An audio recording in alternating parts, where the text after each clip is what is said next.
Yo, what is up, friends, foes, and members of the Omni Council? My name's Daimien Kamiya and I am the Omni King, and welcome to more Genshin Impact. I'm excited because I'm finally hitting Sumeru's story. I haven't done Sumeru's story since Sumeru came out, and I only did it because someone, so that was when the first Dendro characters were revealed. Tainari, Kali, and obviously Dendro Traveler.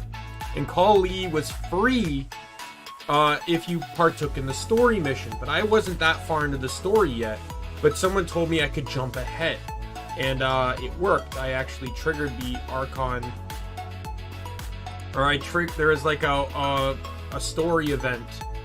I think it was probably Kali's story event, if anything,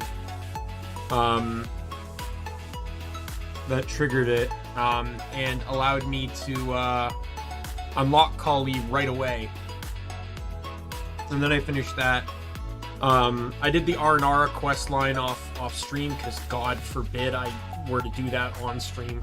I could barely stomach doing it off stream. So doing it on stream would have been hell in a handbasket. Don't get me wrong, I'm sure it was a fantastic story. I'm not reading that much. I'm absolutely not reading that much. If you're gonna put that much dialogue in, put it to voice, because I'm not sitting there and reading that much, right? I don't like reading that much dialogue. It's crazy the amount of dialogue that I think I've played visual novels that have less dialogue than that questline did. But yeah, so we're gonna be pushing in. I just obviously got to do dailies. There's an event right now. I don't know if I did it. Yes, I did day one of it yesterday, which was day one of the event.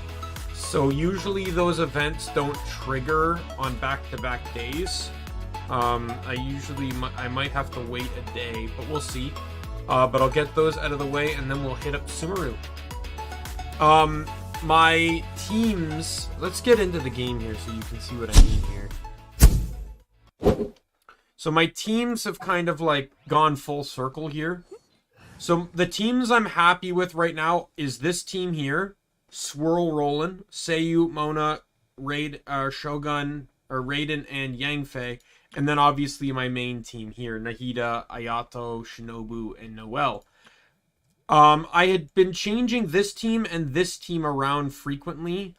Because I want a Geo team, a Geo specific team. Hey, Sater, hello, long time no see. And this team is fun, but I feel like it's missing something too. But this is this is my Dendro team. This is going to be my Geo team. This is my Animo team. And then this, I want to be a team that doesn't include those three elements. I'm just kind of dealing with the characters I have. I kind of want to try and knock off Water. I've been trying to get Mona out of this team if necessary. I wouldn't mind that. But I don't want to, but if I have to keep that, that's fine. But I don't like the idea of having two Hydro healers. But the only other elemental healer that's a decent healer that is someone I don't have, and that's Chi-Chi. Chi-Chi's the only standard banner character I do not have.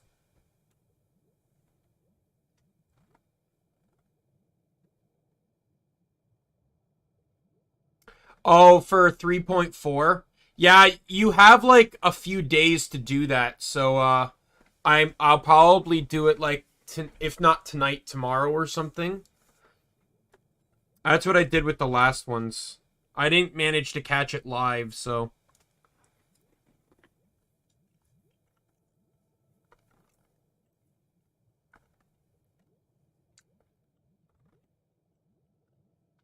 oh, it's on the 6th? Okay, yeah. Normally the codes stay active for 48 hours or something like that. So I'd be able to put them in for a while.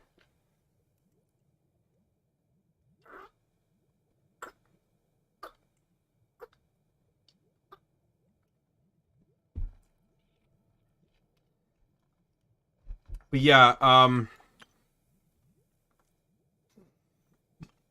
Yeah, I'm really happy with this team. This team's okay. It just feels a bit sluggish.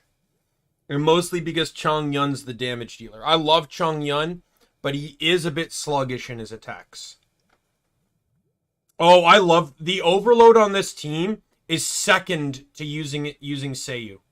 Like, Seiyu's the bread and butter of the team, but using Raiden's skill with Yang Fei's attacks is so much fun.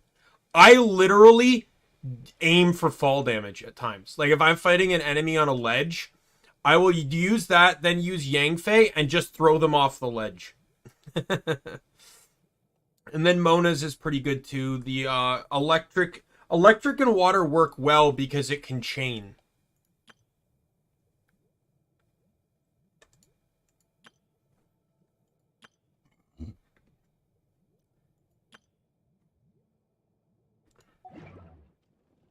Anyways, let's get my dailies done here.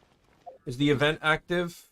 Wind Trace is active. Good. I'll continue to ignore it like I've been doing this whole time. We have the next one of these open though, so I'll make sure to get that after my dailies. Yo, is this Anna the Adventurer?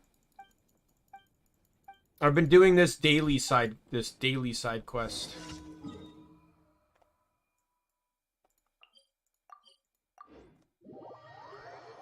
Overload's probably my favorite elemental reaction. It just feels powerful.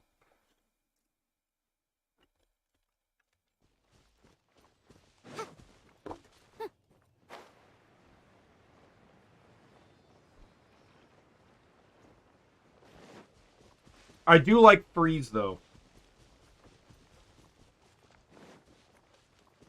But I can't think of any more 5 stars I want. Like, I've been told that Shenhe might be the cryo user I'm looking for like, offensive. I do want Klee because it's Klee. I just love Klee, and I really want to use Klee. Illusion shattered. Or not even necessarily use Klee. I just want to own Klee as a character in my roster.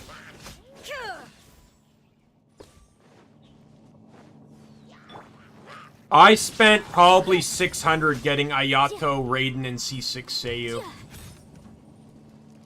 Hell, in the process of getting C6 Seiyu, I pulled about 27 Rosarias. And, a C1 Ayato.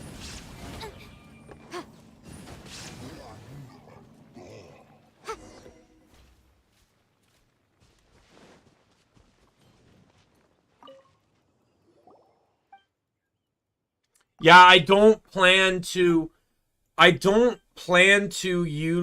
spend money like that again. I promised myself.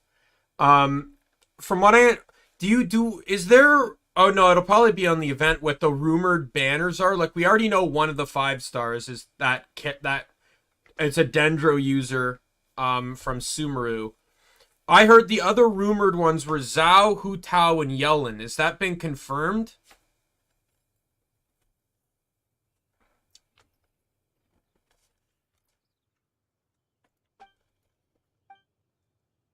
Because if it is, I don't care for any of them.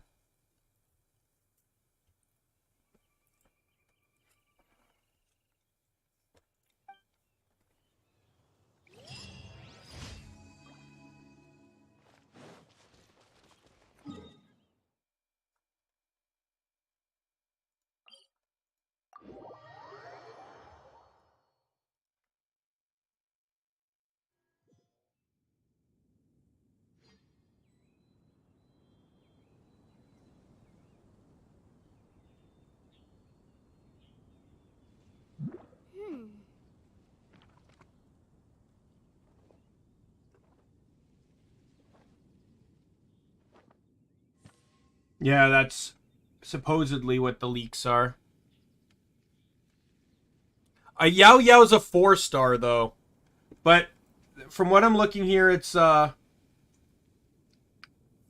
it's Zhao is with the new 5 star, and then Hu Tao and Yellen will be on phase 2.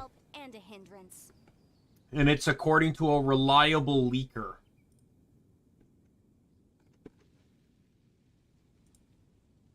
Like, I don't care about getting any new Dendro characters because I am super happy with Nahida. Nahida is literally everything I want in a Dendro user.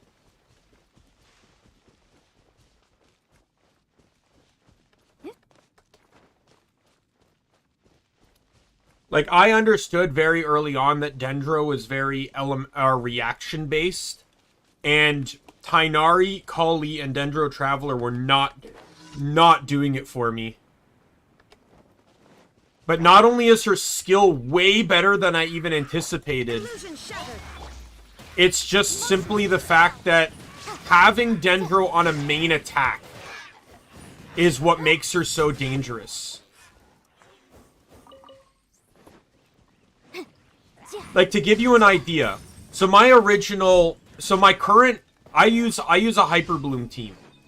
My current set is Shinobu, Ayato, and Nahida. I used to use Child instead of Ayato before I got Ayato. But when I would fight Hydro enemies, they're like such as the slime or the cube, for example, there's no reason to use Child. So what I would do is just pop Shinobu, switch to Nahida, hit her skill, and then just start attacking. And you're popping Bloom like fucking crazy.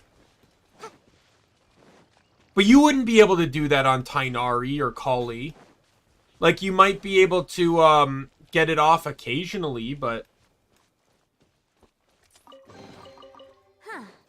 Let's appraise the value on this.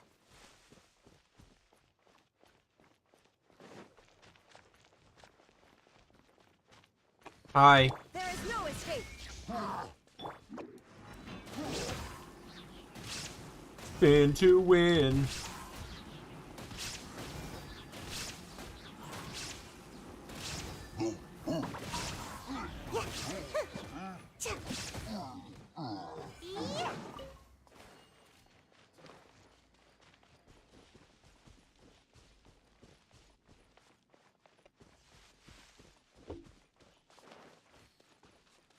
Right? So like, yeah, I don't have her. She didn't interest me when I trialed her.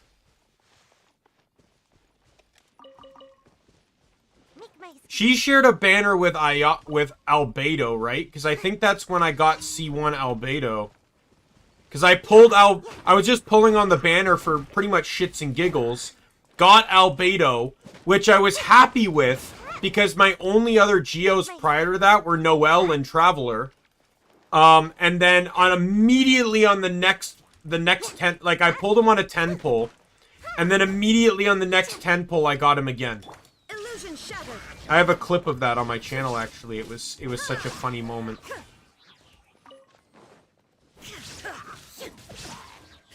I'm actually working on a highlight of I collabed with a friend of mine, Twig, where she was pulling for Wanderer and I was pulling for Yangfei. And we literally spent about the same amount of pulls. And I was aiming for a 4-star. I actually pulled Wanderer on the first pull. But yeah. And then I also got Goro. Like, I got Goro when I pulled the same time I got Albedo. I got him on standard banner. And I hated him ever since. I don't like bow users. And he's a Geo character that requires more than one Geo character on the team. So I was not happy with Goro. And now I have C6 Goro because he was on the banner with Yangfei. I also have C6 Faruzen, who I also don't have any intention of using because she's also a bow user. But I use her for expeditions because she gets bonus rewards in Sumeru. Shadows of fate.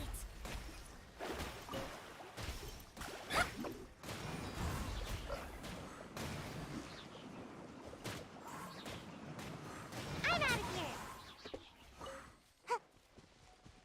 But I do have C1 Wanderer, so, you know, if I ever want to use Wanderer, I guess. My friend's pissed at me for that. Twig's Twig was pissed at me. She hates my luck. The entire reason that collab existed was for her to try and steal my luck.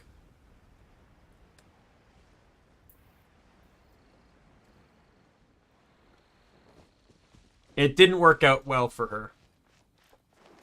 But, like, she's sitting there saying I'm lucky that I got C1 Wanderer. And I'm sitting here claiming, hey, I wasn't lucky at all because it took me fucking like 140 pulls to get Yangfei.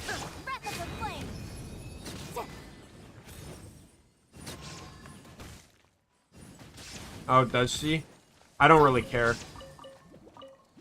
I literally do not care about C's, like constellations. If I get them, I get them. I don't care.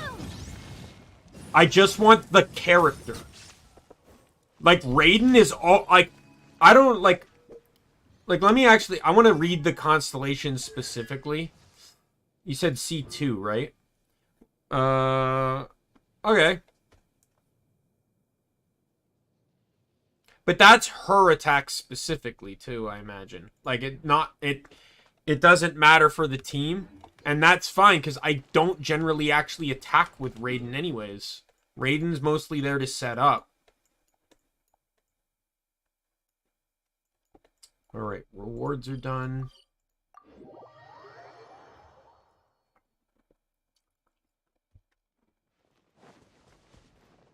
Pretty much.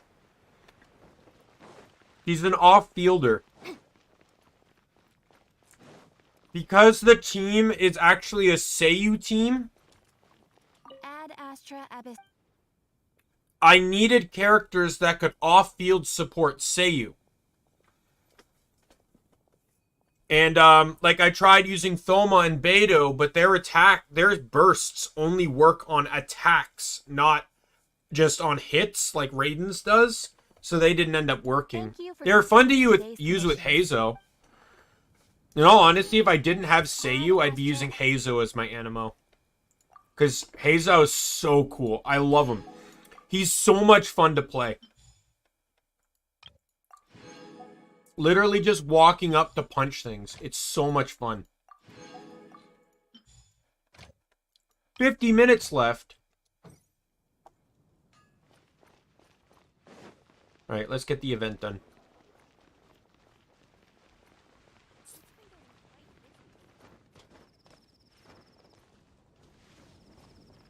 I'm also getting a bit better at... Oh, yeah, I get the stupid compass. I'm sorry, I was exploring Mondstadt earlier game. Or last night. I've also been getting better at trying, like... I'm still not great at artifact farming, but I've been trying to get better at using appropriate stats for artifacts. Some aren't perfect, but, you know, it's better than nothing, really. So some of my characters are actually pretty strong simply just because of that. Artifacts aren't very highly leveled, though. I mostly, like, I'm content with an artifact at best, at the worst being at 4. Yeah, I've not even bothered with Windtrace. The moment I saw them talking about it on the stream, I watched the VOD, and I wasn't interested. I don't even care about the primos or rewards or whatever. I just wasn't interested. I did watch the stream though, where was it Aether, Lumine, and Venti's voice actors and actresses were playing Windtrace together. It was all on their personal channels, but it was really funny.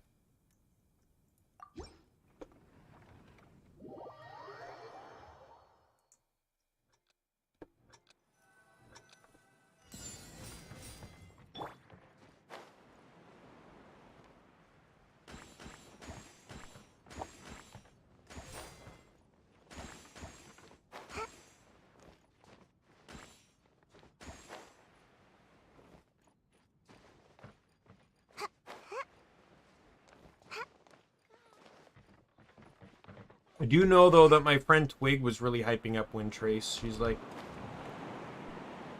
like, oh, this is your first win trace. You must be having the time of your life. And I'm like, no. Because I generally don't like forced multiplayer. I've had personal bad experiences when it comes to like pub style multiplayer. So I get very apprehensive about it. It took me forever just to partake in dungeons and fractals in Guild Wars 2. And that's just because like I needed to do it to like make equipment and stuff.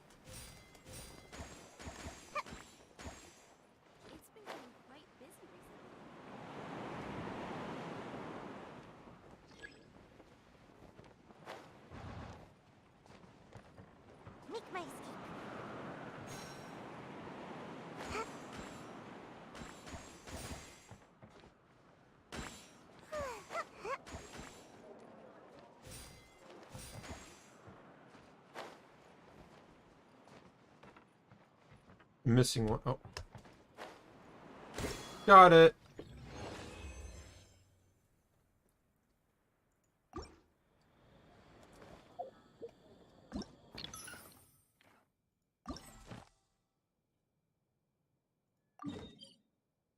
Oh! It's a different one. I thought it was all going to be at one location. Oh, congrats, man!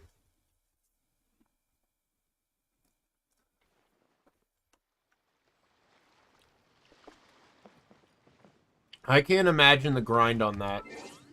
Kudos, man. My highest characters are 70, and that's Shinobu and Noelle. Shinobu was kind of impromptu. So the reason I did Shinobu was, to be honest, the reason I did both of them was because of their passives. I really wanted Heart's Repose because it boosted her damage and healing based off of her elemental mastery.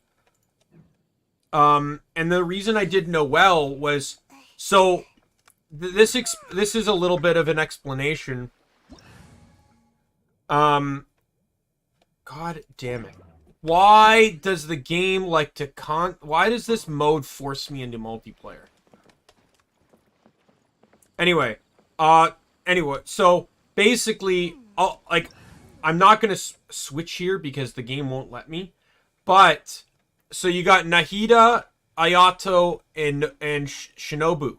That's my core three. I don't really. The fourth character doesn't really matter. I was just trying to keep it Pyro, or I ran Bennett for a time as a secondary healer, because Shinobu's healing is good, except for the fact that it cripples her to do it.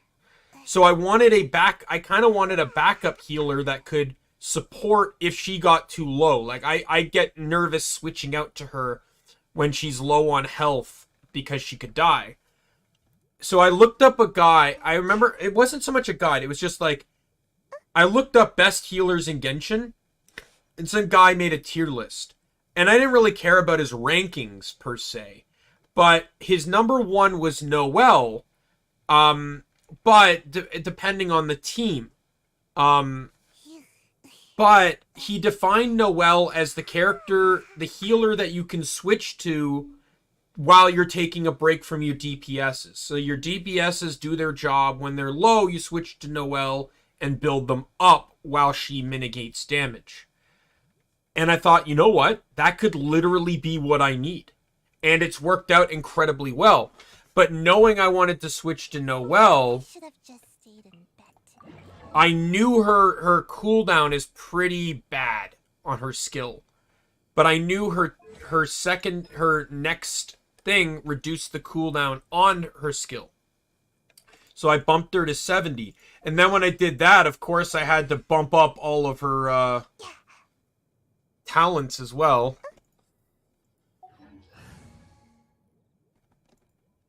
So yeah, that was an impromptu grind for sure.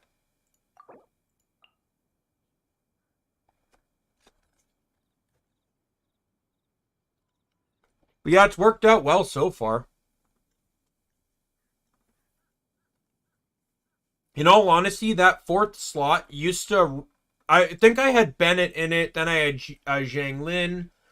Then I had... as a matter of fact, that was the slot I originally wanted Yang Fei for, and I even used her for a little bit. The real reason was I only ever switched to slot 4 when Child's cooldown was up. Because he had, even at the best, he had a very long cooldown for his skill. It wasn't until I realized during his story mission that Ayato could function the same as Child with a much shorter cooldown that matched Shinobu's. I'm like, this is perfect. And that's why I made the switch to Ayato. And once I made that switch, the fourth slot didn't really matter anymore because I didn't need to switch to it while waiting for a cooldown. So that's how Noelle kind of became the decision.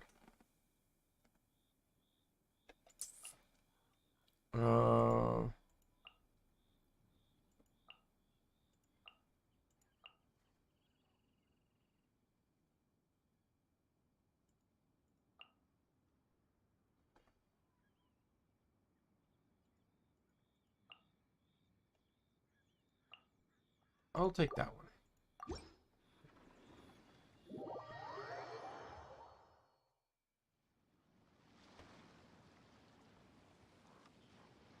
I'm gonna hate this. I already know it.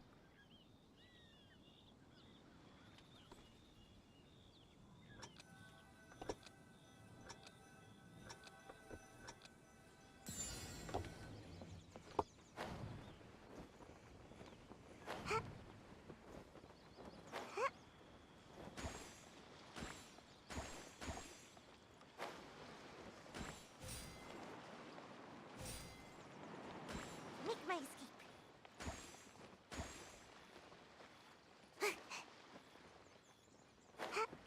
Oh, God.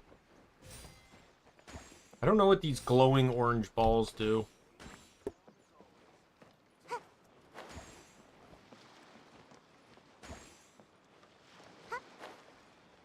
Make my escape.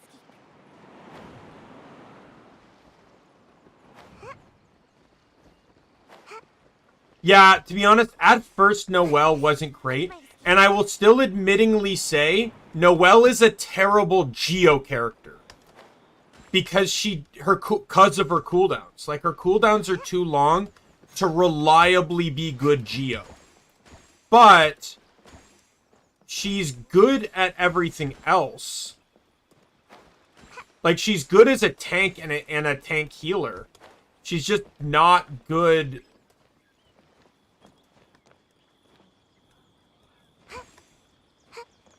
Like, that's why I was happy when I got Albedo.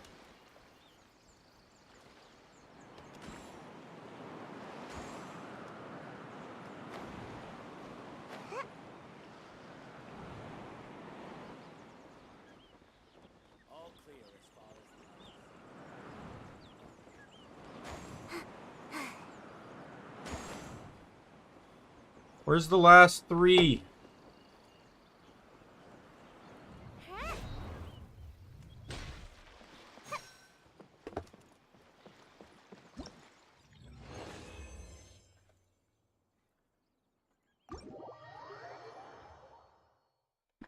Oh, fill up the item gauge.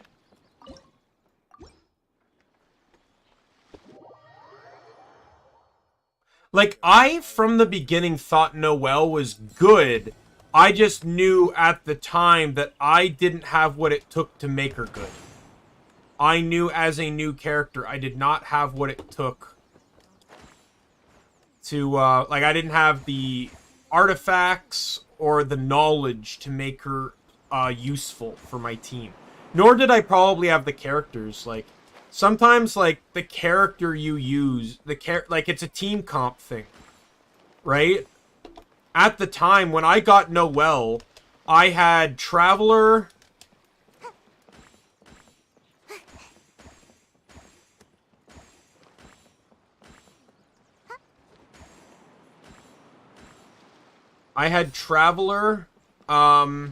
Chongyun, Obviously Noelle, Sucrose, Kaya, Amber, and Kate or what's her name? Lisa. That was literally the team I had when I got Noelle. I had no other character. And then obviously, of course, I get like Barbara and stuff later too. Make my escape.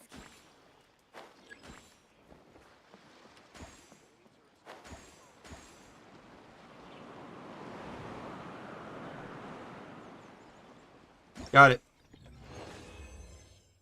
Oh, that was way better time. No problem, man. See you in a bit. Ooh, oh,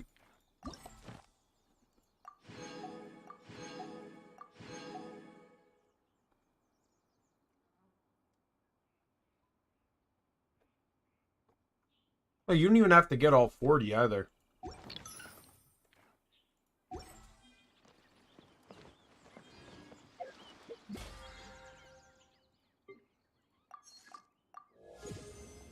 Yo, BP32.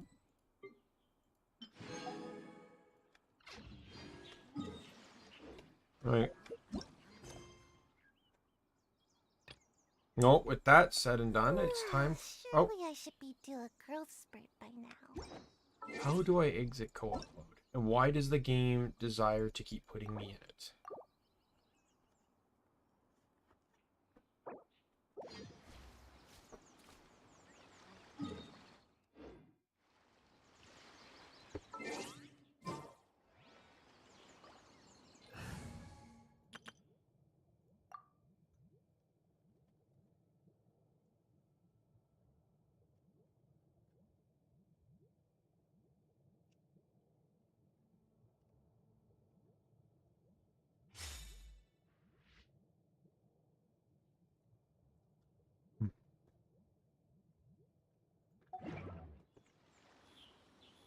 Alrighty.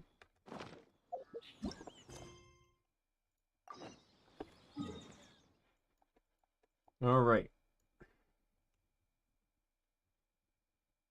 I'm assuming I can head there from here.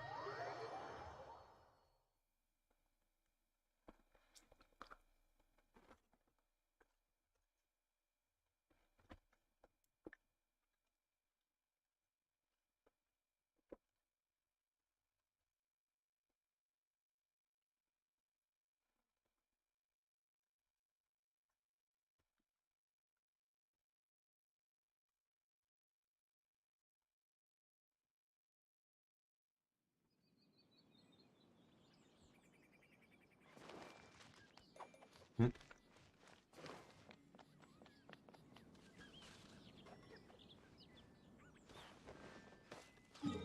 Oh, that's not going to work out.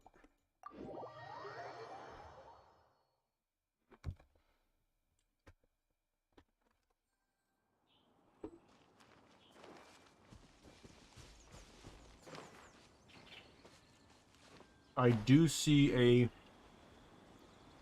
jump rock, though. Let's hit that. Up we go!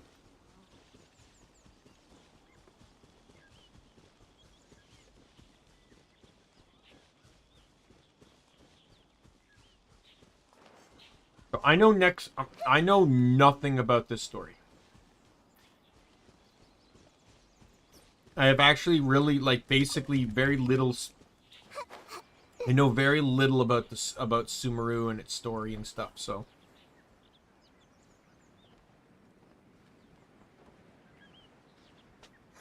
I've not watched playthroughs on anything to do with Sumeru.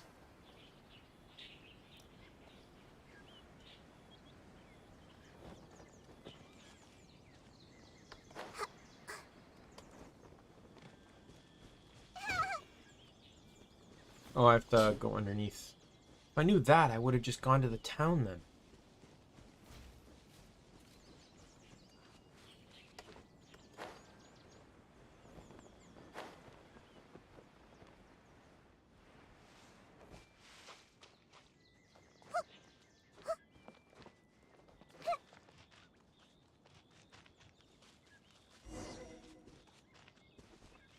Oh.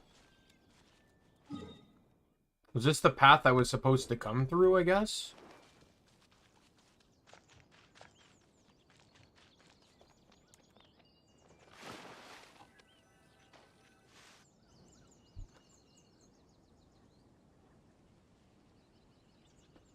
Now that we made it to Sumeru, our next objective should be to head to Sumeru City and find a way to meet with Lesser Lord Kusanali.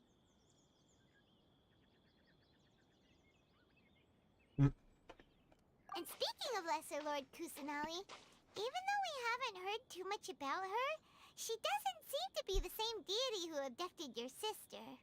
But even so, people call Sumeru the Nation of Wisdom, you know. If we can get a chance to meet the God of Wisdom, maybe she can give us some useful information. But, Paimon doesn't know the way to Sumeru City. Maybe we can climb up to that spot with the statue of the Seven on it.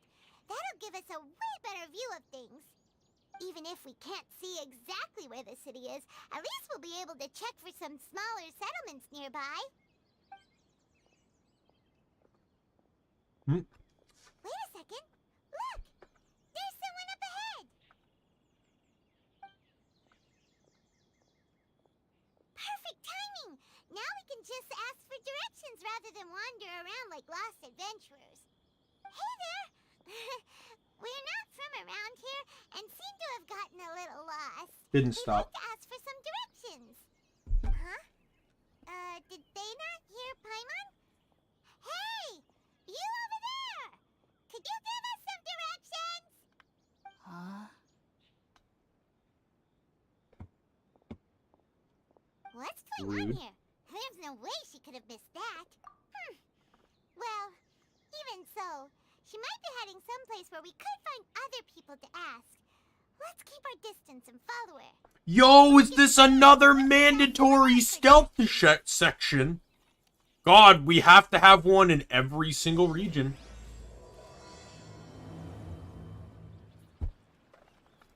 Come on, let's follow her. Just keep quiet. Make sure she doesn't notice us.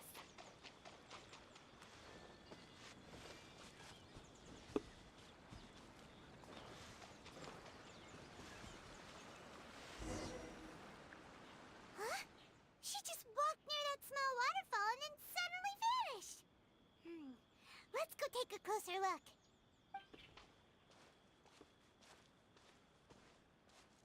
Paimon thought this cave would lead to a village or something, but, it looks like that's not the case. Look, she's sitting over there. Wait, she couldn't possibly be living here, could she? What should we do now? Do we try asking her for directions again? It looks like she's meditating or something. If we bother her now, she probably wouldn't let us off very lightly.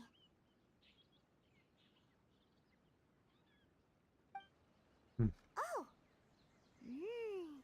What a lovely smell! It's coming from that sensor over there. This is definitely not your typical place to call home, but at least it smells nice. Maybe living here wouldn't be too bad after all. Uh-oh. Huh? What's the matter? You don't look too good. Something's not right. What? Is the smell making you feel sick? Strange. Paimon doesn't feel anything.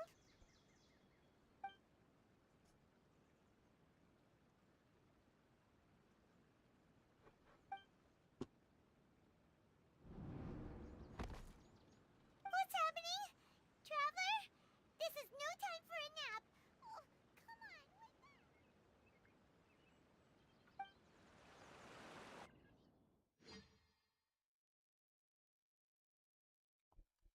This is how I meet Nahida, right?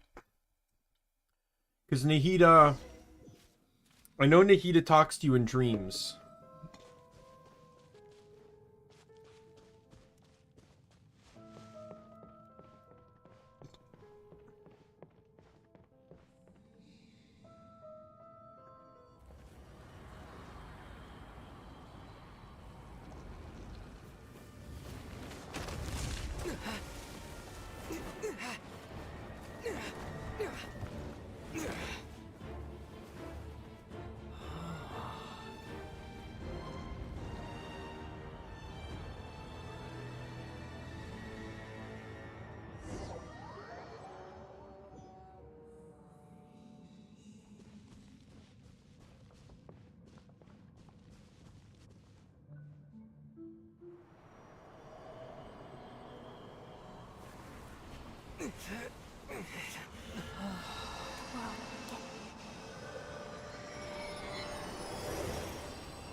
Hmm.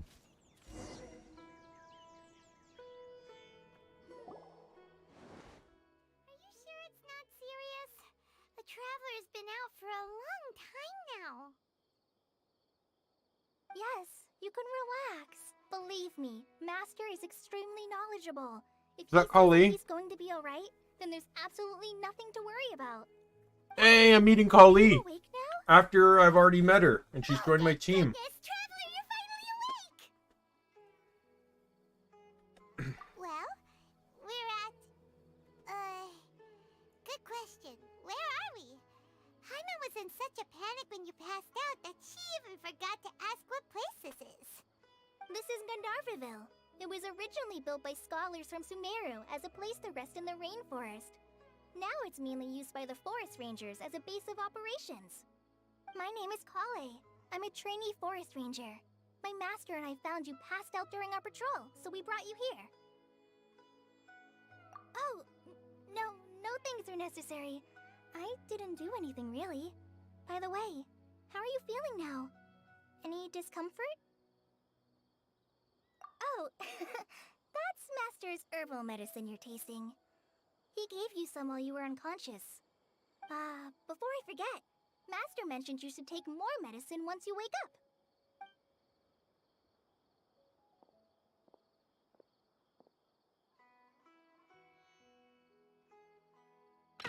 Whoops! No, you heard. Kale, what's the matter? Were you trying to retrieve the medicine? As I've already told you, you must be careful with these. All right, I'll get it for you once I'm finished here. Sorry, Master. Now, the guide to Avidya Forest's edible fungi is clearly posted on our bulletin board. But if Farbode forgets which mushrooms to avoid one more time, I'll have no choice but to leave the guide somewhere a little more visible. Like right smack on his forehead so others can remind him to be careful. Right? This is the second time he's come down with food poisoning this month. I'll be sure to give him a good talking to. Yes, please do. If, on the off chance, Farbode simply enjoys having little imaginary fairies dance before his eyes, then we'll just let him be. But the next time he requires any of our medicine, be sure to charge him accordingly.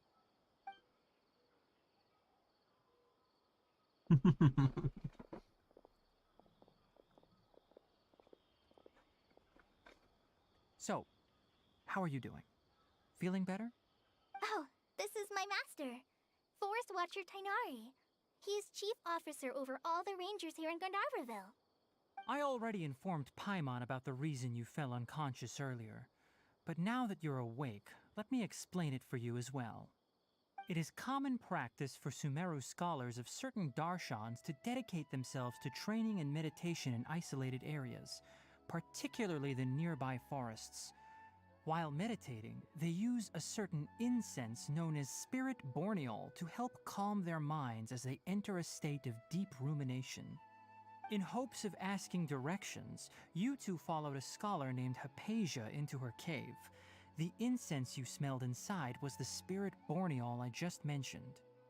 That incense typically has no effect on most people, but for a very select few, it can have profound effects on one's cognition, as you experienced firsthand.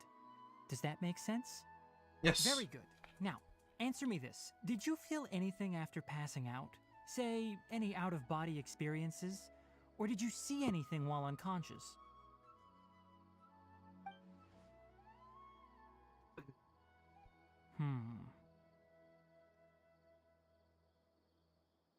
Kale, let the others know to stop bringing their patrol logs here for now. Huh? Why? Because these two will be staying here for the next few days. They can have my room and I'll bunk with Amir. Now get a move on and be sure to do as I've said. Yes, Master Tainari. Holly's adorable. Wait, hold on a second. Can you tell us what's going on? Sure, let me fill you in. I originally planned to send you on your way once you finished your medicine. However, it appears now that you should stay a while longer in Gandharvaville for further observation while you recuperate. Further observation? You need to get to No Sumeru need to City. be hasty. As long as you have the capacity to judge between right and wrong, I promise that you'll understand the gravity of the situation once I explain everything to you. Based on what you saw after smelling the incense and losing consciousness, we can conclude that you experienced a powerful hallucination, which suggests your mental state is not in the best of shape. If you're skeptical, have a whiff of this. Oh, are you okay? You're experiencing a similar sensation as when you passed out, aren't you? So even though your condition is stable as of now, if I were to haphazardly let you leave, it's highly likely that you'd suddenly pass out again somewhere else. The rainforest is home to many fierce animals and hazardous areas. If something were to happen to you again, I'm afraid you might not be so lucky. For now, I suggest you continue taking your medicine each day and avoid wandering off on your own. At least until you stop having adverse reactions to this kind of smell, okay? Right. Now continue resting while I fire up another bowl of medicine for you.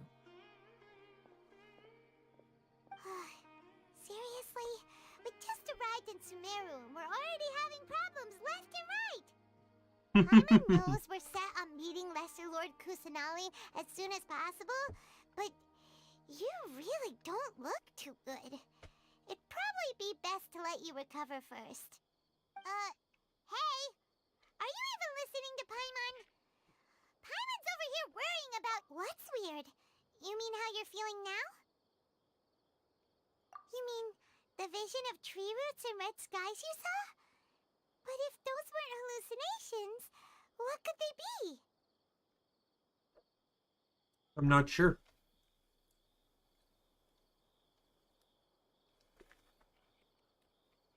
Got the vision. Well, considering how unique you are, Paimon trusts your judgment here.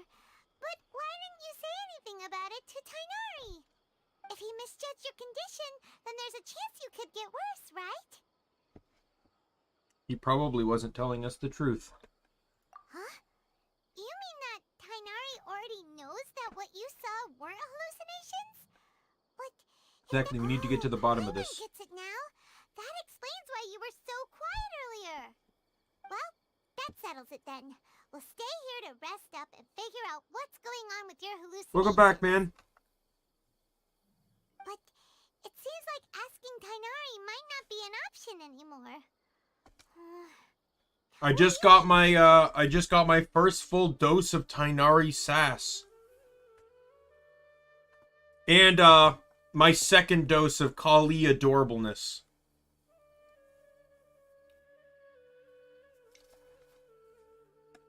Since I did her story mission that unlocks You her can ask her tomorrow about back what she knows in the regarding past. the Dendro Archon and customs in Sumeru.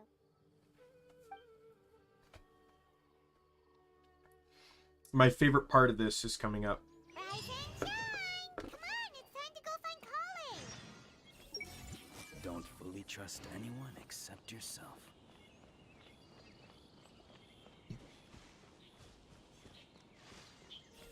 What's the color of the Sumeru rose again? The Forest Watcher told me once. As long as I get to eat meat every meal, I'm happy. Amen, my dude. Meat every meal is exactly what you Alright, desire for next in let's life. see, right hand. Yes, not bad. But please remember that you still need to be careful. Understand? Yes, I will. By the way, Master, I still haven't received the patrol route for today. Look, Kale, today's patrol will be a long one, so you won't be coming along this time. Besides, there's a chance we may encounter... well, you understand. But I have a vision too! Am I useless to everyone now? Don't talk like that, Kale. This is not something you need to be worrying about right now. Ah, there you are. Feeling any better?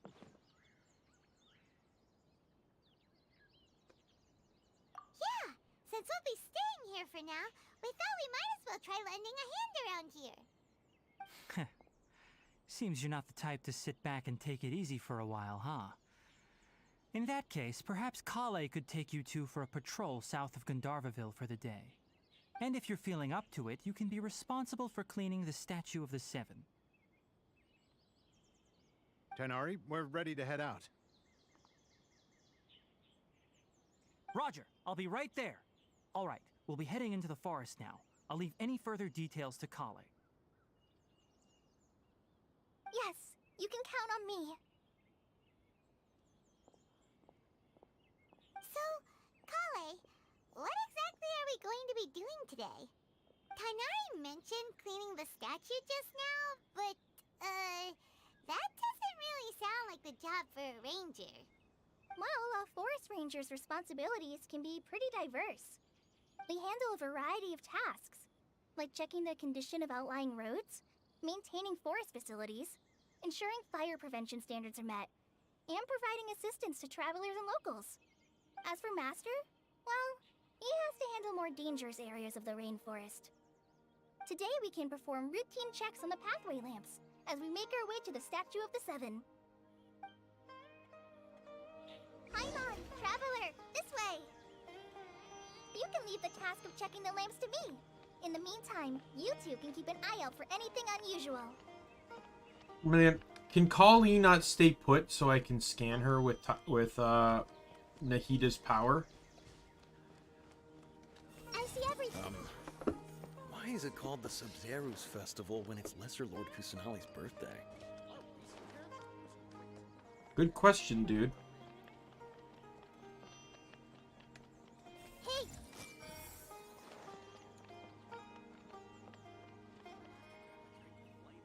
I need to get results to apply for research funding, but I can't get results without funding. What am I supposed to do? Hopefully I'll meet a loaded scholar who will at least pay me enough for a drink.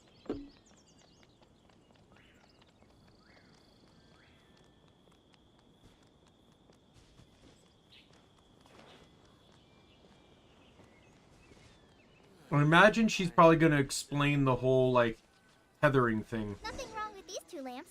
Let's move to the next ones. Oh, this lamp seems to be getting a little wobbly. Let me make a note of it. Kali is just adorable. I love her. I just wish she wasn't a bow user. No problems with this lamp. Good.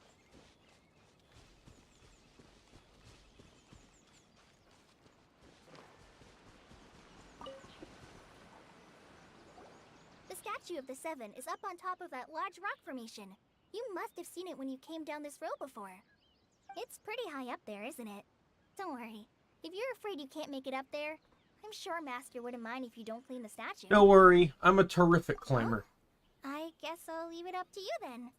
There's not much footing once you reach the statue, so be careful up there. Paimon will fly up with you and help you with those hard-to-reach areas. By the way, Kale, do you know anything about the Dendro Archon? You know, what's she like? That depends. Are you referring to Greater Lord Rukkhadevata or Lesser Lord Kusanali? Huh? Greater Lord Rukkhadevata? Oh, is that the name of the former Dendro Archon? Uh-huh. Greater Lord Rukkhadevata was Sumeru's first Dendro Archon. She created the rainforest as well as the wall of Samiel around the desert. Her works provided a means of peaceful living for everyone. To the people of Sumeru, she's not only a symbol of wisdom, but also of power and kindness. Unfortunately, she disappeared in a great calamity that occurred a few hundred years ago. According to what Master has told me, the sages later found the newly born Dendro Archon and whisked her back to Sumeru. To celebrate the reinstatement of their lost deity, the sages dubbed her Lesser Lord Kusanali and let her reside in the sanctuary of Sarasthana. Uh-huh. Then what happened? Well, and then... I'm not too sure what happened, to be honest. Huh? You're not too sure? But aren't you from Sumeru? Yeah, I'm from Sumeru. But... But you're gonna have to read an entire manga to find out the actual story behind this. If that's the case, then don't worry, we understand. No, it's not that. I'm not trying to hide something from you. Besides, I don't consider you two strangers. Anyway, you two know Amber, right? Battle Pass 50? What? You mean... What's the Battle Pass again? Oh, that. I know what you're talking about. Never mind. I just hit, I think, 32 today, or 36 or something. Yes, that's her. I once lived in Mondstadt for a while, and she helped me a lot during that time. You could even say that she helped me become a new person. There's no one like Amber. She lives life to the fullest while always adhering to her strong sense of justice. She's ready to answer the call for action at any moment, but is also very understanding of others. She's like the spark that lights the fire in everyone's heart around her. If you ask me, she's a prime example of a true outrider. She's the first person anyone coming to Mondstadt will meet. You can't help but be enthralled by her charm and enthusiasm, causing you to fall in love with the lands If only she had a good skill and didn't use bow, I would actually like her. Sorry. Paimon thought the work of Outriders was a little different from what you just described, but one thing's for sure, you really like Amber. Sorry. I was rambling on just now. It must have sounded kind of weird. It's alright, Kale. Knowing that you're a friend of Amber somehow makes Paimon suddenly feel a lot closer to you. So, how do you know that we've met Amber? Well, after I returned to Sumeru, Amber and I have stayed in touch by writing each other letters. In one letter, she mentioned that Mondstadt was attacked by a fearsome dragon, but the city was saved by a mysterious blonde traveler and their floating companion. I knew you two were the ones she mentioned in the letter the moment I saw you. But, considering everything you've been through that day, I thought it'd be inappropriate to bring it up. Ah, so that's how you knew. Yep, so please know that you two have my complete trust, really.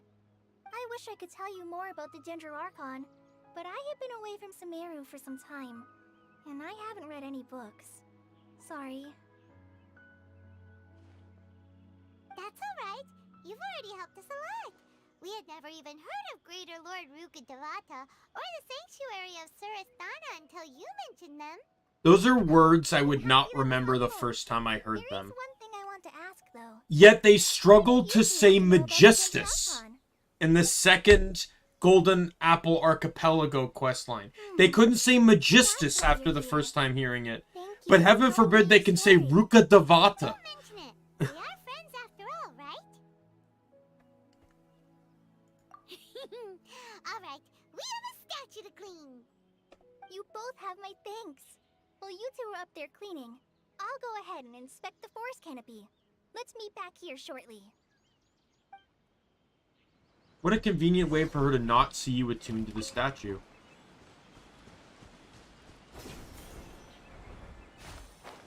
Huh.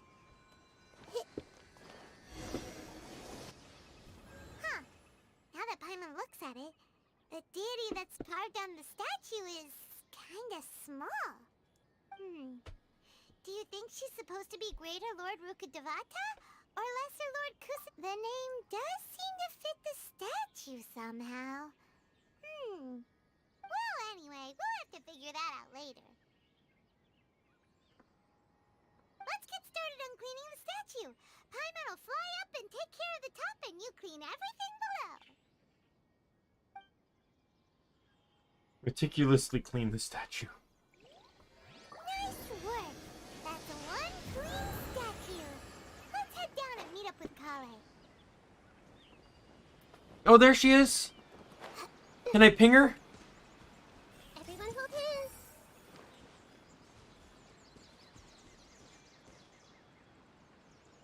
I see everything.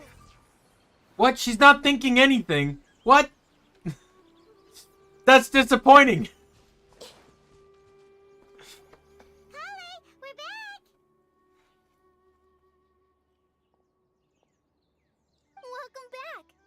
must be tired after all that climbing. Let's take a little break. I brought some fruit and water for us. Yay! Food! What kind of goodies did you bring? Hey! Don't be a party pooper. It's not like Kale is a stranger or anything. Besides, the best way to compliment a chef is to show passion for their food. Xiangling taught Paimon that. I prepared a nice portable dish that forest rangers like to eat called pita pockets. I hope you'll like them. Whoops! No! You dropped it on the ground! Not to worry. I wrapped a few layers of oiled paper around each pita. They should be fine. Oh, whew. Paimon nearly had a heart attack there.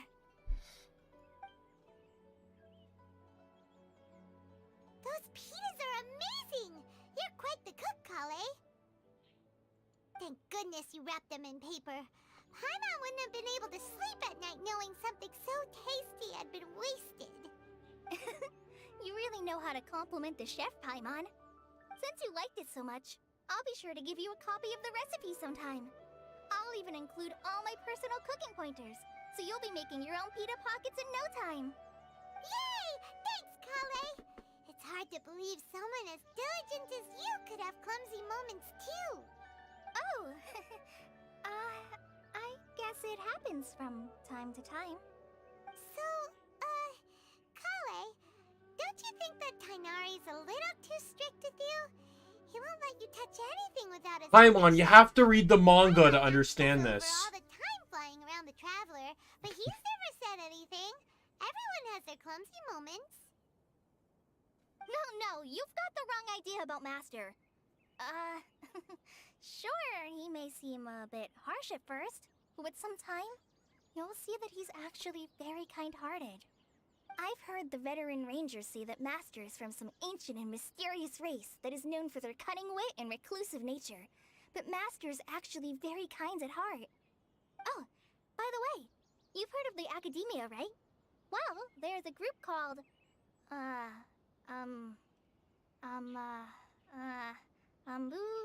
something?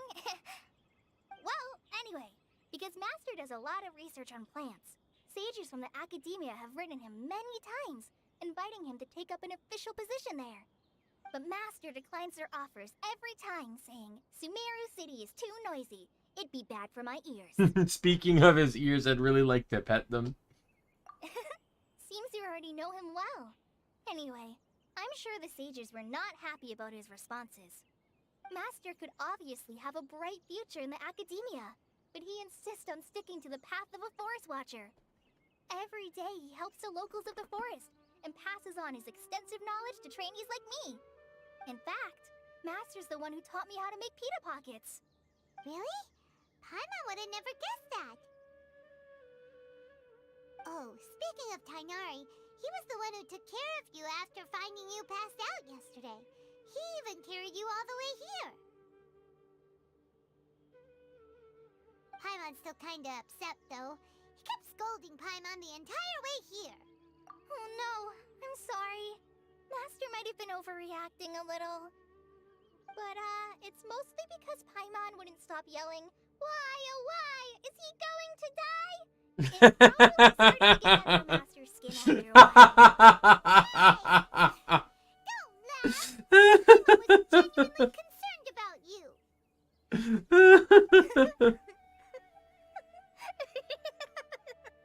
Hey! Now even Kale's starting to laugh. Ugh, that's it! Paimon won't forget this! It's time for some Paimonial wrath! No! Don't touch me!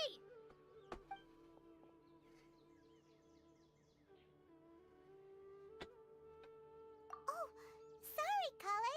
Paimon didn't mean to scare you. No, I just... I didn't mean that. Kale, are you okay? What's the matter? No, I'm fine. I'm sorry. I must have startled you both reacting like that. Oh, well, it's getting late now. Let's hurry back to Gandharvaville. I think Master and the others should be back by now too.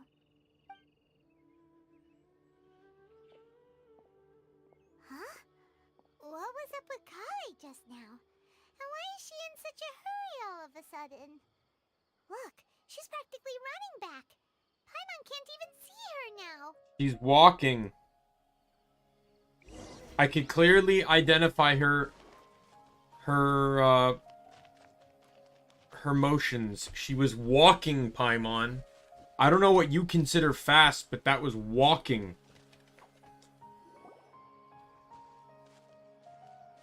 Ah, Traveler.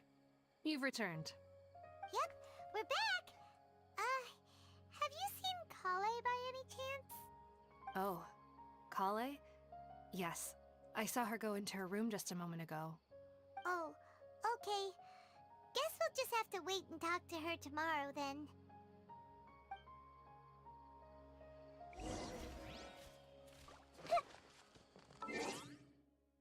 Oh, achievement.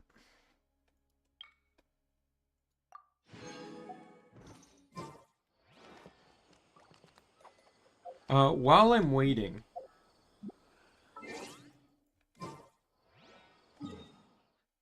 let me head into the teapot really quick.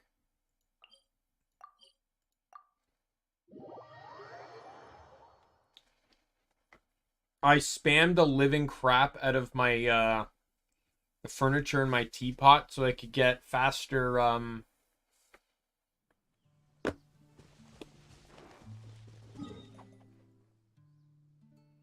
like, just trust me, you don't want to see this area.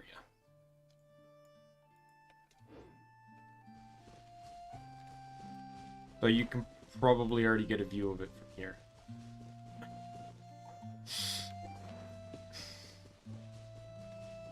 There's a few random things thrown over there too.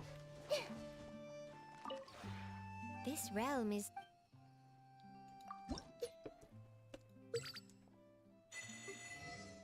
Oh, child hit 6. And Shinobu hit 9. If you ever have it... If I were a rich man.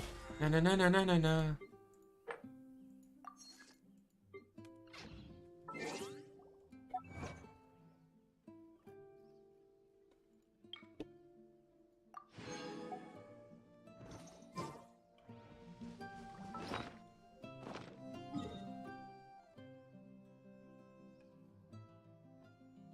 Man, level 6 didn't even get me any new dialogue.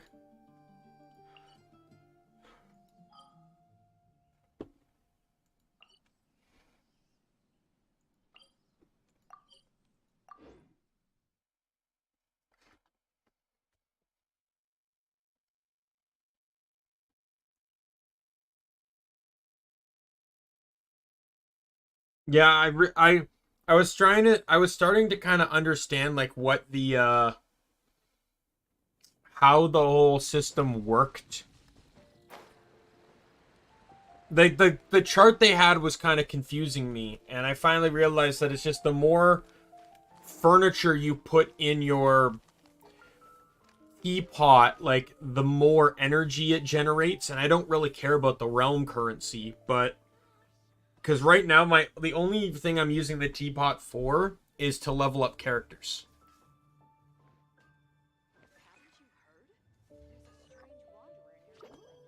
Add Astra.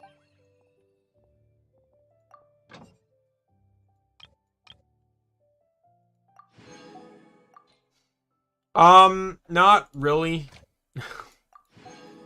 I was literally only building furniture so I could level up the teapot. It's level 10 now, so I don't build furniture anymore.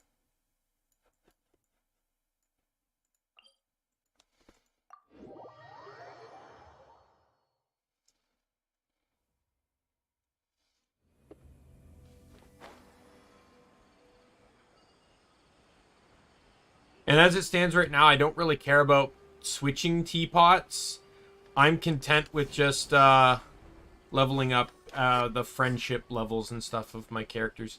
Hey, Karito! Hello, welcome! Good to see ya!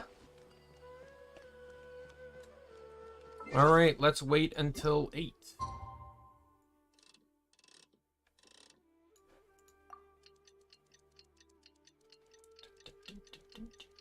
I was so close to having to wait a full 24 hours. Paimon was thinking all night about what happened with Kale, and still can't figure out what the problem might be. Does Tainari say anything? Maybe she's in a better mood now. Let's go check on her. Oh, why are they not saying anything? Want to review your Raiden? I don't really know much about the game enough to care about reviewing stuff. Ah, it's you two. Probably, like, you can tell me about your Raiden, but I'm not really gonna review it. Here. Where's Kale? I came to check on Kale's condition. To put it simply, she's not well. You mean she's sick? How could she be... Oh, wait a minute. Could it be because of what Paimon did yesterday? No need to worry. Something as small as you could never harm her. This sickness is something that Kale has been dealing with for some time. Kale has been more excited than usual since you two arrived. A little too much so, to be honest. She hasn't remembered to take care of herself. I suppose it's understandable, though. She hasn't been around anyone she considered a friend for some time now. It must have been refreshing for her to have you two here. So, Tainari, what's really wrong with Kale? Let's take this conversation elsewhere. Kale just fell asleep after taking her medicine. She needs some peace and quiet.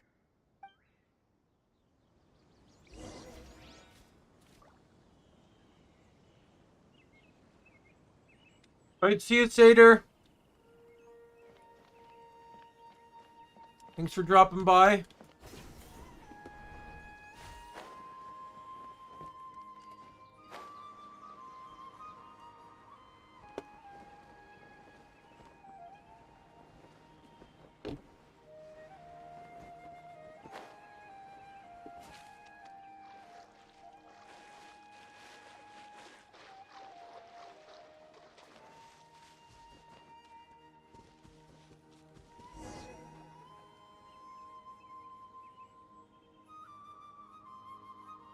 All right, let's continue our conversation here, shall we? To be honest, I hadn't realized that you're that honorary knight from Mondstadt until Kale told me just now. I've also heard all about your deeds in Liyue and Inazuma. So, just to clarify, what I'm about to tell you about Kale is not because of who you are or your past feats. Instead, I am going to tell you because... well, because Kale asked me to. And honestly speaking, I was against Kale revealing her past to you. But she insisted, saying you two treated her with sincerity and as a friend. So now she wishes to reciprocate the gesture. So, Tainari, what exactly is wrong with Kale? You said this is something she's been dealing with for some time. Just how serious is it? Right. Ever since she was a child, she's been afflicted with a disease called Elazar. Elazar? Yes, it's a disease unique to the lands of Sumeru. It is characterized by dark and hardened scales that form on the body. At first, the afflicted may only feel mild numbness on the affected area of the skin. However, as the disease progresses, one may begin feeling fatigued and even experience peripheral paresthesia. In its final stages, the disease strips a person of the ability to control their own body, and they effectively become completely immobile. That sounds terrifying. Control over their own body. Wait, hold on. So when Kale seemed to be acting a little clumsy earlier, it was because... Correct. That would be the effects of Elazar, which is precisely why I do not want her carrying or holding anything, lest she ends up hurting herself. With appropriate treatment, the disease can be effectively controlled before it progresses to a more serious stage. However, there is unfortunately still no true cure for Elazar. Nevertheless, Kale's mother still hoped that there was something out there. She handed Kale over to an organization known as the Fatui after one of their members lied and said they had a cure. What? The Fatui? Ah, it appears you're already familiar with them. That'll save me some explanation. Anyway, the person who eventually rescued Kale and brought her to me for care said that she had been given to a harbinger known as the Doctor.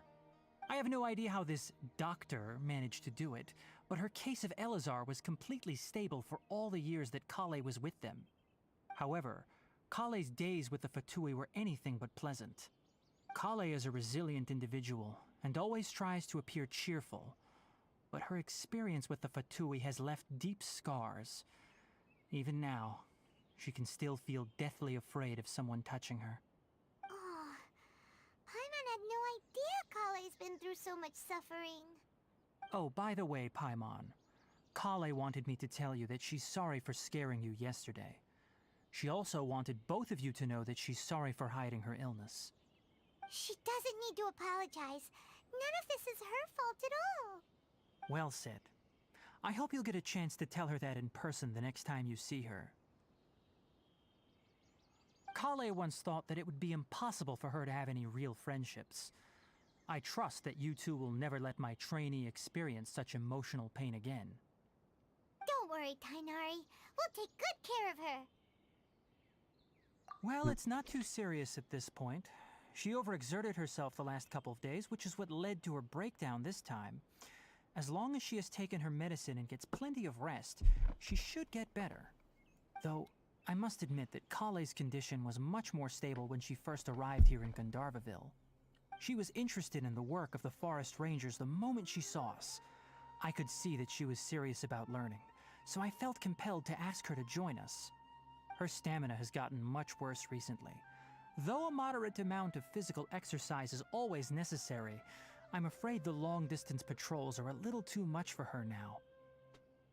All right, now that I've told you about Kale's past, I think I'll head into the rainforest to find some ingredients needed for her. Yeah, we'd like to do something to help Kale too. All right, but I must warn you two.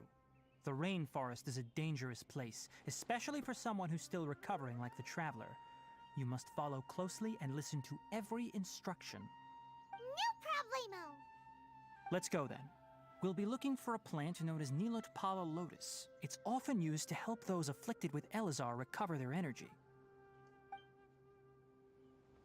Hey, Tainari? Where exactly are we going to find this plant? Nilotpala lotuses can be found all over the rainforest, but it often grows right here around Gandharvaville. Given the name, it sounds like we should be looking for it in the water. You are correct. Nilotpala lotus grows in the water. When fully matured, they look like giant blue flowers floating on the water's surface. Quite an attractive species if you ask me. The large petals are actually the plant's leaves and sepals, which surround a very small flower. You should note that many of the plants found in Sumeru have names that are contrary to their species. Take the Kalpalata, for example. The plant is not a lotus at all, but rather a vine. And then there's the Sumeru rose, which is not a rose, completely contrary to its name. Oh, okay then. New to Paimon. Never bring up the topic of flowers with Tainari.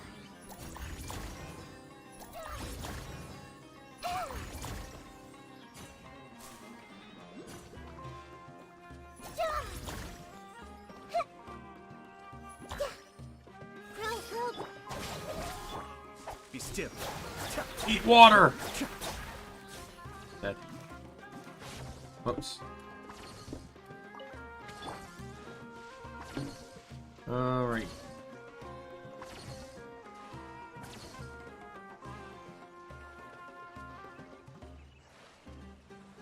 Is this a flower I've collected before, or is it story specific? No, I've collected this one, I think. There should be Nilotpala lotuses growing somewhere in this area. Let's split up and begin searching. If you could manage to gather 4 of them, that would be sufficient. We'll rendezvous here once you've gathered the needed amount.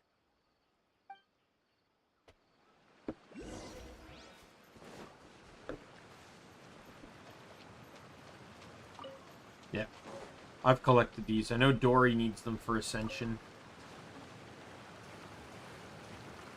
Alright, we've gathered enough Mulatfala lotuses. Let's head back to meet Tainari.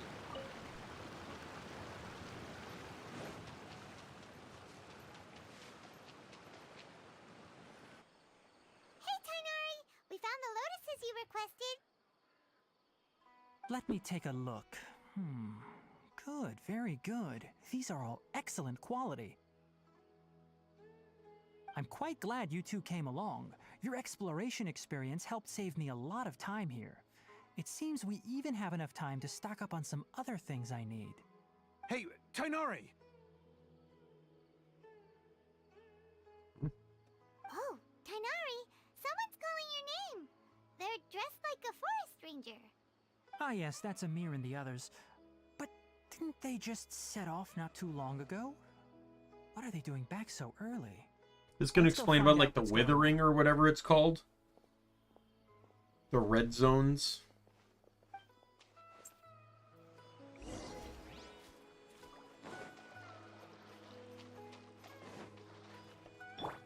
I see everything.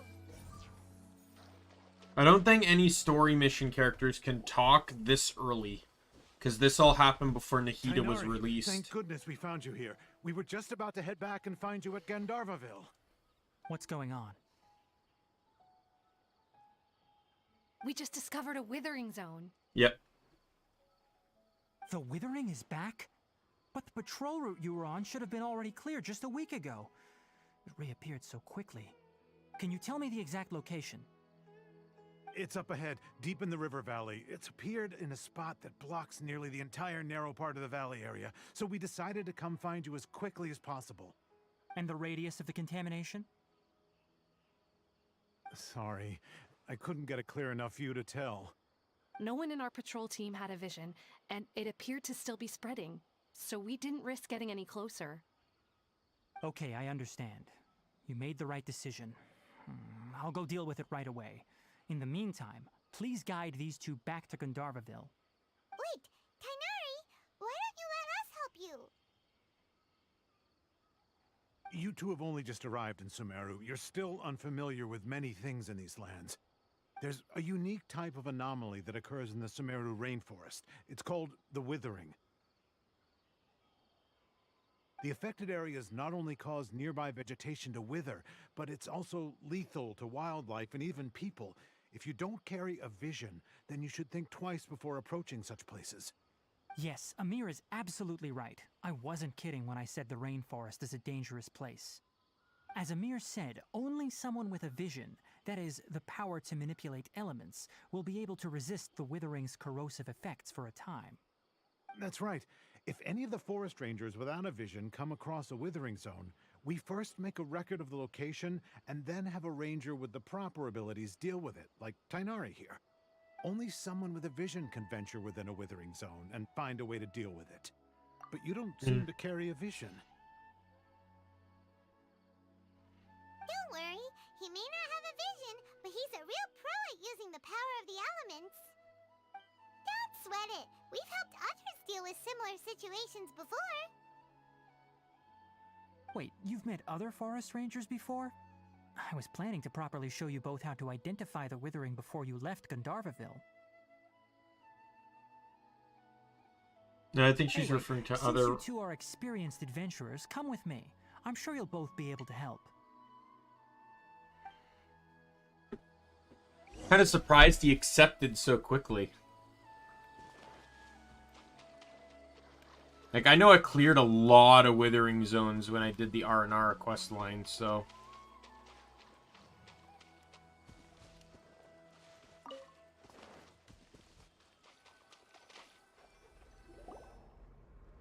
Hey, look!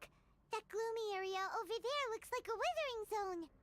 Even though Paimon's seen one before, it's still kinda scary.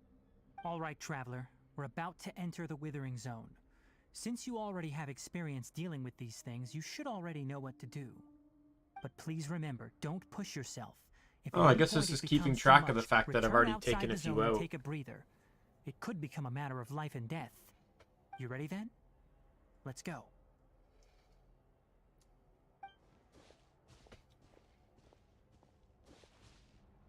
First, we must locate any branches sustaining the Withering Zone.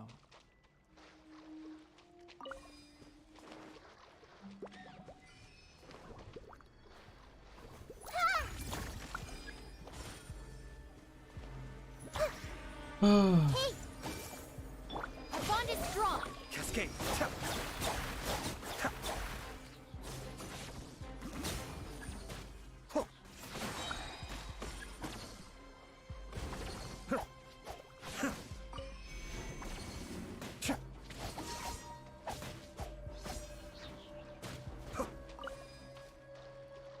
Alrighty.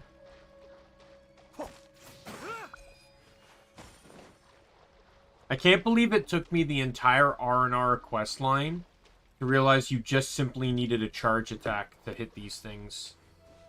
For the longest time, I thought only Dendro Bow could even deal with them. Now that all the branches have been cleared, we'll need to take care of the tumor. I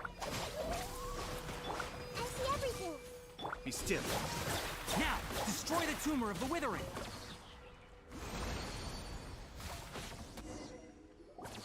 We did it! Everything's returning to normal now! Yes, thanks to you two. We were able to quickly restore this area back to normal. Tainari? You make it sound like we did well, but why does Paimon have the feeling you're worried about something? It's that obvious, huh? Alright, it's like this. Recently, the rate at which the Withering Zone appears has been increasing. Even though we were able to quickly clear that Withering Zone, it won't be long before another one appears. If that simply meant more work for me, then that wouldn't be an issue. But it's far more severe than that. The Withering is leaving lasting effects on the rainforest itself. For instance, even though we cleared out the Withering Zone, many of the plants that were affected will not recover. This presents a crisis for the ecosystem itself. Many plants in the rainforest are already in decline, directly impacting the wildlife that depends on those plants. And most disturbingly, as the appearances of Withering Zones have started to increase, Kale's case of Elazar has also become more serious. Huh? But why's that? I'm still not sure of the exact reason. However, I've received word from acquaintances at the academia that similar cases are being reported for patients with other conditions. A way of permanently getting rid of the Withering? No, none that we know of. The Withering has been recorded in Sumeru for millennia. It's said that it originates from the depths of the world. By the way, have you heard of Irminsul before? No, I haven't. Irminsul is a tree located deep beneath the surface. Although it isn't like any tree we know in a biological sense, you can basically think of it as a large tree that grows downwards rather than upwards. I'm sure you've heard of ley lines, right? They're like the roots of Irminsul. That's what I saw in my vision extending then? From a massive cavern deep underground, all the way up to the surface. Ley lines continually absorb the memories of this world, which are then funneled into Irminsul, allowing it to collect knowledge and wisdom from ancient times to present day. The Dendro Archon is known as the God of Wisdom because her consciousness is directly connected to it. It is also said that the Dendro Archon's power is a manifestation of Irminsul. And as for the Withering, its emergence is related to a disease that's affecting it. That's right. My ancestors learned of this from Greater Lord Rukkhadevata's familiars a long time ago. But even those mysterious creatures did not know of a cure for Irminsul. I'm afraid we Rangers will be battling the Withering Zones here for a long time until a cure is found. Alright, that's enough on this topic for the time being. Now that we've taken care of things here, it's time for us to head back to Gandharvaville.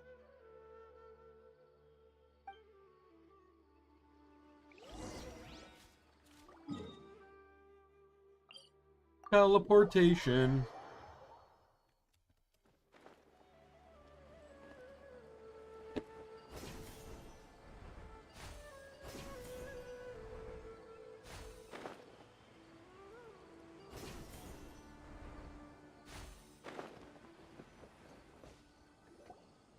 Oh, Tainari, you all made it back.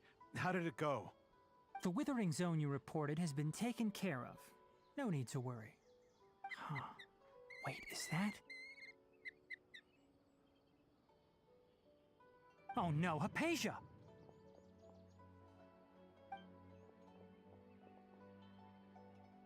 Huh? What's wrong, Tainari? This Duskbird is Hypatia's designated courier for urgent news. You do remember her, don't you? She's the scholar you and Paimon were following when you first arrived in Sumeru. Oh, her? How could we forget? So did something happen? Let me see what's written in the letter first. Oh. So what's it say? And what's with that weird expression on your face? Just let Paimon read it. Huh? All Paimon sees are 3 squiggly lines. Yes, allow me to explain. After we brought you from Hypatia's cave to Gandharvaville, Hypatia resumed her meditation. She must have just finished. It's been nearly 3 days since she's had anything to eat, and it appears she's forgotten to prepare some rations. This letter is her asking us for help. We need to go. What? You mean she's been sitting there for 3 days? Hey, wait, how did you know all that from just a few lines on the paper? Well, Practice. obviously because this has happened before. Last time she drew 5 lines, and by the time we found her... well, I'd prefer not to remember that. Needless to say, Hypatia's been through worse, but we should still get to her as quickly as possible. I've got some emergency rations set aside for times like these. Paimon, Traveler, could you two bring these to her? Wait, you want us to bring her the rations? But will the Traveler be okay if her cave is still filled with that funny incense? Let's find out. Here, Traveler, take a smell and see. So, how do you feel? Huh? Really? You're not feeling even a little drowsy? But wait, how'd you know that he'd be okay this time, Tainari? Back when we were clearing the Withering Zone, I observed that he could adeptly manipulate the Dendro element. I knew then that he would be fine. And if I may ask, when I was telling you two about Irminsol's ley lines, was what I described similar at all to what you saw while you were unconscious? That's correct. Yeah. Those weren't hallucinations at all. Though I don't intend to apologize for deceiving you. Because what you saw is of significant importance. Not just for the nation of Sumeru, but the entire world of Tevat. My forefathers were shown much favor by Greater Lord Rukkhadevata. We took an oath to protect this nation together with her. Now that that duty has fallen to me, it was part of my responsibilities to ascertain whether you could be entrusted with the fate of Sumeru. Now, after seeing you in action with my own eyes, you have earned my confidence, and I no longer feel the need to hide any secrets from you. Was it When that you I saw? passed out, your consciousness had connected directly with Irminsul. What you witnessed were actually real memories contained within Irminsul itself. I could try to tell you more, but it would be better if you went to ask Hypatia instead. Her focus on meditation and use of Spirit Borneol are aimed at establishing a connection with Irminsul, just as you did. That sounds nice and all, but will she really help us? Seriously, she completely ignored us the last time we tried talking to her. That was because when you ran into her, she was in a special phase of her training. During that time, she must avoid communicating with others. Please, wait here for a moment.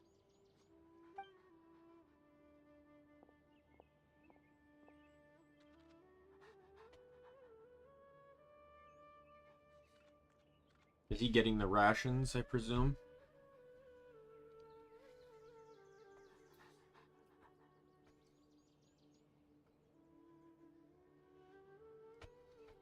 And a letter. Here, take these. It's a meal I packed for Hypatia, as well as some other ingredients. I'm sure it'll come in handy. Also, here's a letter that I would like you to give to her. Just show it to her and she'll answer any questions you may have. No. I should be the one thanking you. You've both been a great help these last few days.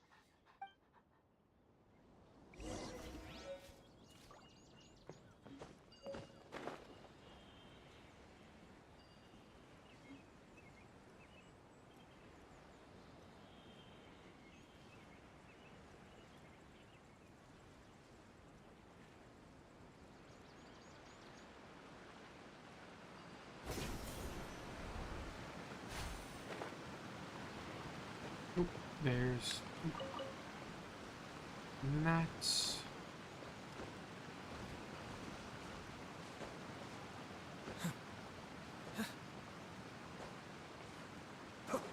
Hypatia should still be in the cave. Let's go inside and see how she's doing.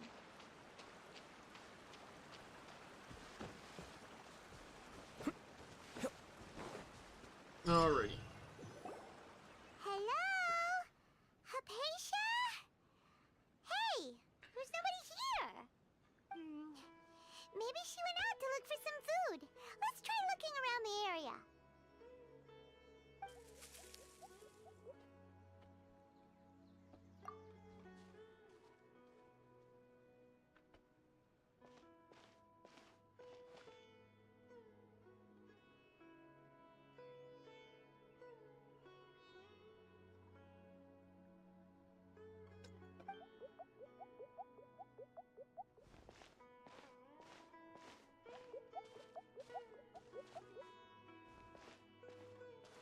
It's an Aranara.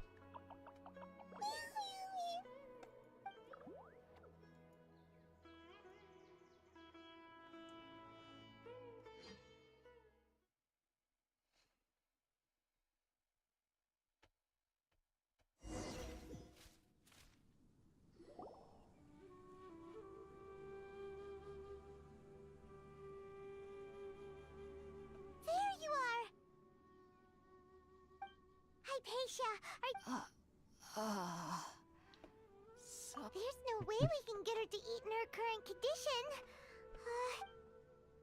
Huh? Wait.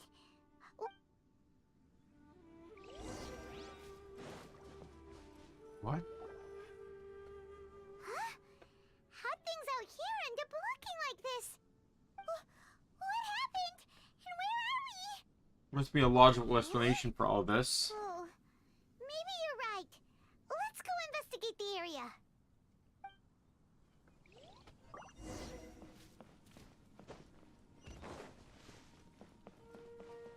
Our bond is strong.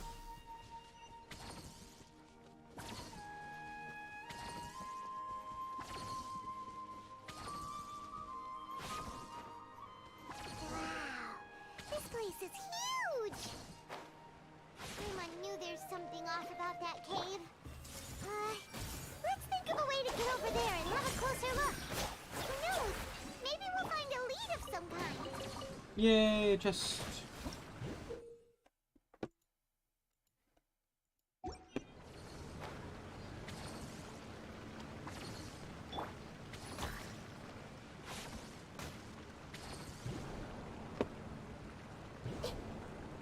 There we go. Boing!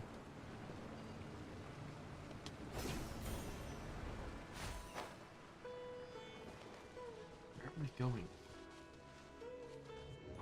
What the hell?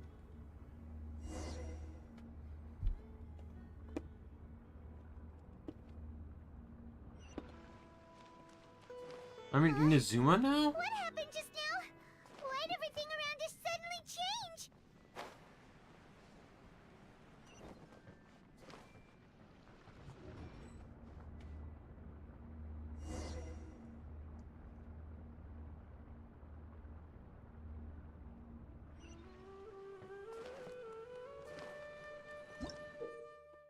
Yeah.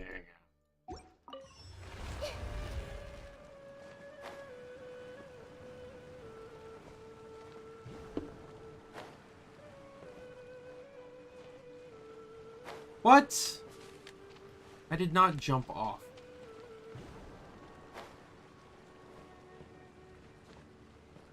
Stop. I'm pressing spacebar and nothing else. Stop jumping me forward.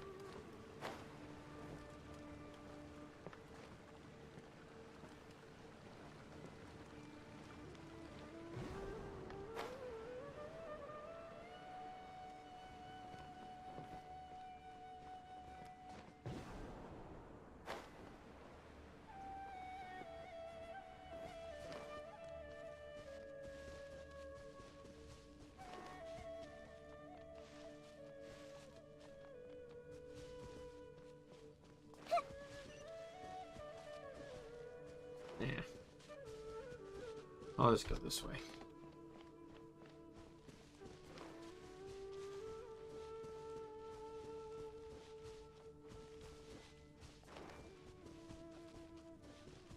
Alright, well that got me nowhere.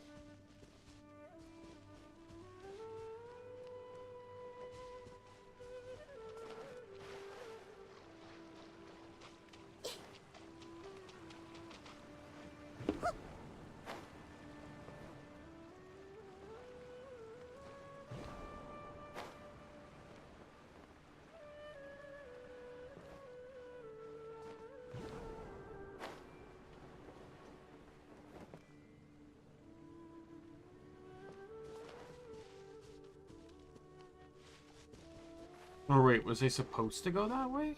Maybe I just missed it.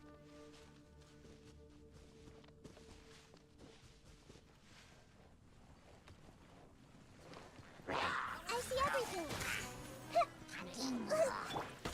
Our bond is strong.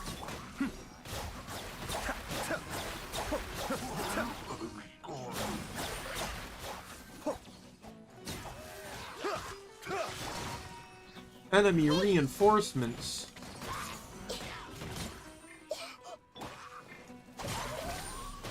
Cascade. Food.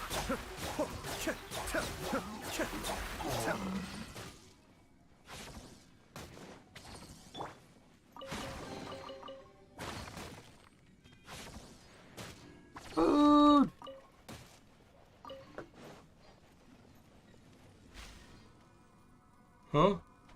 Is this like those electro portals, but a dendro version of it? I've not seen these yet.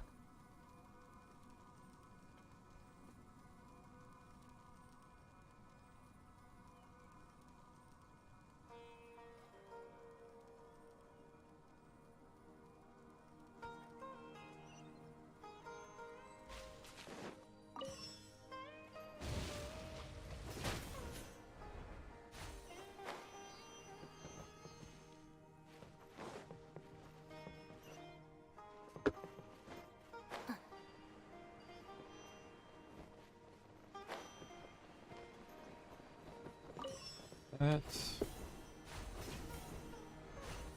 And I'm home free.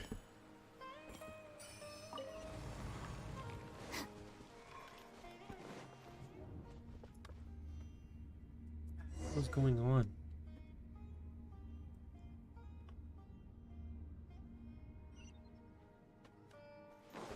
This is so confusing. What is going on here? This place is getting weirder by the minute. Hey, what's the matter? You don't look so good. Oh, this thing again?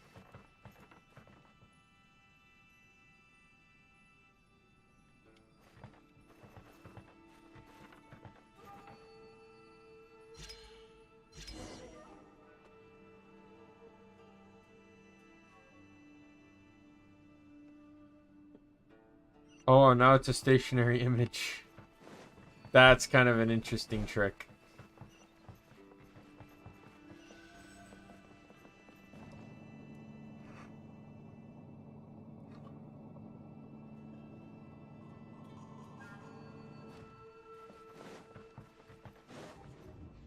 What the hell is going on? Getting my sweater on.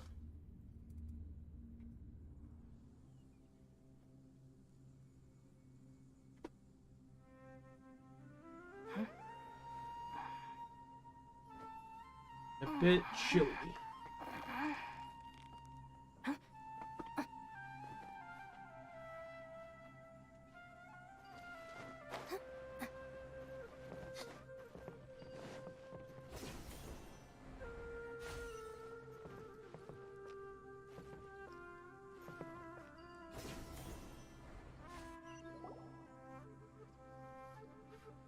Is it boss? Or the Herald? I thought we killed this Herald. Looks like we meet again, traveler. The Abyss Herald! What are you planning to do in this strange place? Strange place. Plotting. You needn't worry about such things. They don't concern you.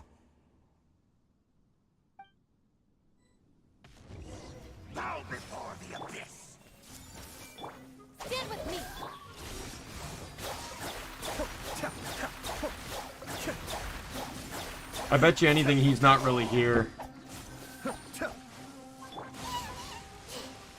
Everyone hold hands. The bond is strong. Lightning terrified.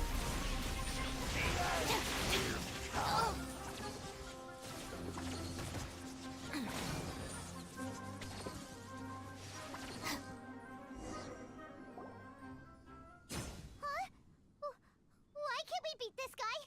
Oh, Paimon doesn't get it! We faced others like him before! What's wrong this time? Traveler, though you may have managed to avert countless crises before, your good fortune was bound to end sooner or later. I can guarantee you, though, she would not. Lumine would not allow Aether to be killed. Your sister. Oh, pitiful traveler. Are you really so ignorant? Or are you just living in complete denial? Her Highness has long since forsaken you. Your meager existence in her eyes is that of an annoying bug. I bet you anything this is not the real Herald. He's just speaking the doubts in his mind. Which drive you to find your sibling are utterly gone. Your journey is meaningless. But don't you fret now. Today will be your last. Now die!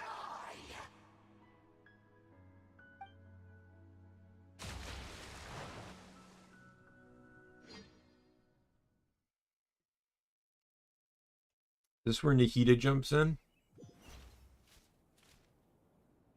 Or does he wake up?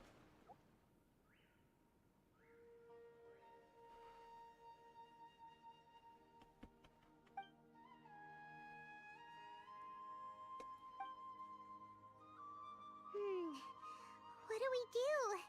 We have... Oh, there she is! Quick, let's see how she's doing. That or the Aranara put him under like an illusion spell. Well, the good news is that she's still conscious. Hey, why'd you drop her food on the floor like that? Are you okay? That's really not like you. Anyways, we can talk about this later. We better make sure she's alright first.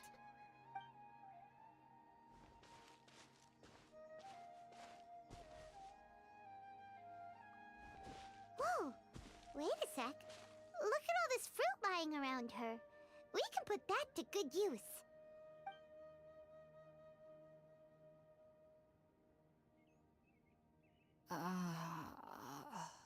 Who is there? Tainari, is that you?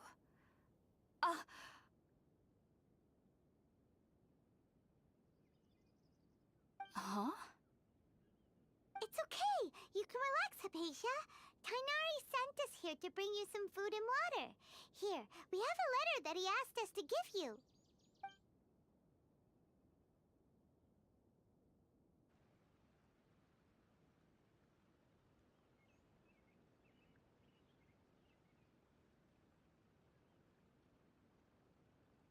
I see. So, you're friends of Tainari. I apologize for all the trouble I've caused you. I'm grateful that you came so quickly to save me. You even brought all this fruit.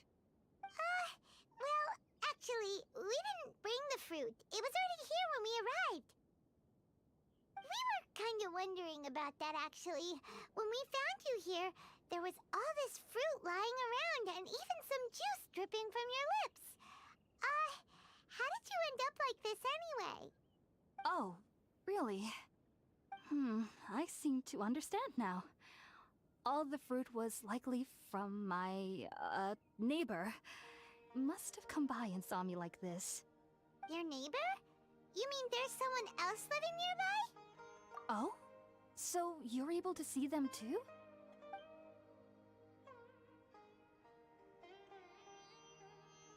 Wait, hold on a second, Traveler. You say that before we arrived, you saw some mysterious creature and suddenly had a strange dream? Isn't that a little too crazy to believe? No, I actually do believe what the Traveler is saying. I myself had a similar experience once before and ended up scaring my timid little neighbor here. You needn't worry. They mean you no harm. They only dragged you into the dream because they hoped to buy themselves a little time in order to scurry away. So, Hypatia, just what kind of creature is your neighbor exactly? I'm not sure what it's called, to be honest. But I do know that they have some sort of deeper connection with the Dendro Archon. I know this because the first time I saw them was also the exact day my consciousness was able to form a connection with Irminsul. Even after I opened my eyes and stopped meditating, my heart was still pounding, and my mind was racing with all the knowledge that I had touched. And at that very moment, I suddenly noticed a small figure at the opening of the cave. In my curiosity, I began to walk over to the creature. They must have already been used to me living in the cave, because they didn't seem to mind me approaching them. They just kept doing whatever they were up to. It wasn't until I crouched down next to them that they suddenly realized that I could see them. Oh! And then? And then I had a dream. By the time I came to, they were nowhere to be seen. I was convinced they'd never show up again. But sure enough, I saw them nearby a few days later. And they weren't alone. I feel like they aren't as afraid of me as the first time I approached them. But I never would have expected them to save me.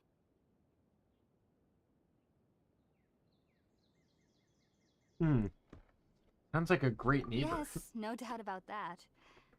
By the way, Tainari mentioned in his letter that you had questions for me regarding Irminsul.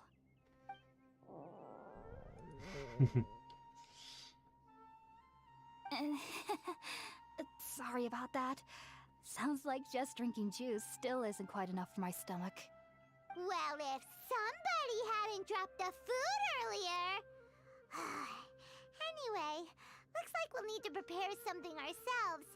Besides, Paimon's getting hungry too. Let's eat first and talk about Irminsul later. Alright, we're up, traveler. Today's menu will feature sweet madame and a radish veggie soup. You'll love them, Hypatia. They're our specialties after all. Sounds good. I've never tried any dishes from other nations before. I certainly look forward to it. It's been so long since I've had a decent meal, too. To be honest, the last time had to be when Tainari came to visit.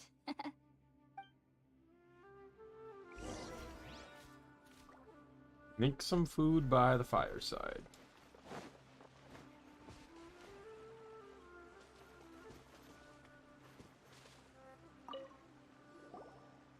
Good thing I didn't have to light it. All done! Let's use the empty box that Tainari gave us since we already washed it. Oh, it smells amazing! And the box is a nice touch too! Let's go serve this up and start eating with Hypatia!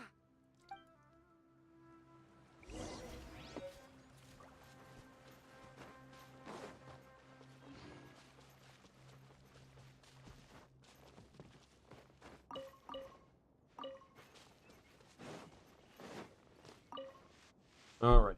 Are you already finished cooking? Smells delectable. I'm truly thankful whenever I can enjoy a proper meal like this. Cooking really isn't my forte.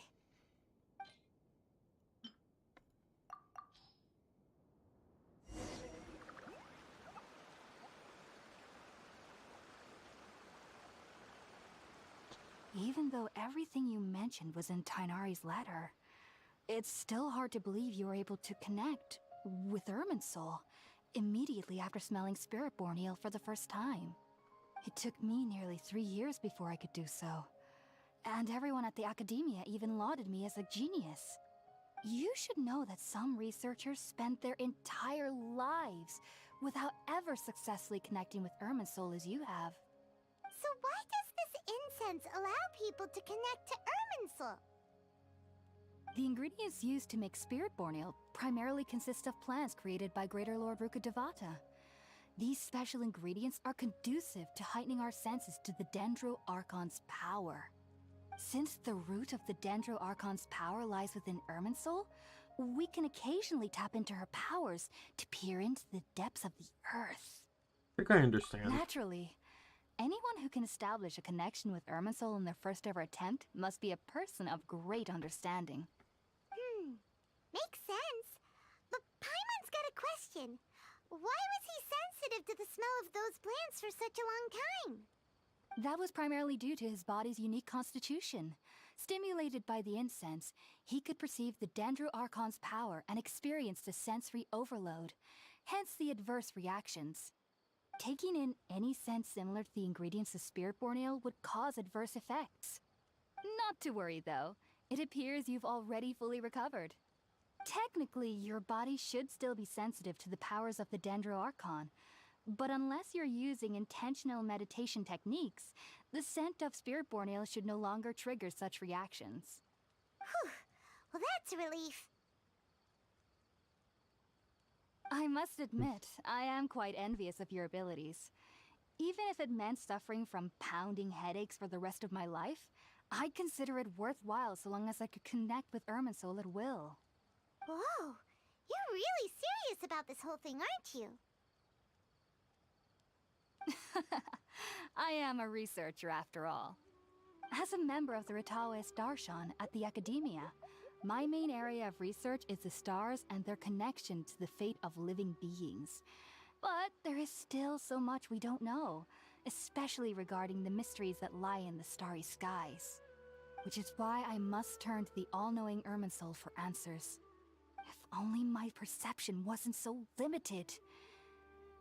Unfortunately, I cannot guarantee that my every attempt to attune with Irminsul will be successful, or that doing so will leave my consciousness intact.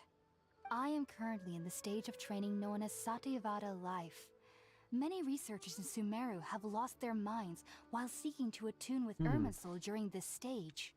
Sages have said that Irminsul contains I like the divine Aranara just knowledge, chilling. and touching such knowledge without the proper preparations and abilities will only lead to one's mind caving in on itself. That's why we meditate alone.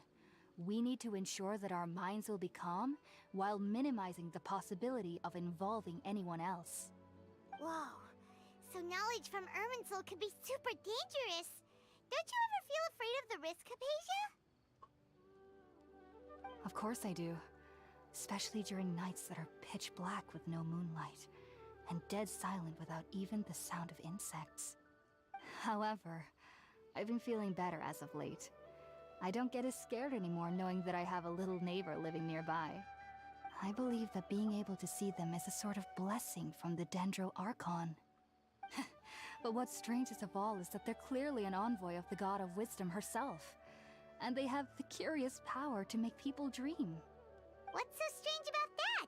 It doesn't sound so out of place for a divine being, does it? Well, it's strange because nearly nobody in Sumeru can ever dream. Oh, is that true? Yes, well, to an extent. Only children can dream in Sumeru. Adults, however, never do. The sages say that wisdom implies rationality, but that which occurs in dreams is often neither rational nor logical.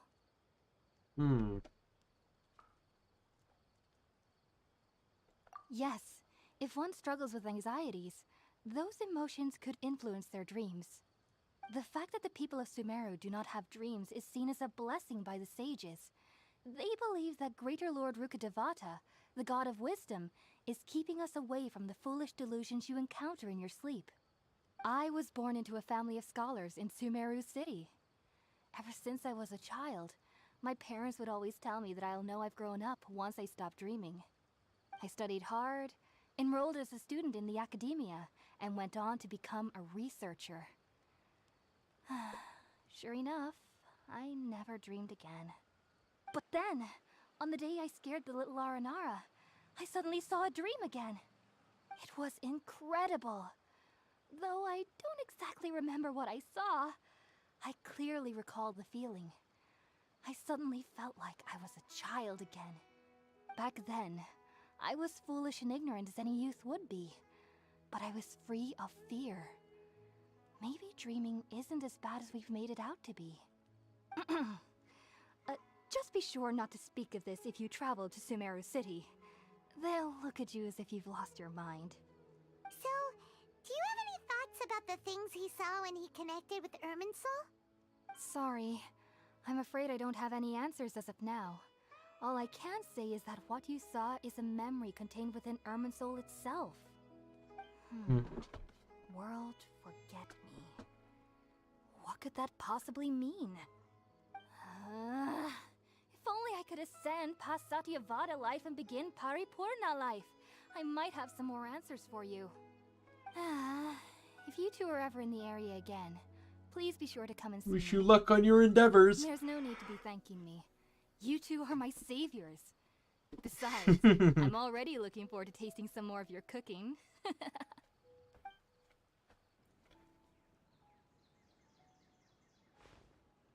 Now that we know Hypatia is alright and had the chance to ask her some questions, Paimon thinks it's about time to head back to Gandharvaville.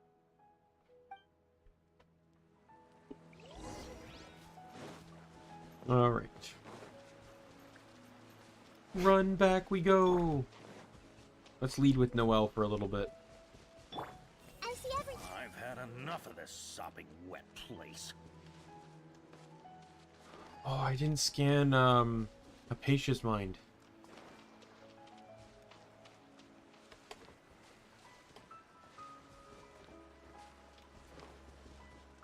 Hey. Nothing. Because she's a story character.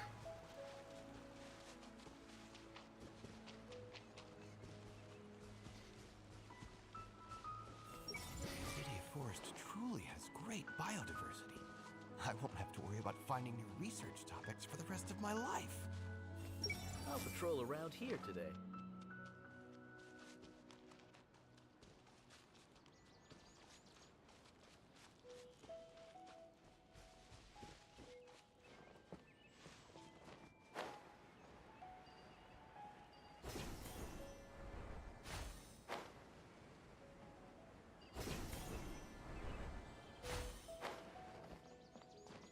All right. Yo, is that Luigi? Think about it, Tainari. Refusing Man, to it's been a while. How have you been, man? Sand. I understand that you're a forest watcher and that it's your duty to combat the effects of withering zones. But isn't it evident that such work is not a lasting solution to the problem? As Sage Kage clearly stated, your presence and guidance in Sumeru City is pivotal in finding a cure for Irminsul. How could you possibly refuse? Keep your emotions in check, Gulam. Let's at least listen to Tainari's reason for declining. We're here to invite him to the Academia, not to cause a scene. Sage Kage. I know Mario's I am not shown up truly much honored either, but I that you imagine he's came just here been in busy. person. But I'm afraid I must still decline your invitation. I am merely a forest watcher. How could the great minds of the Haravatat have any need of someone like me? Well, it turns out that your refusal letter had some implications on your master's reputation. He is a renowned sage of the Immorta, after all. So now I've come here in his stead. I see. Huh. And I figured that given his temper, he would come here and berate me personally. Oh, okay. Tainari, your master is an integral part of this effort, and now he requires your assistance. And what exactly does my master need of me, Sage Kage? You'll know once you've arrived in Sumeru City, that is. And how long will I be required to stay? There's no definite answer as of now. Do you mean to tell me that despite coming all the way here to Gandharvaville, you still can't answer the questions I laid out in the letter to my master? If that's the case, then I'm afraid I cannot give you a definite answer either. Tainari, but you... I hope he does well on his homework. So be it. Come, Gulam, we're leaving.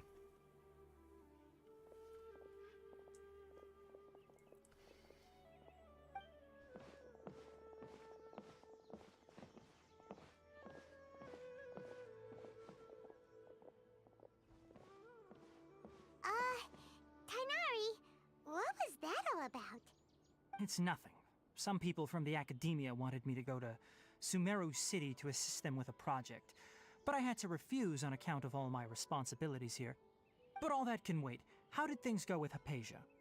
It was quite the eventful trip, but the main thing is that she's safe and sound. She answered a bunch of questions for us, too. Very good.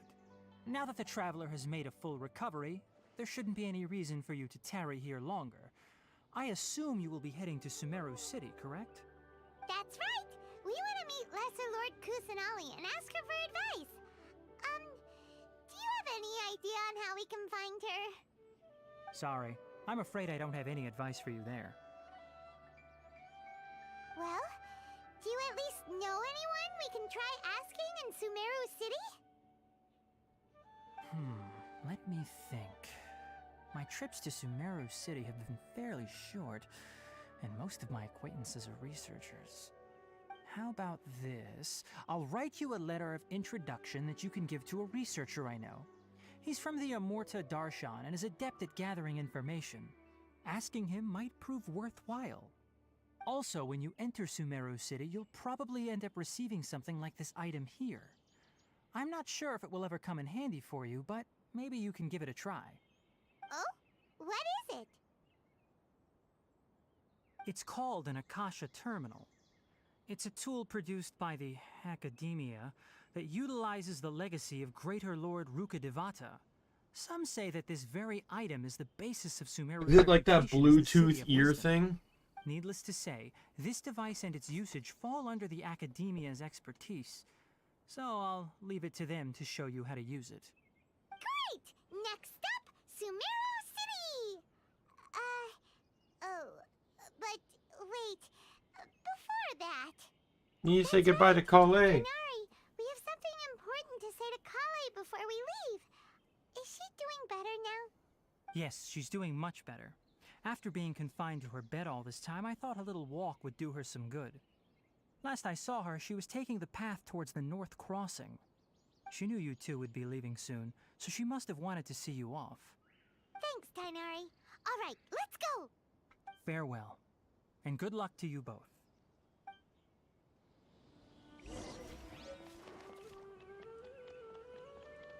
Oh god.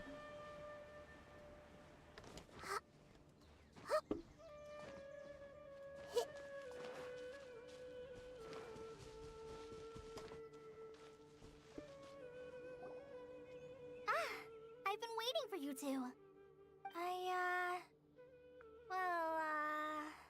Oh really? While at work, you mean? I guess I should just wish you two That a sounds... successful journey. Is that fun or boring?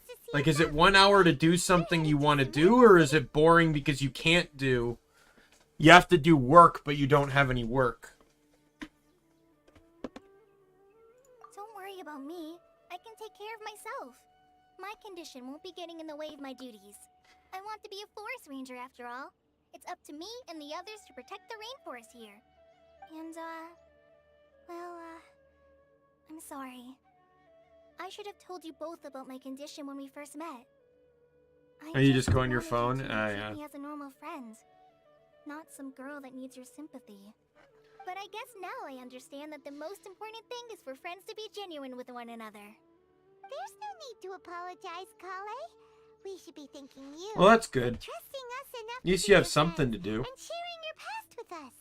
Because I know there are some places where it's like you have nothing to do, but you're like, but you can't do this, this, this, or this. And then you basically just end up with literally nothing to do. A lot. Before you leave, I have something for you. Oh? What is it? It's my recipe for pita pockets. I told you that I'd give you a copy, remember? My handwriting is a little, messy, so please don't laugh. Yay! Thanks, Kale. Now we can eat those scrumptious little pitas whenever and wherever we like. I hope that whenever you eat them, you'll both remember your time here in Gandharvaville. Of course we will. Then, I, trainee Forest Ranger Kale, bid you both farewell. Please visit Gandharvaville again. The Rangers will always be ready to assist you here.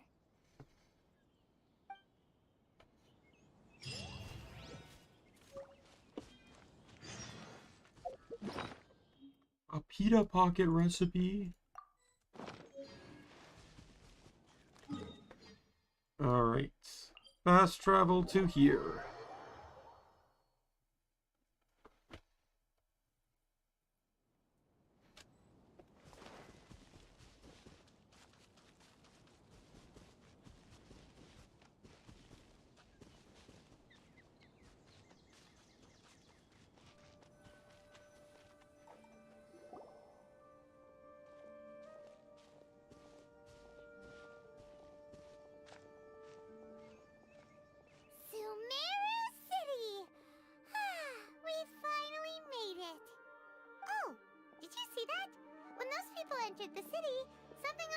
split up. One moment, please, you two. It appears this is your first time visiting Sumeru City. Oh, yeah, that's right. But how did you know that? Because there's currently no information on either of you in the Akasha. But no need to worry, that won't prevent you from entering the city. In fact, the Academia conveniently provides each traveler to Sumeru City with a device. Perhaps you two have heard of the Akasha before. It's our beloved Greater Lord Rukkhadevata's lasting legacy, a treasure trove of collected knowledge. Oh, wow. That's pretty cool. As long as you're getting paid anyway. The Academia created one of its most ingenious inventions, the Akasha Terminal. Like, at my job, I work hourly, so if I get to leave early, I don't make money. And access any knowledge you need. I should mention that due to technical limitations, the operation of Akasha terminals will be much smoother and more effective in large cities such as Sumeru City and Port Ormos. Oh, so this is the thing that Tainari was telling us about. It sounds pretty amazing. You two are quite fortunate. Until recently, it was standard practice to only issue Akasha terminals to outlanders who spent an extended amount of time in Sumeru. However, this policy was recently changed, and now all travelers are issued one upon arrival. Here are your Akasha terminals. Please handle them with care. It kinda looks like a leaf. To activate it, simply hold it in your hand and say the following phrase to yourself. May the mighty God bless us with their voice of wisdom. Oh, since this little doodad lets you access knowledge, maybe we can use it to find a way to meet Lesser Lord Kusanali. Let's give it a try. May the mighty God bless us with their voice of wisdom.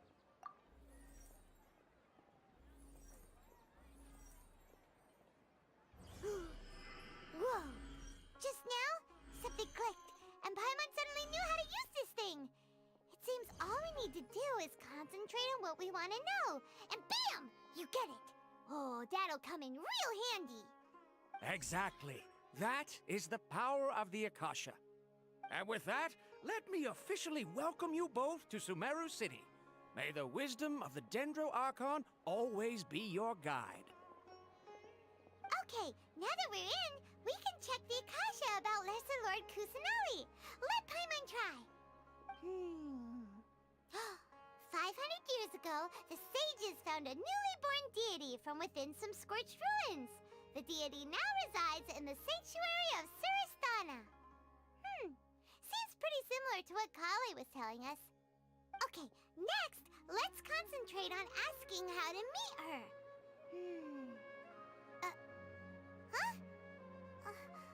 Paimon doesn't sense anything. The Akasha didn't respond to Paimon's question. Yeah. I work retail, so I can understand that. But the thing is, I don't work in, like, giant stores. Like, I won't say the store I work in, but it's not like a Walmart or a Superstore kind of thing. So I don't have to deal with, like, large amounts of staff type problems, but it's like, here's the thing. Here's my opinion. Because I'm viewing this from, like, a managerial perspective, right? Because I am an assistant manager. They have every right to call you, but you also have every right to say no. That's how it works. I cannot, if I call someone in, they can say no. I can't be mad at them for saying no. However, the way we view it is the more you say no, the less we're going to ask you. Because it just proves that you become less and less reliable. But at the same time, I can sympathize with you because I also don't want to come in on my days off. I've actually, during the holiday season, I got super pissed off a couple times when I had to come in on my day off. I actually, 2 or 3 days, I think I had to come in on my days off. And that really upsets me because, especially, during a time period where I'm working 50 hours a week, 5-6 days a week, of course I don't want to come in on my days off. Like, I am very good at disconnecting from work. The moment I leave the store, boom, disconnected. So I fully understand, but I'm also in a position where if I'm asked, usually me or my manager are the last options. We try to find solutions within the store itself before one of us takes it, because we work the most. So for us to work more, like we work very close to overtime, right? So obviously the company doesn't want us to go into overtime unless, we have to.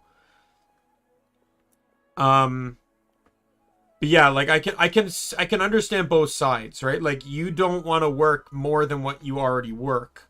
But at the same time, they do have the ability to ask you, but you just don't have to say yes. Like I don't get mad at anyone that says yes. I just get mad when they say no constantly. But they still have a right to say no. But it's like, I'd appreciate a yes every once in a while. Right? Like, I'm calling you because you have the availability.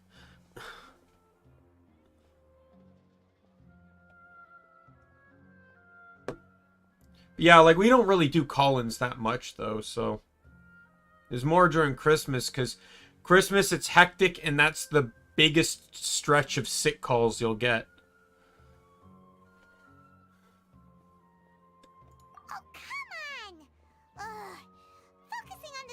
Feels like when you have something you're trying to remember and it's on the tip of your tongue, but you just can't think of it. Daimon's brain is exhausted. Oh, smart idea. But what are you going to ask it?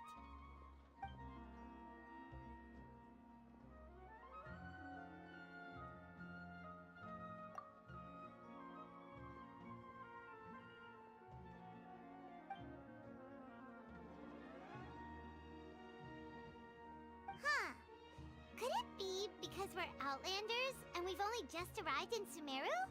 Maybe we're not qualified to receive an answer to this sort of question or something.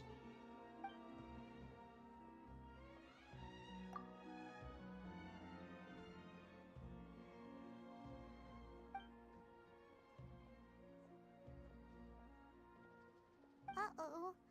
Paimon's getting all teary-eyed all of a sudden. It feels like the people of Sumeru really miss their Archon. I do know one thing about Sumeru's story. The sages are dicks.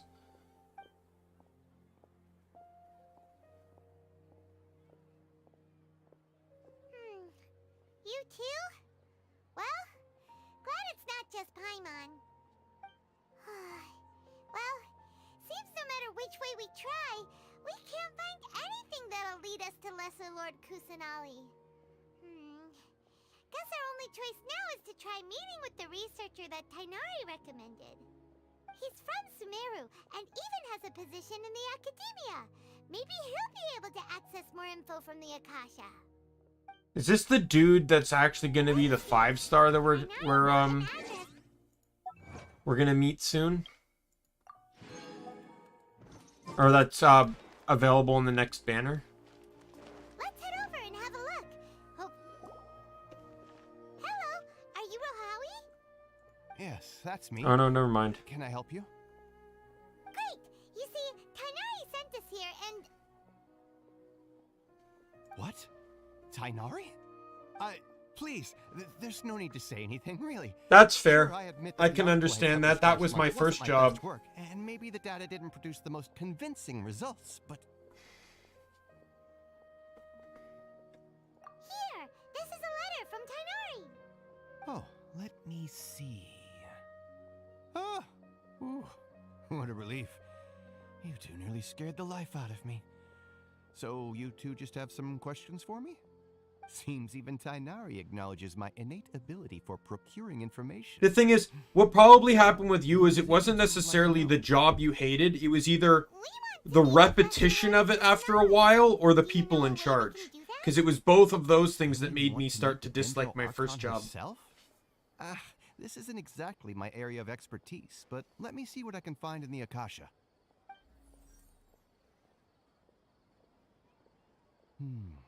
Sorry, the Akasha didn't respond to my query. What? You too? But what about your abilities for getting information and all that? us more info than we did. Well, as I said, this isn't my area of expertise. I am but a lowly researcher, so the Akasha doesn't see a need for me to know more about the Dendro Archon. All I know is that ever since Lesser Lord Kusanali returned to Sumeru, she's never left the Sanctuary of Sorasthana or made a public appearance. Huh. Didn't expect her to be such a mysterious figure. The Dendro Archon is somewhat of a recluse. Perhaps she just doesn't want to entertain visitors, which would explain the lack of information in the Akasha.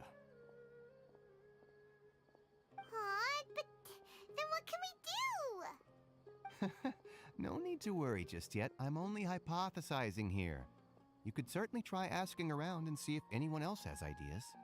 And besides, you two should consider the bright side of things. Not being able to see Lesser Lord Kusanali may not be a bad thing. In this world, there will always be information you cannot obtain from the Akasha and things you can never accomplish. Knowing when to yield is a form of wisdom. Take me, for example. It's a miracle if my brain cells can spit out one paper every 3 years. But Tainari? That guy can publish 3 papers in just a single year.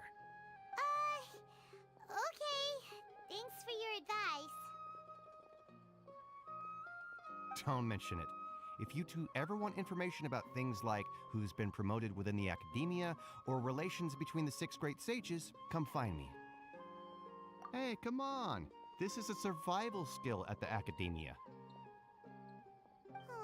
It'd still be useful to know, having an in guy like that, to know. He basically is the guy you go to know who to talk to. And who to avoid, and who to stay on the good sides of. Someone, we don't know anybody here. Huh? Like who? Oh, yeah, okay. I think I saw a little bit of this. Catherine! The Adventurers Guild has its own intel network. Let's hurry and find her. I'm excited for this because this sounds like it's going to be unlocking Sumeru, and I've been wanting to change. I want to change my dailies to Sumeru.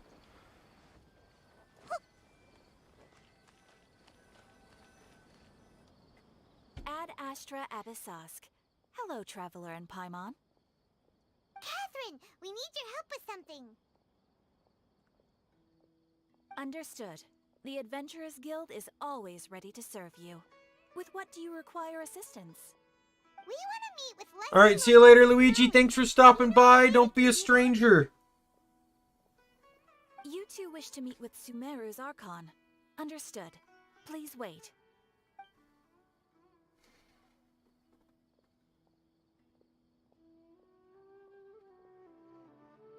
I apologize, but I am unable to call up any relevant information in the Akasha. I'm also unable to locate any pertinent information in my personal memory. Aww, another dead end. Well, if Catherine can't help us, then we really don't know anyone else to ask now. Please do not worry. I may know of someone who can help you two. In Sumeru, the Adventurers Guild does not serve as the vanguard of information.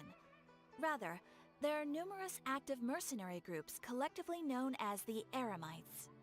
They take on various contracts and work all across Sumeru, so they naturally accrue intelligence. An Eremite brigade called the Corps of 30 is in charge of Sumeru City's defenses. Not only are they the oldest brigade, but they are responsible for managing and coordinating the affairs of all other mercenary brigades. Corps of 30? What a weird name. Supposedly, they are named as such because their ranks numbered 30 at their inception. Asphalt, an advisor with the Corps of 30, maintains good relations with the Adventurers Guild. Though he's already retired, he and his words carry great weight within mercenary circles. If you'd like to get in contact with him, you can find him at the Corps of 30's headquarters, the Citadel of Rexar. Thanks a lot, Catherine. I wish you two the best of luck. We look forward to your exploits in Sumeru. Alright, off to the Citadel of Rexar we go! So did this unlock,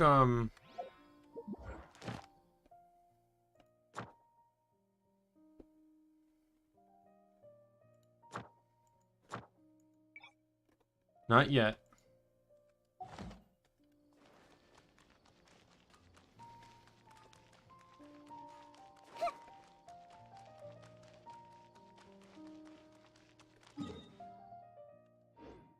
Oh yes, the area with all the fucking staircases. I got lost here my first time in this city, especially since I didn't know I was in Sumeru when I was exploring.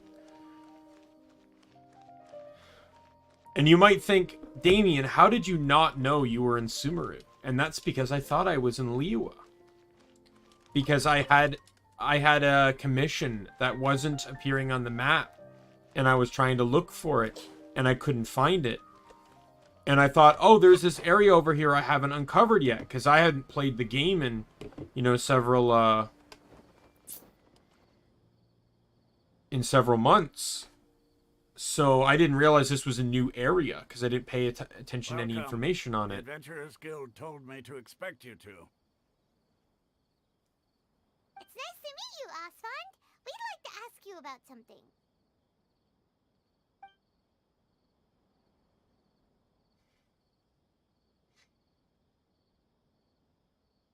I see. So, Catherine's the one who sent you this way.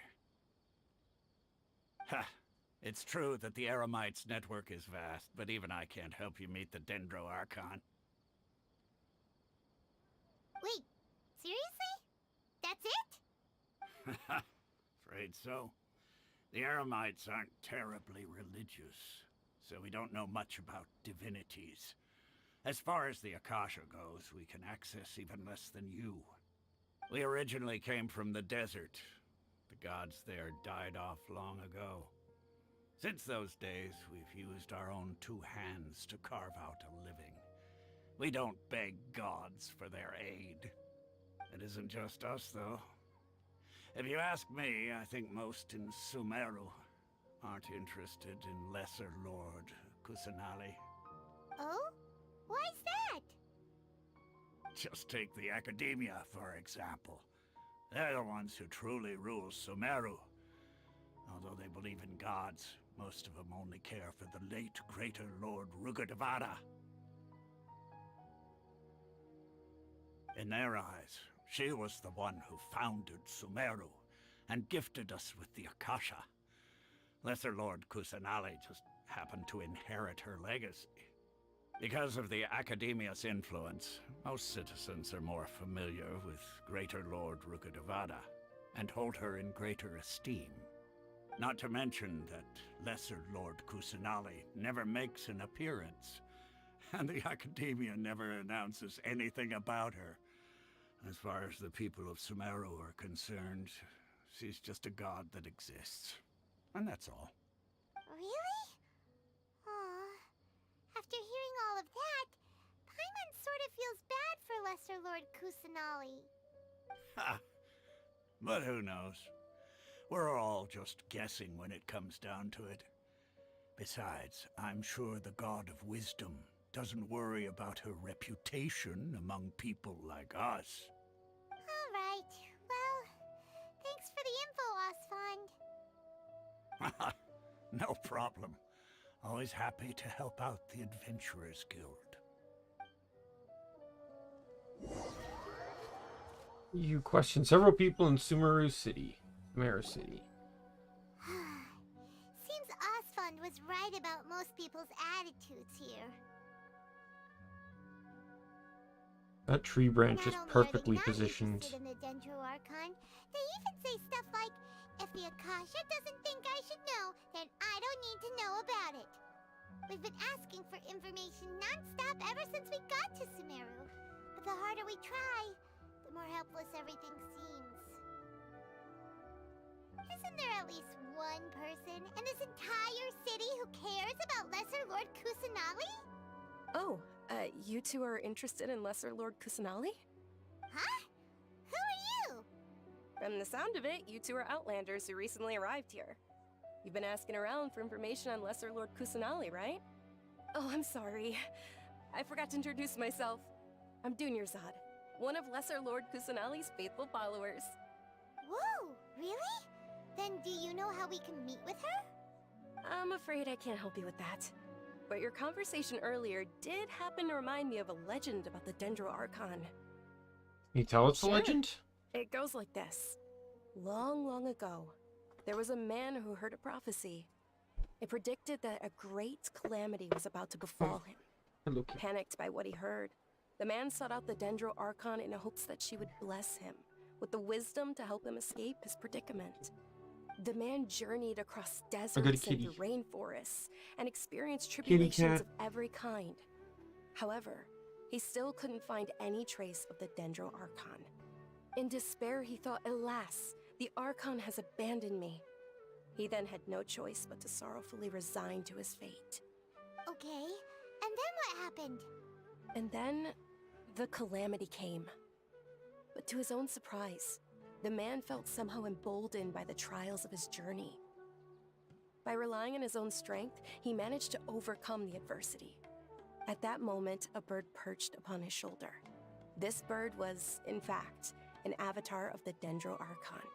She said, "O Archon Seeker, do you now understand? She and her wisdom have long been found by you. Along your journey, we were in every flower and blade of grass, every ray of sparkling sun, and every breath of dancing wind. So long as you continue to think and ponder, we'll be wherever you go." Yeah, Amazing story. thanks for the story. Paimon feels all warm and fuzzy Very inside after legal. that. In a way, it seems like this story is also one of the Dendro Archon's avatars. Dunyarzad, since you worship Lesser Lord Kusanali, can you tell us anything else about her? Of course. So did you two know that, I'm terribly sorry, but it seems something's come up now. Let's chat another day.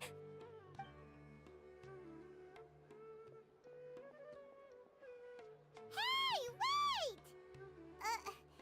What the heck? Are we about to get shanked? It looks like they're searching for someone. Dunyarzad was acting super nervous just now. You think they're looking for her? This stinks! We finally managed to find a lead about Lesser Lord Kusanali! We can't let them... Let's see if we can get rid of them. Hey, have you two seen a brown-haired girl wearing a purple top and a long blue dress? We're looking for her. Did she have bandages wrapped around her wrists? Yes, that's her. Did you see which direction she went? Yeah, she went... that way. Quick, after her!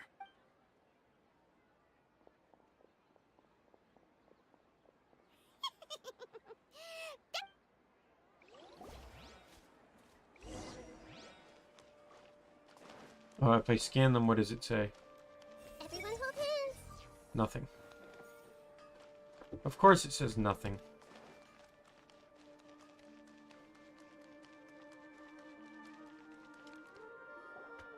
There you are, Dunyarzad. We thought you might have been long gone by now. Oh, it's you two. Oh, you startled me there. You can relax now. We threw those people looking for you off the trail. Really? Thank you so much. Unfortunately, I believe there's still more of them out there looking for me. Uh-oh, looks like there are some coming this way. Huh? More of them? Then what are we standing here for? Run! No, wait, my body isn't in the best shape. Okay, sounds good. There's a tavern on the other side of the port we can go to. They probably wouldn't expect me to hide in a place like that. All right, let's move out. Stay behind us. We'll keep an eye out for anyone looking for you. You should also wear more things to cover up the description that they seemingly know.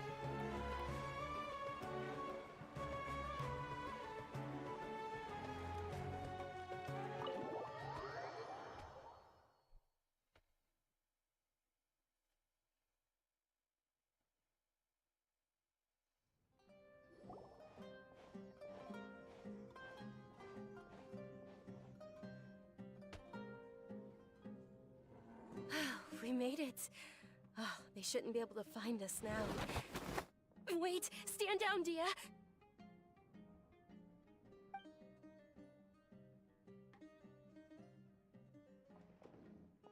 My lady, who are these two? They're travelers that I met on the street just a moment ago. They happened to notice that you were all searching for me, so they helped me hide. I see. In that case, you two should scram. There's nothing here for you. Wait a sec! Who the heck are you? And why are you shooing us away? I'm Miss Dunyarzad's bodyguard, here to see that she returns home safe and sound. My lady, let's get going. You've been gone for so long that your parents are worrying themselves sick. And if I refuse to go with you? It'd be easier for the both of us if you cooperated. But if you insist on not going, then I'll have to carry you like a sack of potatoes. Hey! Dunyarzad already said she doesn't want to go back. Why are you still pushing her? Stay out of this. You don't understand the situation. Sorry, my lady. Even though I'm Hey, your Izumi. your parents How are have you my been? employers. I have to answer to them. How much? Wait, what? How much more do I have to pay you to become your employer? So you never listen to my parents ever again. Double? A triple? Give me some time and I'll get that much. My lady, this isn't about Mora. I don't know what you think of us Eremites, but let me say this. I like Mora, but I'll never go against my principles. That's good. That's why I'm here looking for you. Sure, it's an order from my employer, but my conscience was also telling me it's the right thing to do. And knowing your health, carelessly running around like this is gonna I know hurt she's ya. going to be playable For the sake of soon. I those think who love people you, think she's going to don't be stubborn. playable in 3.5. No, you're wrong. I'm aware of my limits and I know what I'm doing. Honestly, the only people being stubborn right now are my parents. And they know perfectly well that it makes no difference if I'm at home or not. They still won't accept reality. And every time I bring this up, they just change the subject. Dia, you've been living with us a long time already. This should be old news to you. Dia, I know it hasn't been easy for Mother and Father, and I'm grateful for everything they've done for me. But there's someone else in this world I'm also grateful to. Because she saved me. The love I have for her is the same I have for my parents. This is my life and my last chance. So I want to do something meaningful.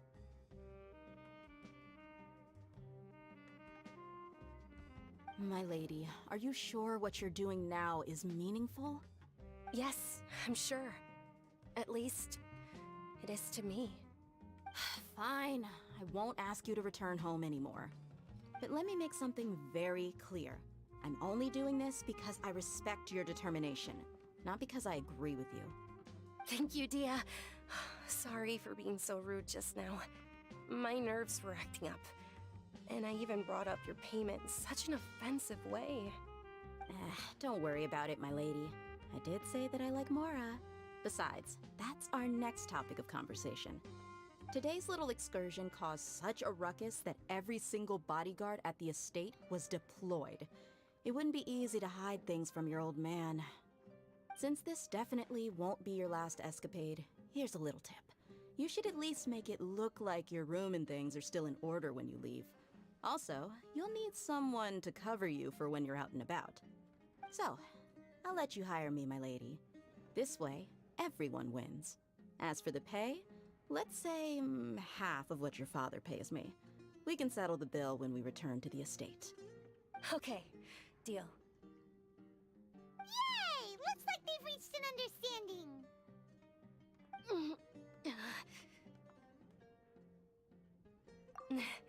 I'm fine, really. I just feel a little tired now that things have calmed. My lady, stop trying to look tough. We're already in a tavern, so let's rest up and grab some grub. I'm sorry for worrying you two. If you don't mind, I'd like for you to join us.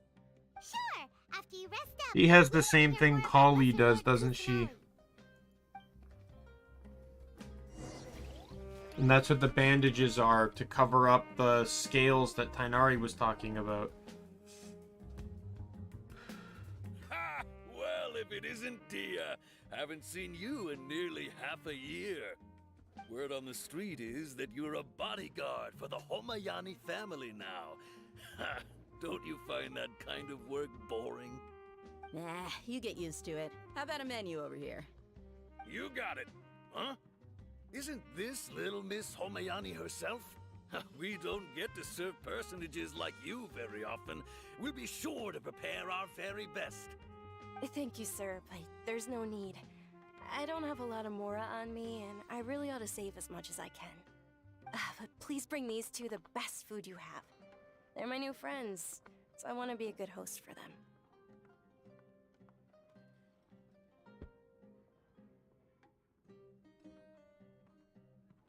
Wait, we're paying for ourselves now? Aw, Paimon kinda wanted to. What do you mean we aren't loaded? But we aren't exactly got like loaded. we got quite a bit of money. I can order a meal. How about our charcoal-baked Agelena cakes? They're our signature snack, and they run cheap. Look, other customers over there are eating some now. They look kind of burnt and dry. Paimon will pass. You've cooked slimes before. What do you have against my slime dishes? Dunyarzad, we asked a lot of people when we first arrived, and almost nobody was interested in Lesser Lord Kusanali.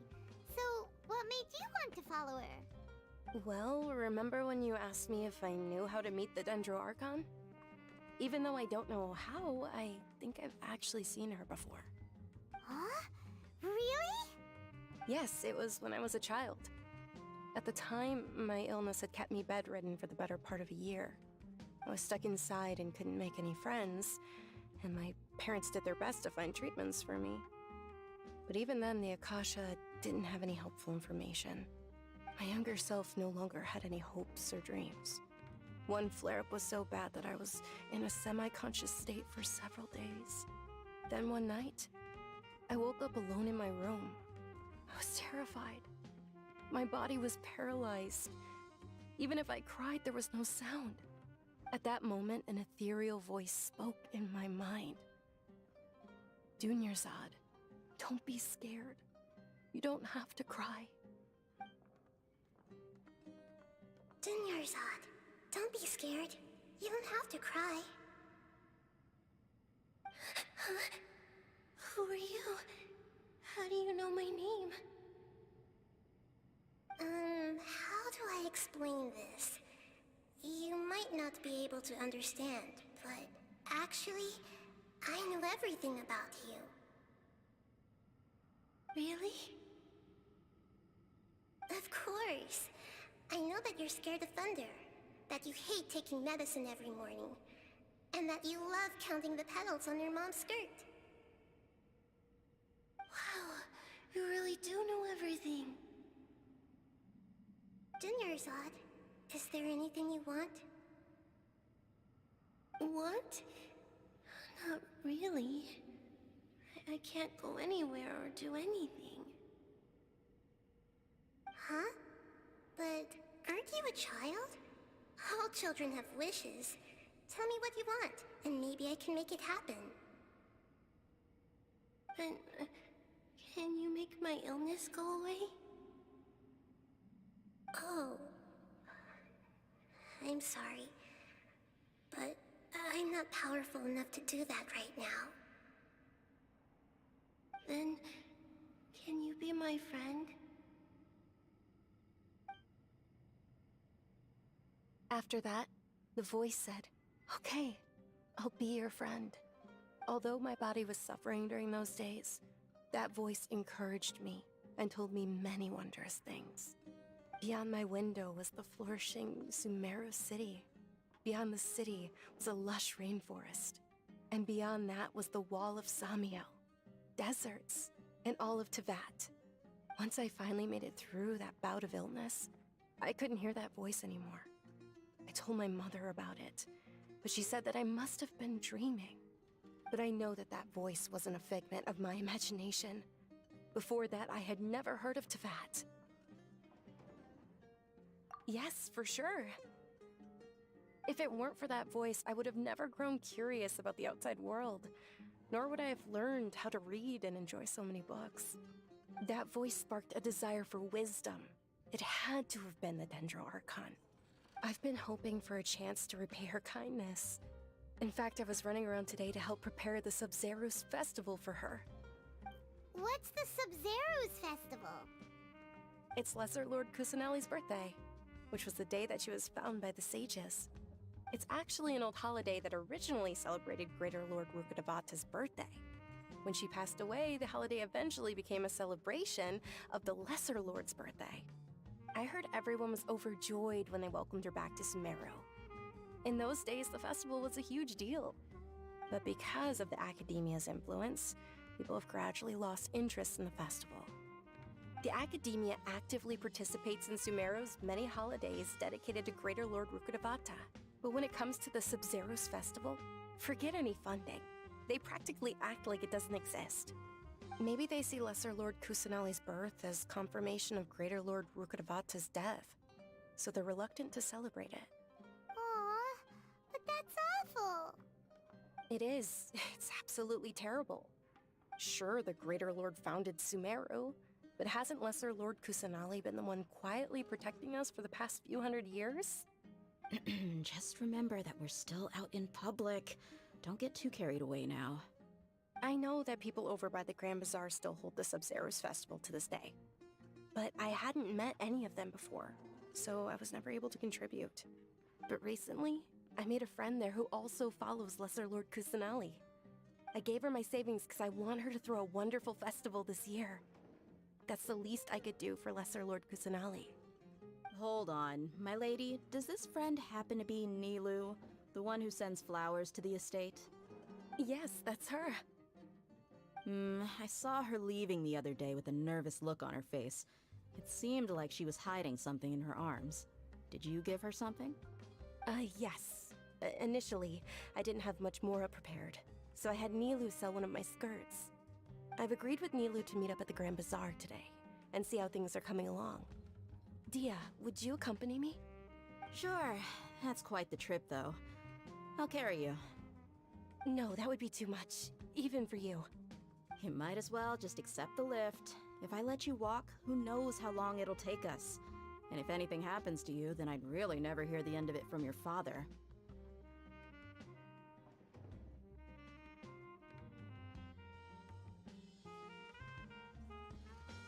But of course!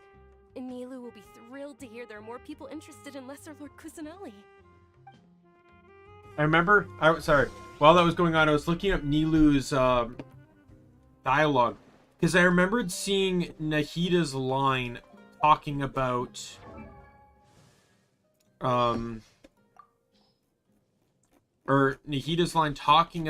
Nihilou, this line here. I once borrowed someone else's body to ask her if she'd mind allowing Lesser Lord Kusanali to watch her dance.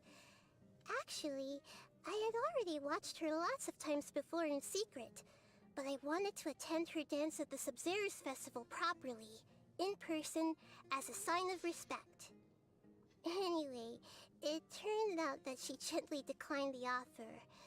I was a little sad about that. This is the only thing I know about their relationship, so hearing that she worships her, so I was looking over on her page, and apparently she declined it because she likes her so much that she'd get stage fright.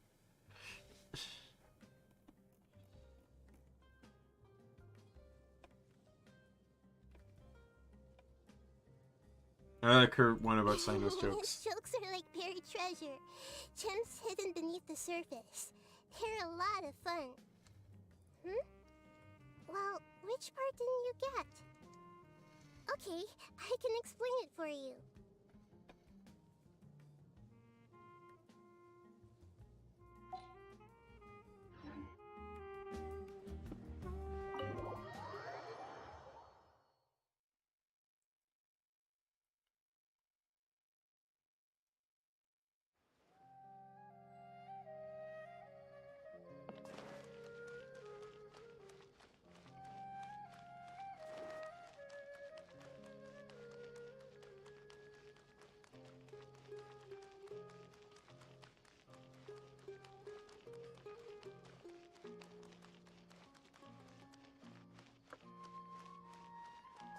I feel like it's only fair that I'm running around as Nahida for the questing here.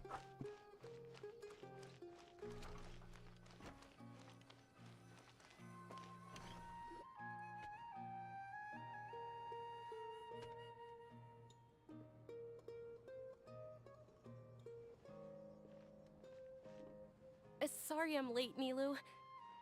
Oh, Dunyarzad.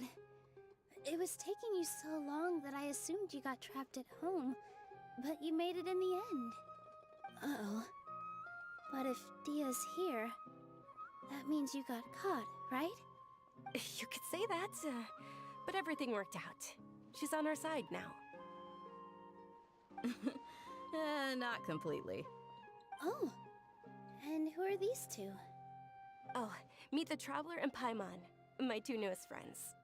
They're visitors who just arrived at Sumeru City and are looking for information on Lesser Lord Kusanali. So you're followers from another land?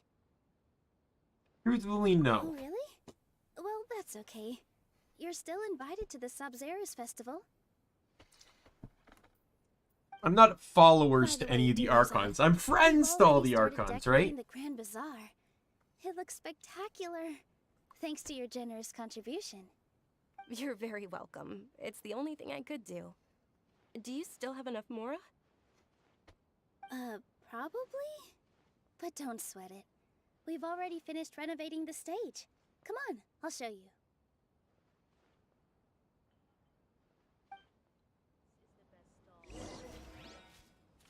Love to see Nihu meet, Yoongjin. I think that would be kind of cool. Wow! This place is amazing! Not bad. Huh. Last time I was here, the stairs were full of holes. The stairs were nothing. A little while ago, we discovered that the tree above the stage had a huge chunk of bark ready to fall off. Mr. Zubair was worried sick. We reported it to the academia many times, but they never sent anyone to deal with it. We didn't want anything bad happening, so we were going to cancel all the stage performances. Oh, probably because it was the theater asking. The academia looks down on performers like us. They probably think it would be best if the theater closed down completely. We can't let that happen, though. Not only would everyone involved in the theater go hungry, but then we wouldn't be able to hold the Sub-Zerus Festival anymore. Thank the Dendra Archon for Dunyarzad. But the more she gave us, we hired someone to patch up the tree, and we also gave the stage a much-needed makeover. The stage is going to be even prettier when it's festival time. I can't wait for you to see it. And I can't wait to see you on the stage. You've been practicing so long already. It's almost time for your dream to become reality. It's our dream. I'll do my best for the two of us. Nilu, what are you gonna be doing at the festival? She'll be dancing the dance of Sub-Zerus, the most important performance at the Sub-Zerus Festival. Dunyarzad, have you told him the origin of this holiday? I only told them about the Greater Lord and Lesser Lord so far. Okay, then I'll tell you two about how this holiday came to be. According to legend, the Sub-Zerus Festival was originally the Goddess of Flowers' birthday celebration for the Greater Lord.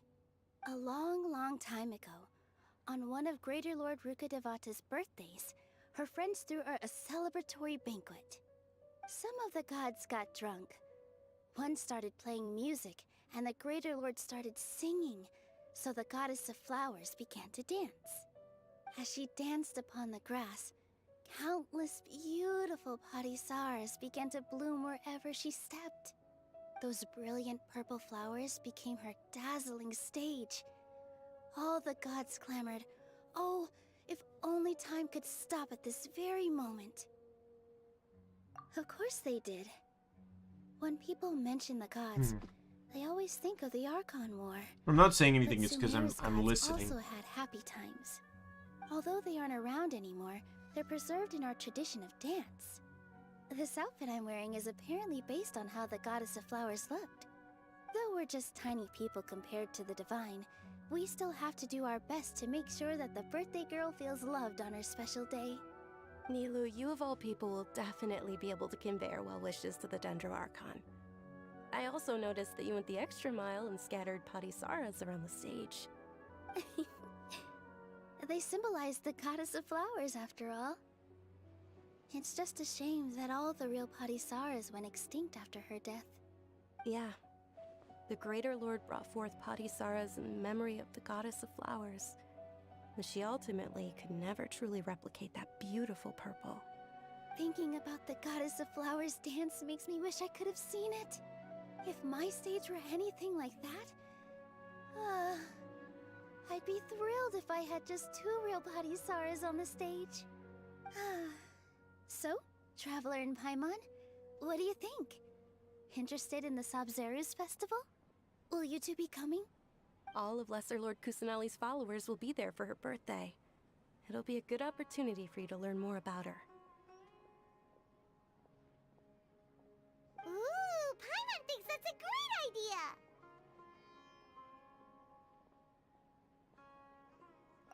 Watch Nilu dance. To watch. Those 2 things aren't mutually exclusive, you know. So how about we all attend the Sabzeruz festival together? Sounds like a plan. Dunyarzad, let me show you which stage decorations we've picked out so far. Traveler and Paimon, if that doesn't sound interesting to you, then feel free to explore the area. Everyone at the Grand Bazaar loves Lesser Lord Kusanali, and we're all looking forward to the Sabzeruz festival. In that case, we'll take a look around.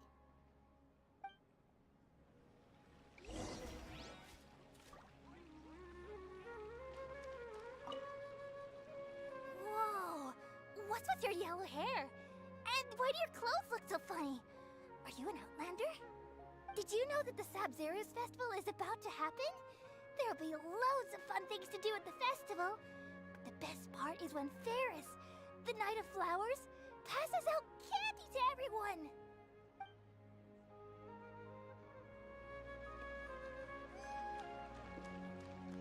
Huh. Revamping the stage for the festival couldn't have been easy, that's for sure. I bet this year's festival will be one to remember. I don't know much about the Grand Bazaar, but I do know that the residents here have a penchant for song and dance. 2 things that the Academia doesn't particularly approve of. Oh, and the perfume sold around here is a lot better than what you'll find elsewhere. The fragrances are longer lasting and they're gentler on your skin and... I mean, that's what I've heard at least.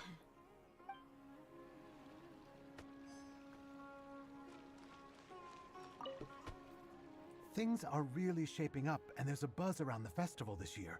We're expecting people from all over to come by this year and buy things during the festivities.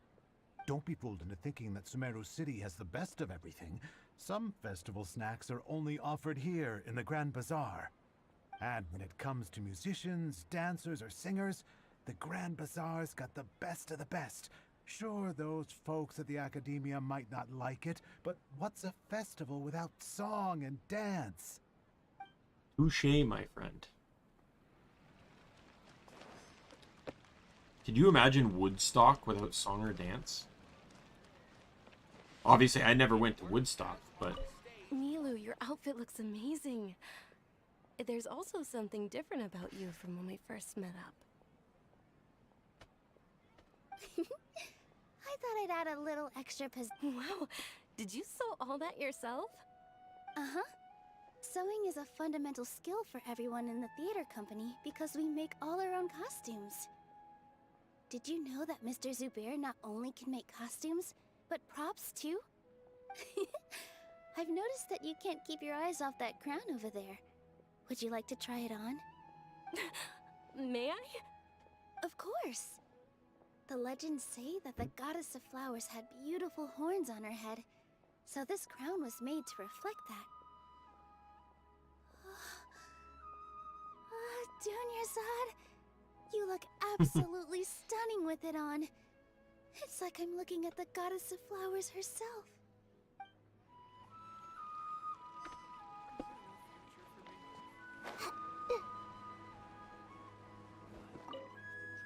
Ah, dancing at the Sabzeruz festival. You know, I also danced when I was younger. As a child, I even asked my grandmother why we performed the dance for the Lesser Lord when it was originally done to honor the Greater Lord. My grandmother said that Greater Lord Rukkhadevata is a beloved deity and honored by all. And Lesser Lord Kusanali is too.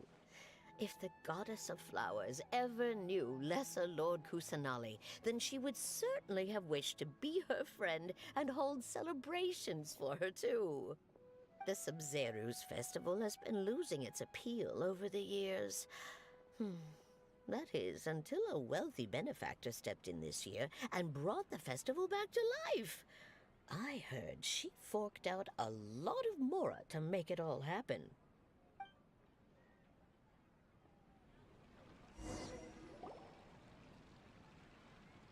Hey! Is that who Paimon thinks it is? It looks like Catherine. It's not Catherine. I've seen a clip of this accidentally got stumbled to me too, but Come to think of it, Paimon's only ever seen her behind the counter at the Adventurers Guild. there's a few clips that somehow wandered their way into my Hey, Catherine! Oh, hey! It's the Traveler and Paimon! What's shaken? Whoa, break time Catherine sure sounds a lot less formal than usual. Paimon was still waiting for her to say Ad Astra Abyssosk. Sure. Standing behind the counter at the Adventurers Guild doesn't require any complicated functions. But saying and doing the same old things over and over again can get pretty monotonous. Like watching the same Fontaine movie day after day. But take you two, for example. You travel across Tevat to enrich your lives. Why does that sound like Amber's new voice? Experiences. Well, we enjoy traveling across Tevat and all that, but we're mainly looking for clues about his sister. Yes, you should keep searching. Sometimes the answers we're looking for aren't necessarily at our intended Haley destination. Baskin. Instead, they're found along the way. Nope, Catherine's someone else. We heard someone say something pretty similar recently. Anyways, what brings you out here, Catherine? Erica Mendez. Oh no, that's Ayaka. What? Who voices Catherine? Voice actor. English is... Oh yeah, it is Erica Mendez. I think she also voices Ayaka too.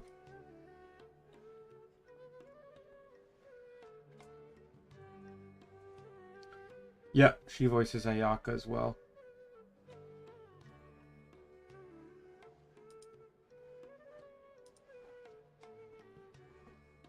Kind of crazy that she got that role like from the beginning of the game because of how early Catherine's in.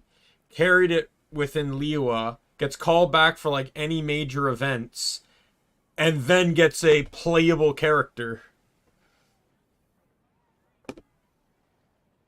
No, not particularly.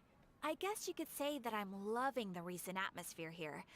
If festivals bring happiness to everyone, then that's where their true value lies.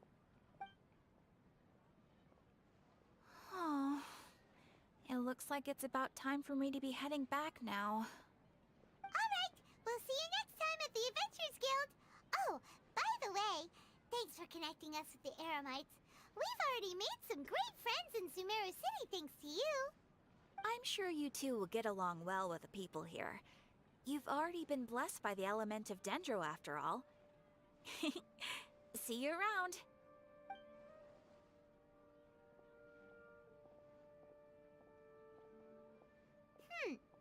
There's something really different about Catherine today. Hey, Traveler. Paimon. Oh, hey, Dia. What's going on? I've got something to tell ya. My lady knows you're looking for ways to meet Lesser Lord Kusanali, and she's been trying to come up with a way to help you. Well, I have an idea that might help. Are you serious? We'd love that. It might not necessarily pan out, so don't get your hopes up too much. I'll need to take you two somewhere and ask someone some questions. My lady is feeling a little worn out at the moment. Nilu's found a place for her to rest. After I take my lady home, let's meet in front of the Citadel of Regzar. Sounds like a plan. Let's head over to the Citadel of Regzar and wait for Dia.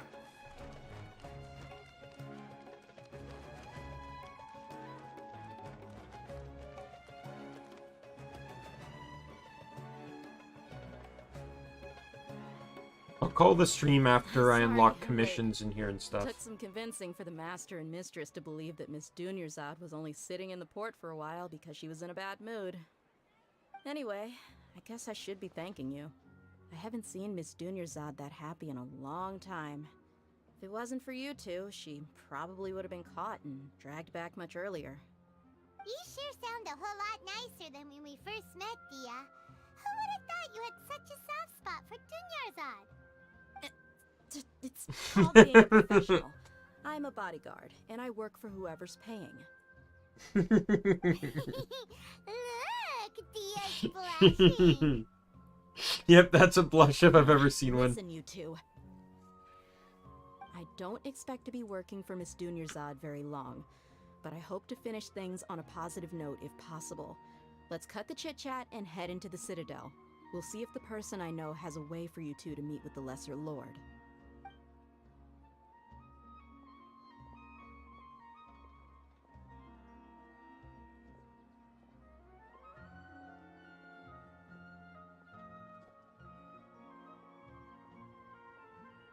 Oh, hey, Chief.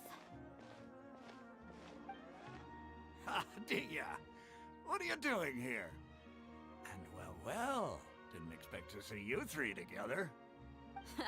I take it you all know each other already? Mm-hmm. We met this morning after the Adventurers Guild pointed us to Ozfon for more info. No kidding. Huh. So, where's Ruksha? I thought I'd help these two out by asking about the theft. Anything you can tell him? Ruksha's gone over to the Academia. The Grand Sage recently ordered Sumeru City to begin bolstering its defenses, so people from all over have been called back to the city. Since you've already mentioned the theft, I suppose I might as well tell him what we know. Appreciate it, Chief. Theft? Sorry, what the heck are you guys talking about? Just recently, the Academia lost something, and there's a chance the item is connected with the Dendro Archon. This case might just somehow help you in meeting her. I suppose that's one way to look at it. But if you ask me, the case is more about the Academia than anything else. Let me fill you in. The Academia recently sent a convoy to pick up an important package from Aru village. Word got out, and the convoy was robbed on its way back. The Grand Sage took the whole matter very seriously. Not only did he dispatch the Matra, but also enlisted our help in the search for leads. All we know so far is that whatever was stolen is currently in Port Ormos. You two have heard of Port Ormos, haven't you? It's the largest commercial port in all of Sumeru. You can travel there by leaving Sumeru City and heading south along the river.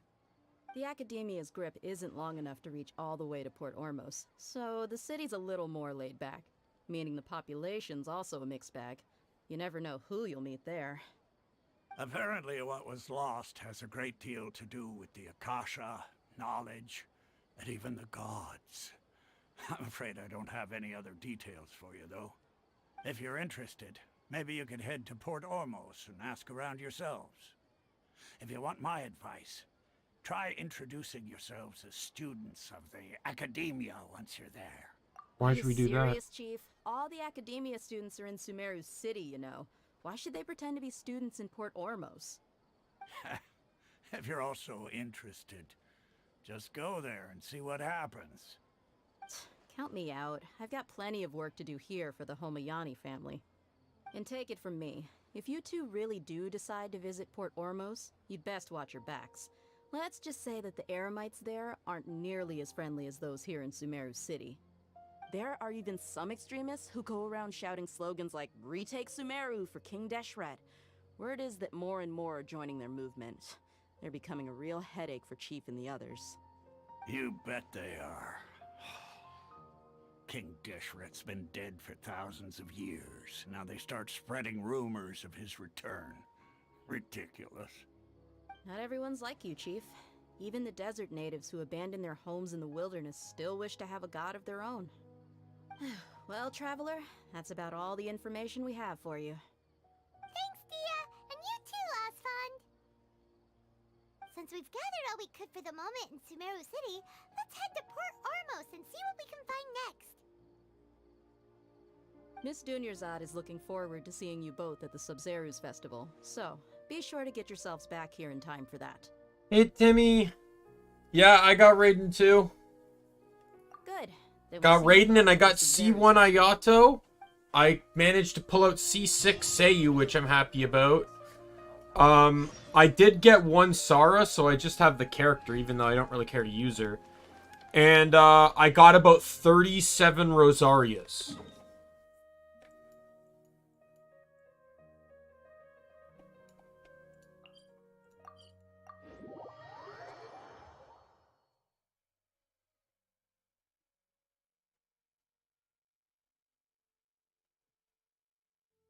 Yeah, in my attempt...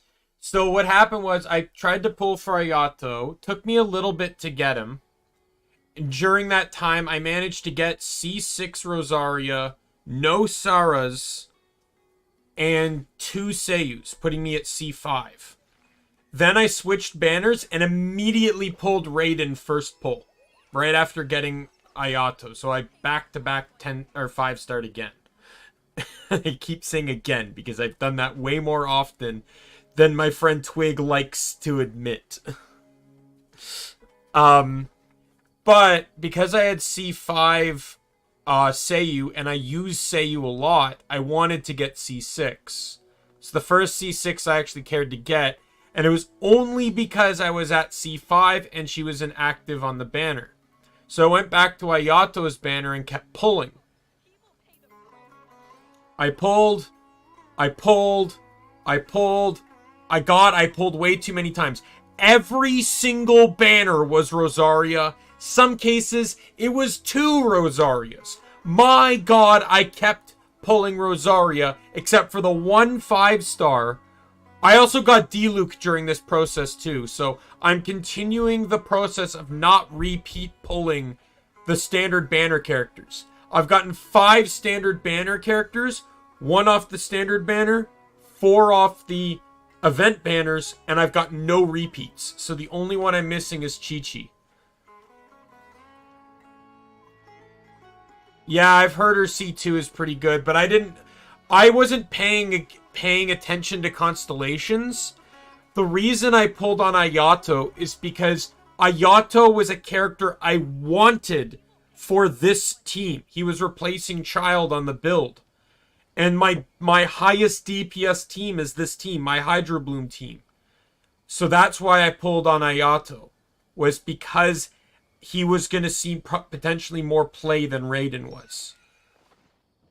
But so on one pull that I didn't get Rosaria on, I got C1, Ayato, and Sara, and then I kept pulling before I finally got Seiyu. In the end, I had spent $600 in preparation and during the pulling process of this banner. Roughly 600. I spent a lot of money.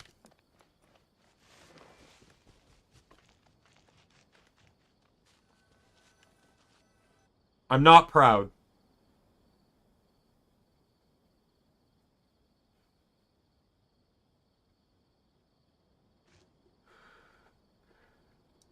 Come and have a good look yourself.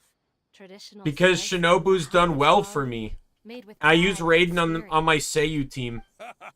You've got a deal. I can't thank you enough for always looking after my business. Believe me, I'm not making this up. Several Eremite mercenary groups are nearly in open conflict, but does Raiden the is on a really team with care? Seiyu, Mona, and Yang Fei. That's not all. Did And you that's my know second that- used team. Wow,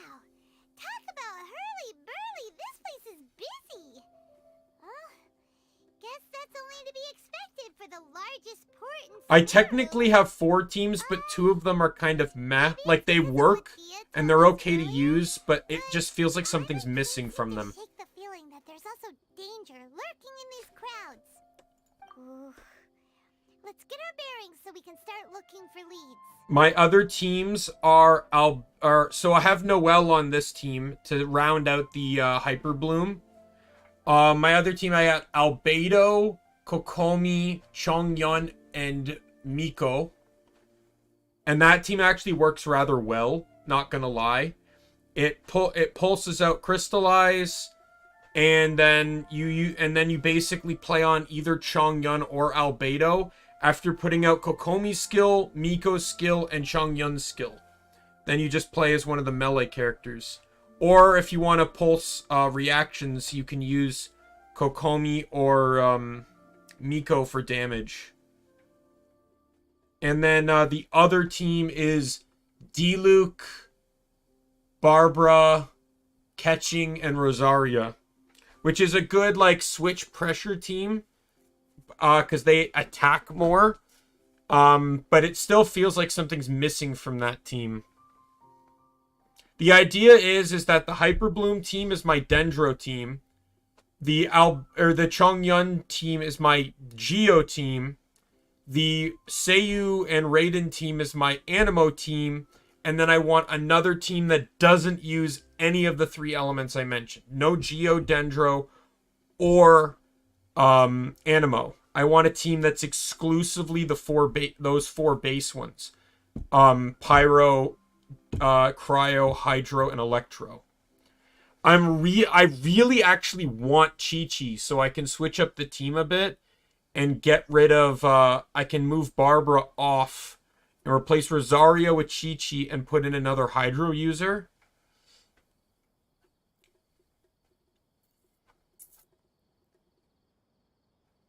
But my luck with Chi-Chi, you know, I'm still waiting. We know that whatever the Academia lost is related to the gods. But other than that, we don't have much else to go on. Osfun told us to try posing as Academia students while asking around. By the way, there's one thing Raiden does well that, or not Raiden, Shinobu does well that Raiden can't. And that's triggering Electro with, like, I learned that Raiden's skill does not trigger on hitting shields. Shields are like armor. So like on Abyss Mages, for example, if they have their bubble shield up, it won't trigger off their attack.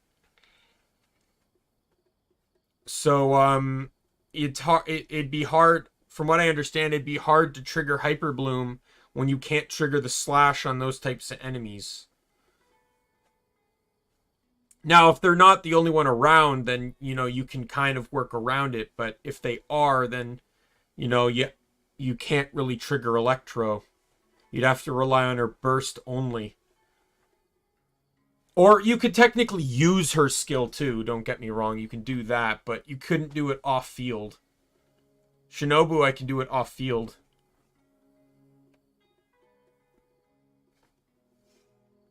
Plus, Shinobu is also a healer too, so that helps. And then Noelle is a backup healer. Well, given all the people that come through here every day, if there's any information to be found, Paimon bets we could find it in the market. Let's ask around and see what we come up with.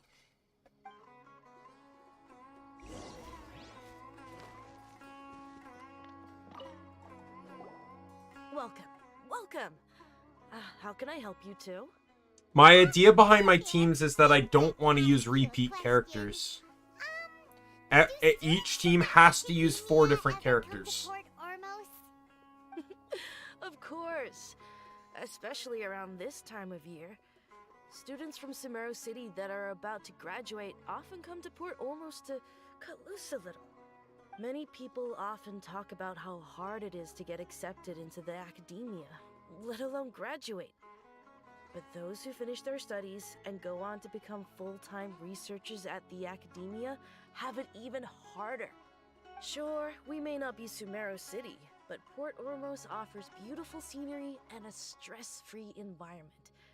Some even say it's good luck to come to Port Ormos, so students and researchers come flocking here when things get to be too much at the academia. And the big thing was trying to see over find there? an off-field Those are elemental students from the users that can academia. benefit with Seiyu's skill. And Raiden is one of the few that can is one of the few that can trigger off of it while staying active for a decent amount of time. And because it triggers off of any attack, it works incredibly well with running mage characters too, which is why I run Mona and Yangfei.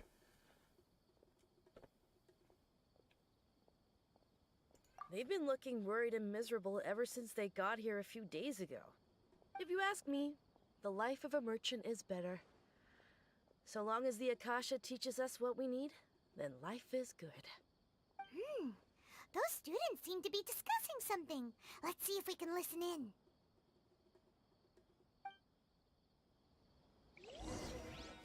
I'm going to do something really quick, though. Because I have this set as the second team, but let me rename... Oops. Ryoshi.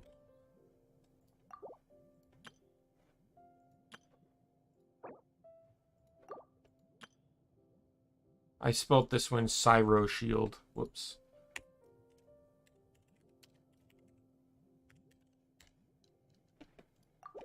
Okay, I'm gonna make the... I'm just gonna switch the team positions here.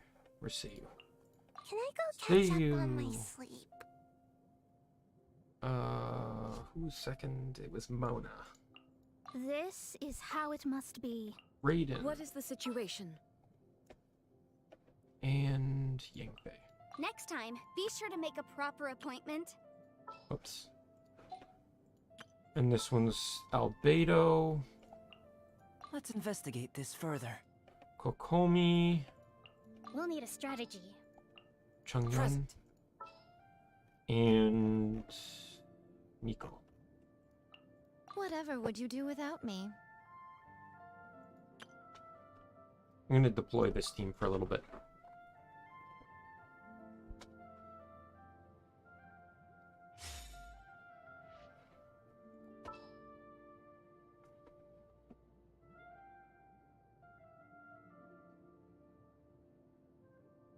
Like, I can switch Mona to Hydro or Cryo, but I can't honestly think of who I'd want to switch her with.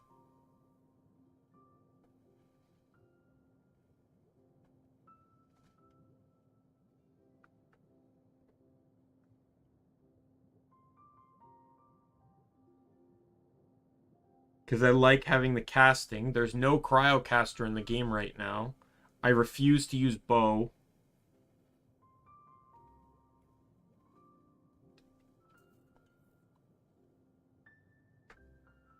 I think I did try Layla, but it wasn't working out too well.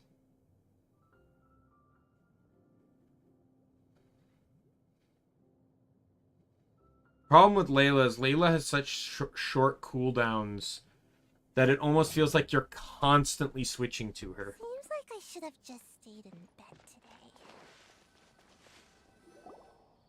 It's no good. I've tried asking around, but I haven't been able to learn anything useful. Not to mention that a bunch of scary-looking Eremite mercenaries have been posted along the streets now. There's been a lot of fighting between the different Eremite factions in Port Ormos. If we choose to move on our own, then it would be wise to steer clear of them. Especially the group that's constantly shouting some stuff about King Deshret and some resurrection. I've even heard that the Citadel of Regzar is starting to get fed up with them. What was that group called again? Ein something or other? They're called Ein El Akhmar. Today, I heard that the thing we're after might be in their possession at the moment. Wait, come again? Don't you see? Many of the Eremites in Port Ormos deal with trading this kind of thing. They're usually pretty wary of outsiders, but not so with students of the academia. It's because the kind of goods that students are looking for aren't the kind of goods that Eremites are after.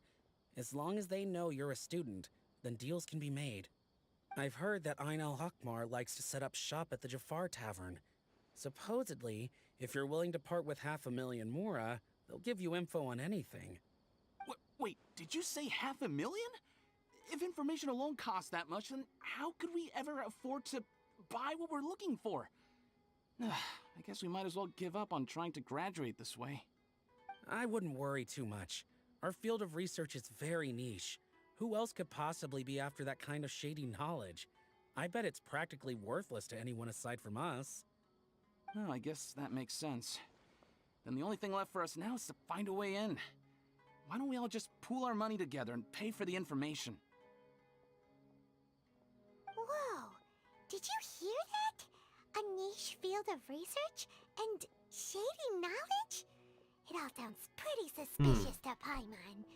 Is knowledge something people just buy and sell like that? So, what's our plan? Wait, didn't you hear what they just said? Buying information is going to cost us 500,000 mora! Have you lost your mind? Oh, alright. Paimon never thought she'd agree to parting with that kind of mora. But if you know what you're doing, then we should give it a shot. Alright.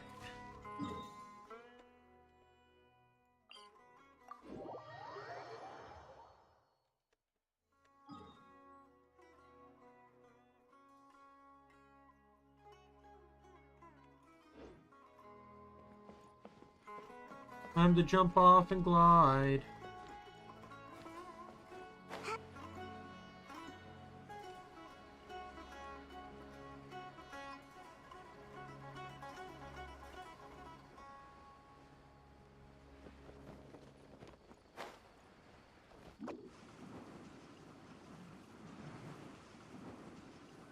This is the place we heard those students talking about. Let's find a seat somewhere and see if we can spot the group that... Oh, you've arrived. Please, take a seat. So, they think that they can go toe-to-toe with the boss? Huh! Once we reclaim the power of King Deshret, they'll be the first that the boss punishes. They're nothing to be afraid of. Our main rival now is the Caracal Battalion. They've also amassed a significant amount of Mora this time, so we mustn't underestimate them. How can the Caracal Battalion compete with the boss when they're nothing but a bunch of money-grubbing opportunists out for a quick Mora? Yeah, with boss's fervent devotion, he'll be able to use this power to bring our god back this time. Huh. All these guys talk about is King Deshret, so they're probably the ones we're looking for. Greater Lord Ruka Devata. That traitor and her followers must not be spared. The day will come when King Deshret exacts vengeance on Sumeru, and all of them shall be punished. Yeah, Paimon was wondering what they meant too. We should ask about that if we get the chance later.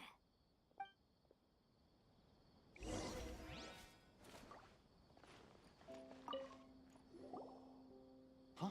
Who are you? What do you want? A student? What's a student from Sumeru City doing in Port Ormos? Ah, well, if it's info you want, you've come to the right place. The question is, can you afford it? Oh, Paimon can't stand to see so much more go. But there's no other choice right now. Here, this is the merchant's address.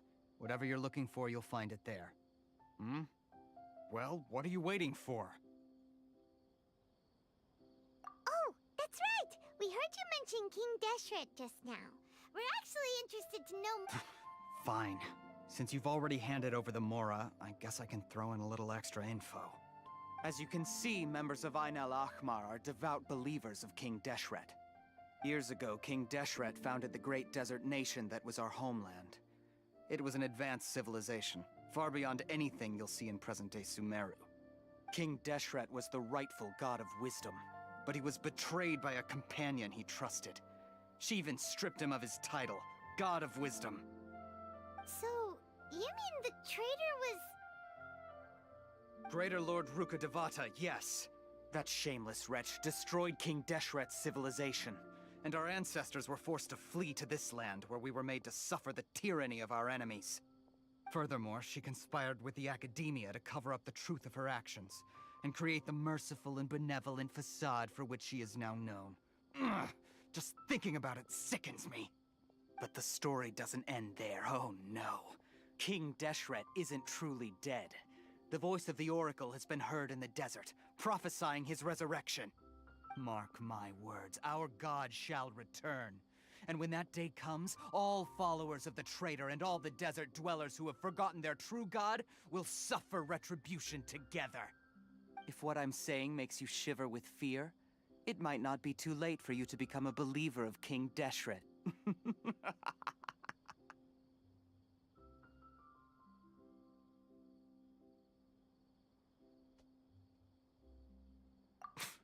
I don't have anything to say to you academia people about that. I think this conversation has reached it. Not just yet. This man is a fraud. Oh, this is the new 5-star. You again? Deranged academia lunatic. Yes, it's me again. I already warned you that if you weren't willing to sit and discuss things with me, I'd take measures to make things uncomfortable for you. Listen to me. That address he gave you is fake.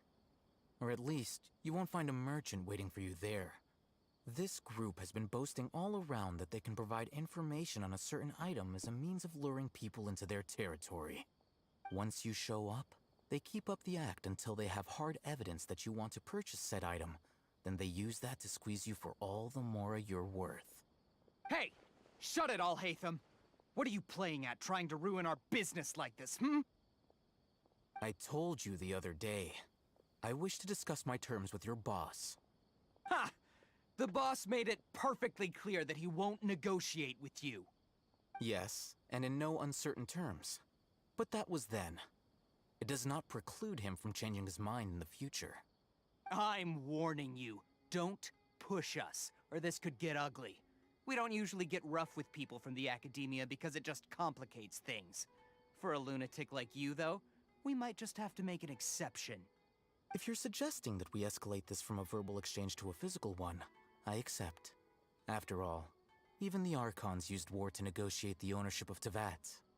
If, on the other hand, we can't agree on any means of negotiation at all, then I'm afraid my next course of action will sting a little more than the mere falling through of a few business deals.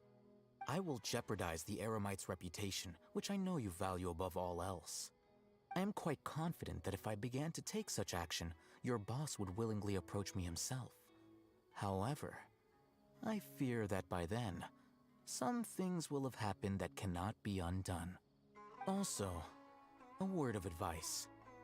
I suggest you tell your boss exactly what happened here today. Otherwise, he might blame you for not telling him in the future. What did you say? Consider this. Have I ever failed to follow through on my word in the past? This guy is really out of his mind. Okay then. If you really have a death wish, let's meet a week from today. The pier in front of the Pharos Lighthouse, 4 o'clock in the afternoon, sharp. Don't expect us to hold back. Not so fast. First, you return the 500,000 mora to them.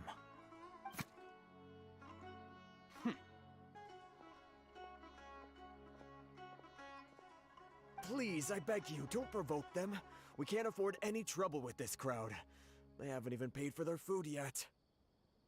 Ah, Mr. Iman. There appears to be fewer staff in the restaurant recently. This wouldn't happen to be because they're all busy spreading the word to the students, would it? Well... Someone who chooses to do business with a group like that really can't afford to get so flustered the instant someone confronts them about it.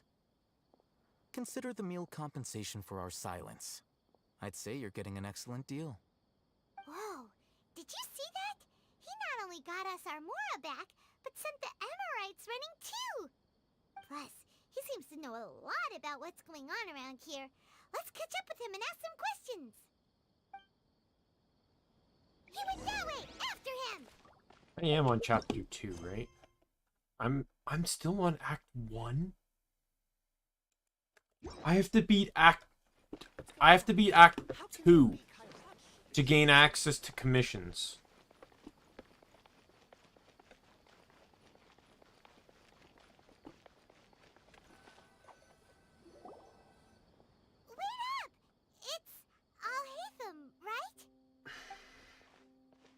What do you want? No need for thanks. My goal was to get to them, and you two gave me just the opportunity I needed. We're even. Oh, I advise you to keep your distance from them. Since they weren't able to make off with your Mora in the end, they might harass you again in the future. All right. Goodbye. Hold your horses! We still have something to ask you about! Since you tore through their scam right in front of them, you must know the real story about certain something, no? Who exactly are you two? And why are you inquiring about that? A student. Right. Look, you should know that those thugs conducting business with you had nothing to do with your lie. Huh? Oh, yeah! He's really strong! Weren't you saying something about a physical exchange? We can help with that. He doesn't even have a vision. Forget it. Maybe not, but he can still use elemental energy. Otherwise, there's no way we'd go asking for info from from guys like that. Those high-headed thugs are definitely gonna bring a lot of backup for your next meeting. Even if you don't go alone, you won't regret taking us with you.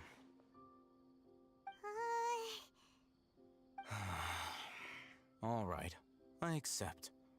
Got a pen and paper? If you're searching for someone who sells that kind of merchandise, I'll give you one of their addresses, and you can try your luck. We'll reconvene at the appointed time by the pier. It doesn't matter if you show up or not. So, since you were happy to give us this merchant's information, does that mean you can tell us exactly what we're after? You were willing to part with 500,000 Mora for something and you didn't even know what it was? Okay. Well, if you truly are as skilled as you claim, then you can beat the answer out of them when they become hostile. Look, if you've been making inquiries, then you have to know something by now. Tell me what you know so far, so I don't waste time repeating information. We know it's connected to the academia somehow, and that not only do the Eremites deal in it, but some students want to get a hold of it too. What else? You know almost everything there is to know, but you're unable to compile this information because you've never seen the object before. This is what you've been looking for. Huh?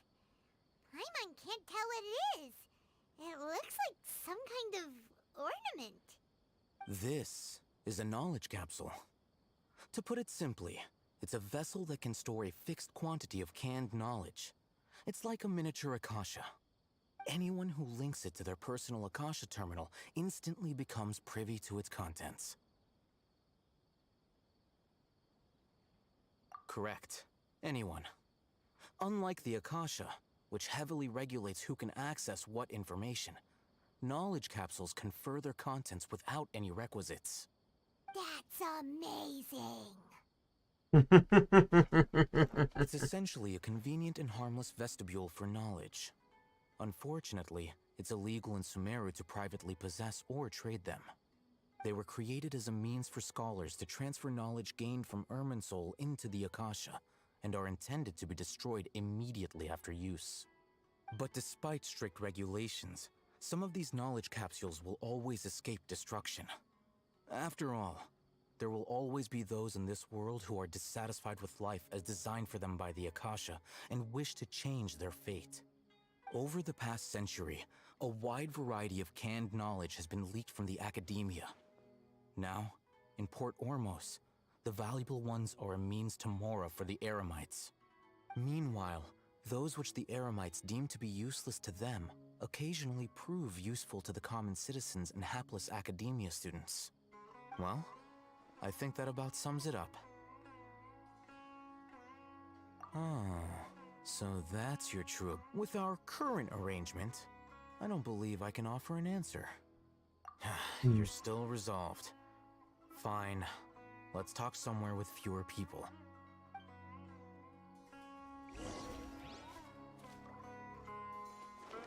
Kind of like he's a Dendro user, but he has he doesn't fit the same aesthetic as all the previously released Dendro. Like, he has very little green in his outfit.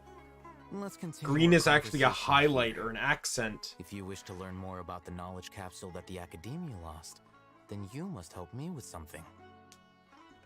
I need you to find someone named Dory, a traveling merchant. Unlike the peddlers who hawk inferior knowledge capsules, she often has quality goods in stock. Some say that as long as there is profit to be made, there is nothing she won't dare to sell. She's guarded against people from the Academia because most of her wares don't comply with Academia regulations. I think she blacklisted me. I met with her informant, but it soon became clear that they had no intention of letting me get any further. Become one of Dory's customers and earn her trust. This is my condition for further collaboration. Why do you want us to meet with her?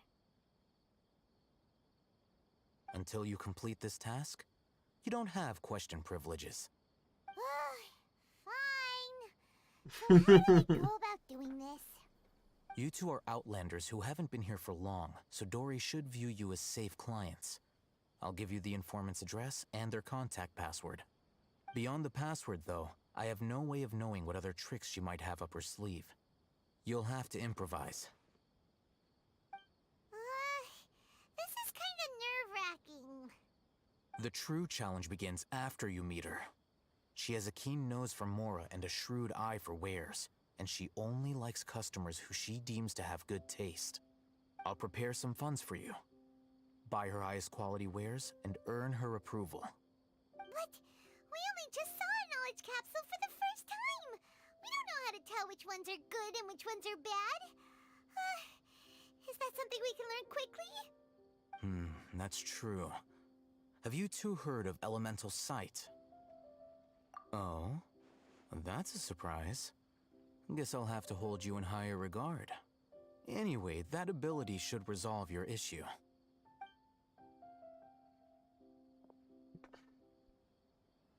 Here are 2 knowledge capsules. Tell me, can you detect any difference in their quality?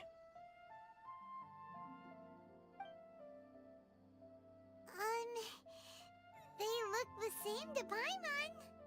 The right one has Try more inspecting energy. them with elemental sight. How'd it go? Did you see anything? Rumor has it that higher quality knowledge capsules generally appear brighter when viewed through elemental sight. That's because knowledge originates from Irminsul, the root of Dendro power itself. The more powerful the knowledge, the richer it is in Dendro energy. However, some canned knowledge with a high concentration of elemental energy is of little use in contemporary times, so those capsules are of little value. Using elemental sight is merely a stopgap measure, but it should suffice for earning Dory's trust. That sounds pretty impressive. Here's a sheet with the informant's location and contact password, and here is the Mora for purchasing canned knowledge. Don't be cheap. You'll need to spend to catch Dory's eye. If there's any Mora left over, just keep it. Oh, and be sure to exercise some caution. There have been Matra present in Port Ormos lately. Your efforts will be for naught if they catch you. Matra? They belong to the Academia's regulatory body. They also handle cases of illegal canned knowledge transactions. Like I said, the Academia has banned both their trade and possession. The Matra are razor sharp. You're in for nothing good if they lock their sights onto you. If you two want to back out, now's the time. I'm willing to take that then risk. We have a deal. If you succeed in your dealings with Dory, come find me at the Wikela Funduk. We'll have an open discussion then. Looking at what Al-Haytham wrote.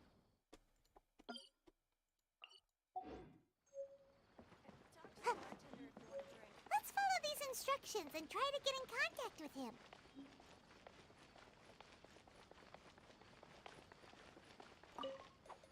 Hello.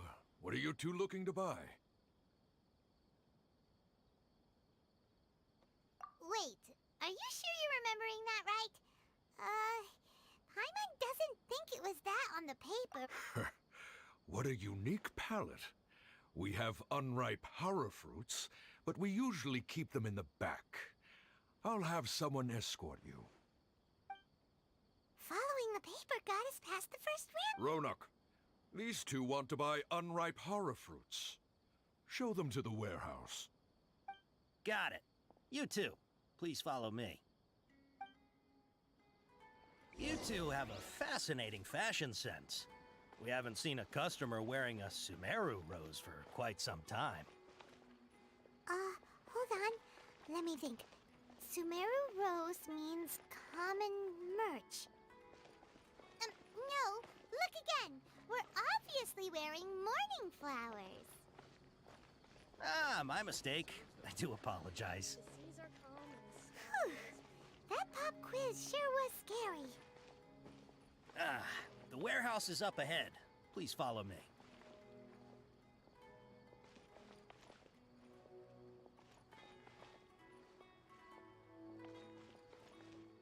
I'm assuming it's this building here. Before I retrieve your products, I need to confirm a few things. Please forgive me, but we may not have sufficient stock for you today. Earlier, many of our hara fruits were taken by mice. I'm not screwing this up. I'm looking up a guide.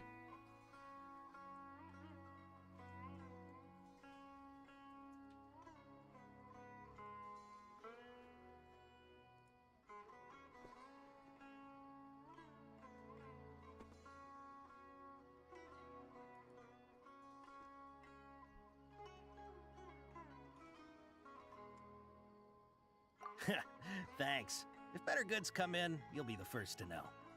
You look like you have some skill. Why don't I pick out some fruits that'll make you dizzy? Yep, that's the right answer. But eating hara fruit that makes your head and ears ring sounds like a bad life decision. Would you like your hara fruits to be packaged in the Sumeru City or Port Ormos style? Wow, you two sure are generous customers. We'll be sure to package your products beautifully. Okay, everything has been confirmed. Miss Dory is waiting for you up at... Shoot! It's the Matra! Run! What? The Matra? Where? I'll hate them said we're done for if they catch us. We gotta get out of here. We don't know this area, so let's follow that informant.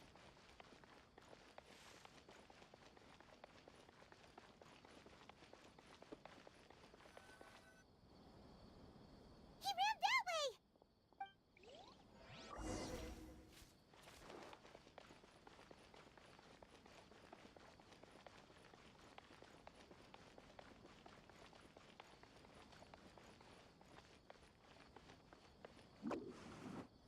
Look, he's over there! Man, that guy's fast.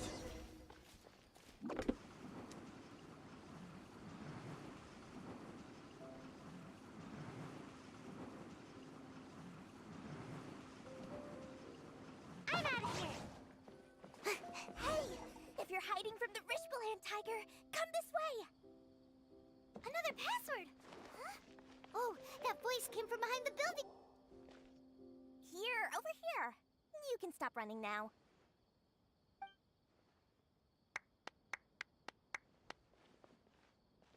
So you were the one who was calling out to us just now. But, are we definitely gonna be safe here?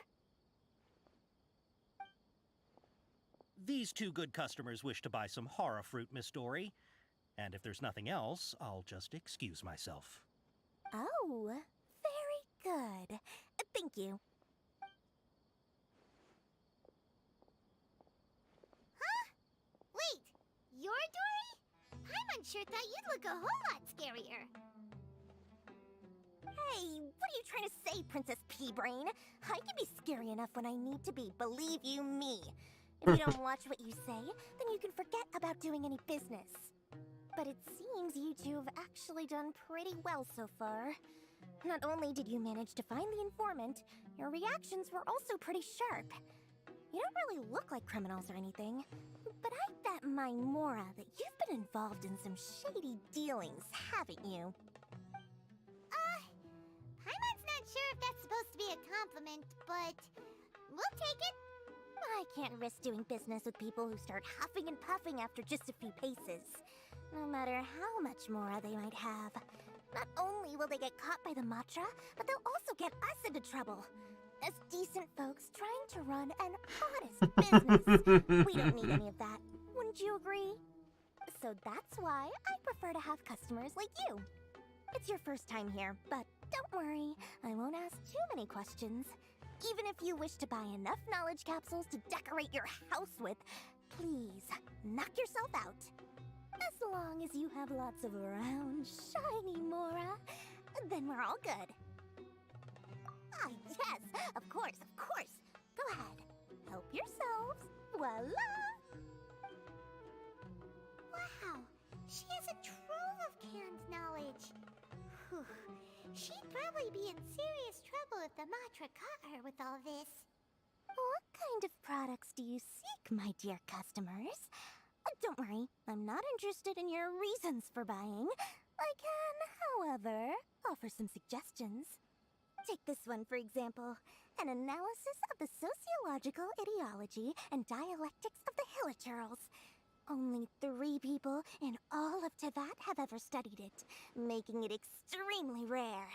It's on sale now for 350,000 Mora. Yeesh, who would want to be an expert in that topic? Or how about the architectural styles and construction methods of Teyvat in the early Archon War period? With this one, you can become an expert in historic architecture preservation and find an excellent, well-paying job in nearly any nation. Ooh, now this sounds like it could be useful. 2 million Mora, and it's yours. No discounts. Whoa, that's a lot of Mora!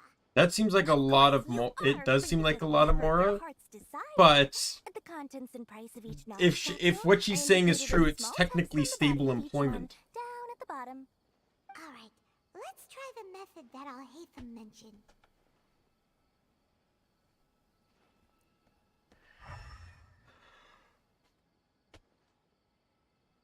So there's 3 to buy.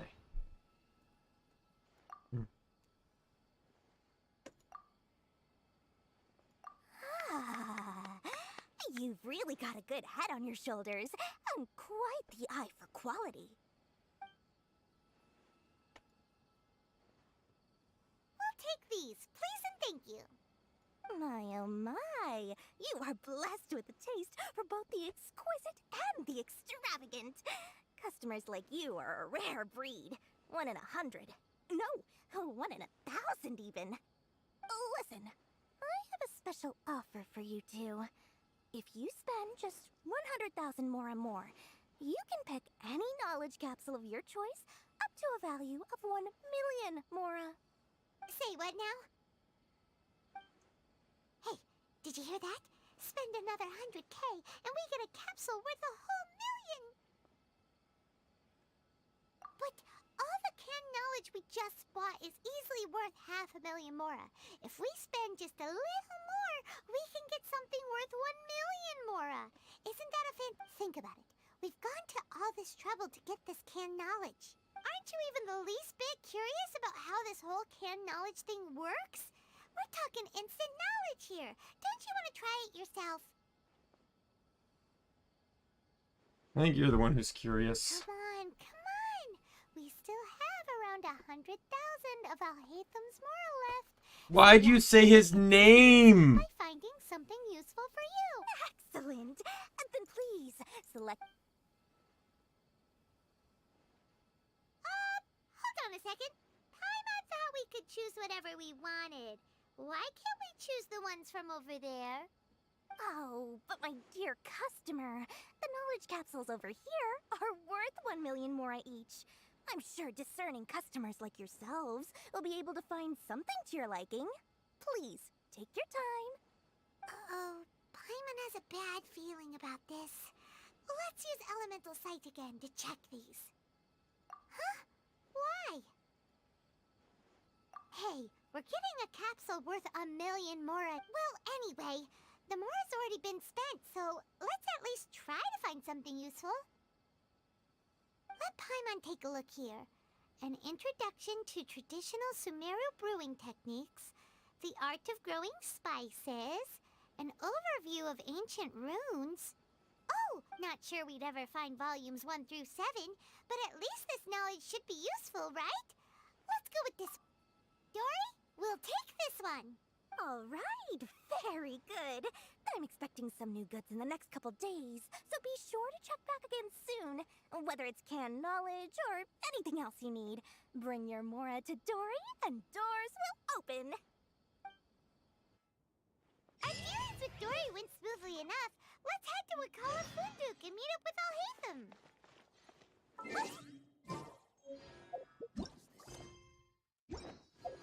Trust me, I'll find you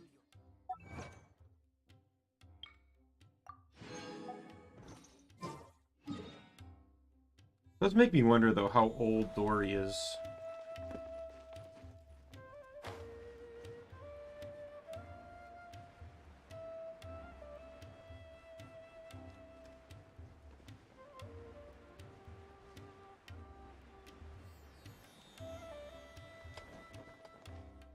Ha!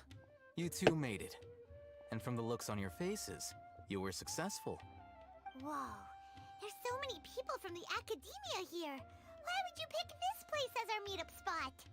Well, Wakela Funduk is under the Academia's control, so naturally the Academia has people working here. I came to Port Ormos under the pretense of conducting official business. You're a pretty daring guy. Relax. No one here is interested in anything we say, and the Matcher won't come here. Okay now, tell me how your encounter with Dory went. Okay, we did what you asked. So, can you tell us about the knowledge capsule that the Academia lost now? Before that, I have to ask, why are you two so intent on tracking it down? You don't have to answer, of course. Yeah, he just wants to meet the God of Wisdom and ask her about something important. We've been in Sumeru for a while now, but we still haven't found a way. When we heard that the Academia had lost something that might be related to the gods, we came here in case it turned out to be our lucky break. In that case, you're on the right track. A short while ago, the Academia lost a knowledge capsule in the desert. It's supposedly a divine knowledge capsule. Use it, and you'll gain the wisdom of the gods. Wow, there's really such a thing as that? Hey, if we find it, do you think we could learn how to meet the Dendro Archon? Ooh, or how to find your sister? I highly doubt it has any mystical properties, but it does indeed exist. And it's right here, in Port Ormos. So, where exactly? That's what we need to find out next. I won't deny that. I am investigating because I'm curious as to what the divine knowledge capsule truly is. As you know, the Eremites in Port Ormos also have their eyes on it. It is an extremely precious item. The knowledge contained within may bring great power or wealth to whoever has it in their possession. Several brigades have been vying for ownership of it as of late, but there is still no victor.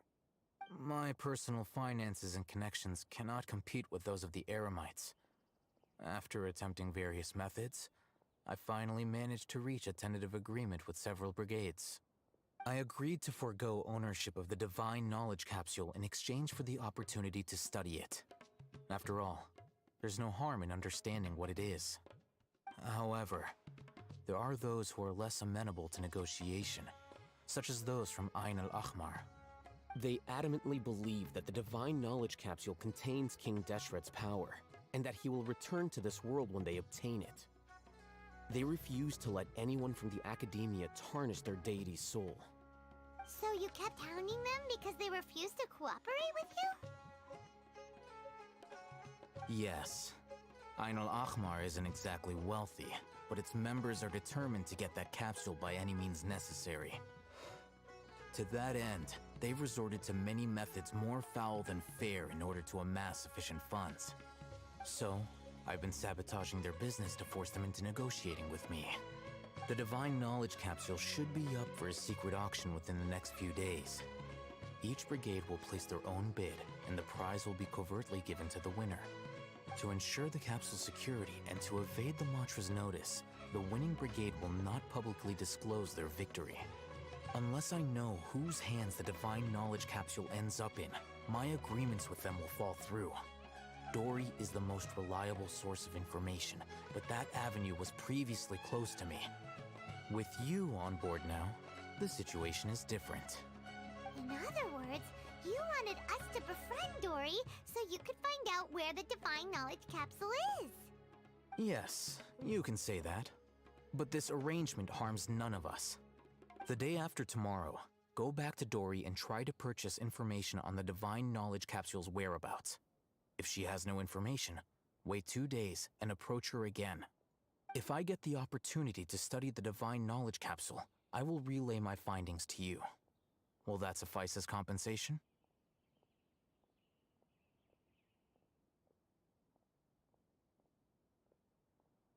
Sec.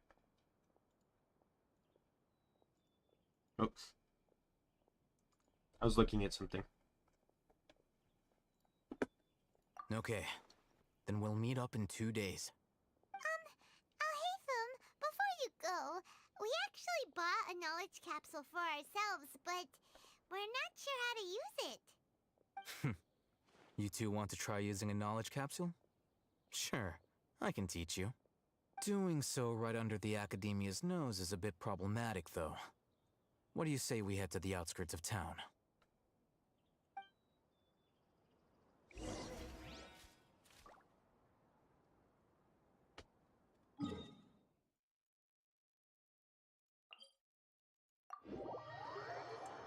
I get to climb the other way.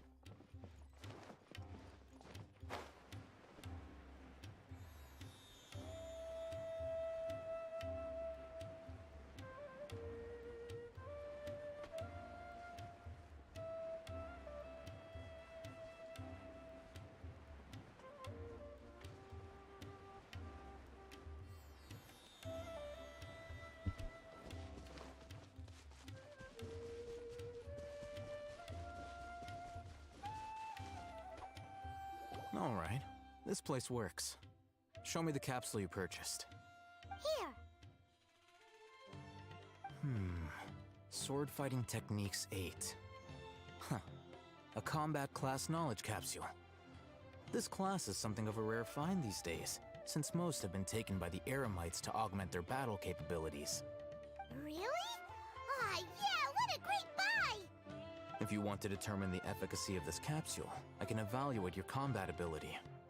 However, effects will likely be minimal if you already possess a high amount of strength. We can conduct a controlled experiment where you fight 2 battles, one before using this knowledge capsule and one after. While you fight, we can use an Akasha terminal to monitor your various physical parameters. There may be variances in your physical strength between the 2 tests, as well as a disparity in your opponent's abilities. But don't worry, I'll run statistical analyses afterward to mitigate any confounding effects. Wow! Haytham! You must have been one of those guys at the Academia who got top grades on everything! Hyman's curious about something, though. You definitely weren't one of those students who needed canned knowledge to graduate from the Academia, right? So, why are you risking getting caught by the Matra for this capsule? When you are unable to understand a researcher's actions, most cases can be attributed to curiosity. This is but one theory. Sounds like you're trying to avoid the question. All right, let's begin the test. Just fight as you normally do.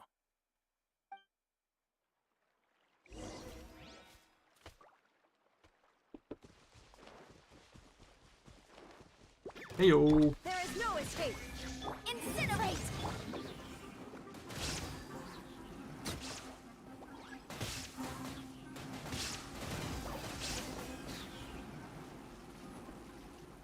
Can't touch me! All right.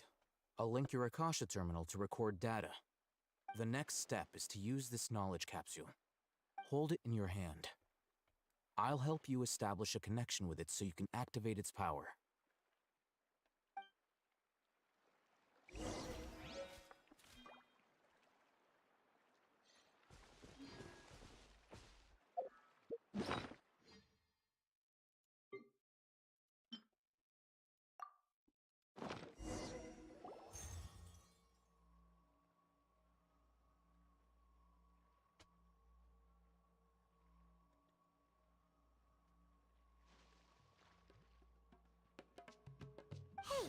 How are you feeling?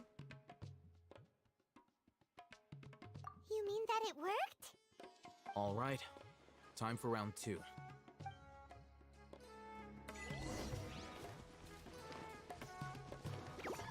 Illusion shattered!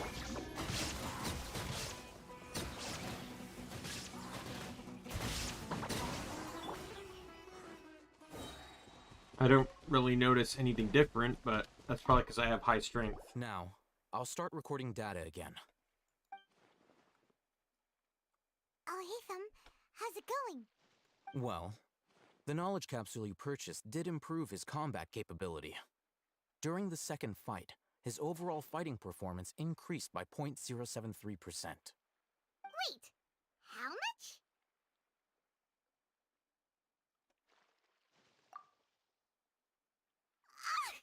Dory's such a jerk! She totally scammed us! 1 million mora? This thing isn't worth a tenth! Of course, this could be because he is so powerful that the capsule's contents were unable to produce a substantial increase. At the very least, this test allowed me to gain more insight into you two. Our deal seems increasingly worth my investment. I'm heading back to Akela Funduk. I await your response in 2 days' time. This is Mora for when you ask Dory for information. Pay her as much as she requests.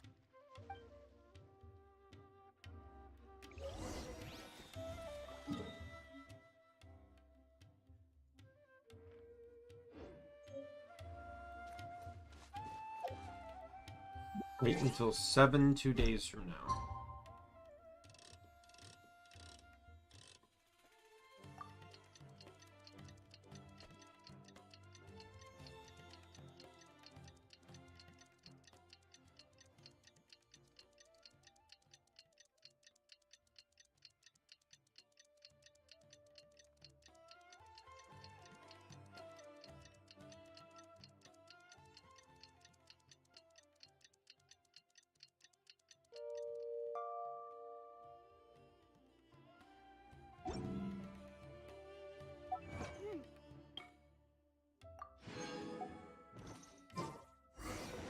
Let's see Dory today and ask her about where the divine...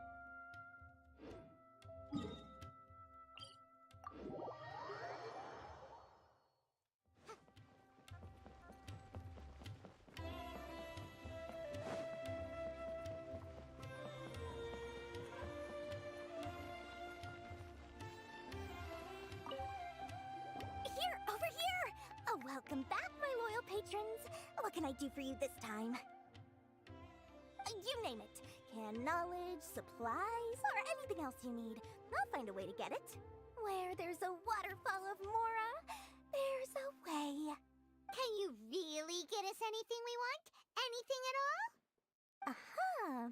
So it appears that canned knowledge alone is no longer sufficient for your opulent appetite. Then please oblige me. Tell me what you have in mind. Oh! I knew customers with pockets as deep as yours would undoubtedly crave something more profound than ordinary canned knowledge.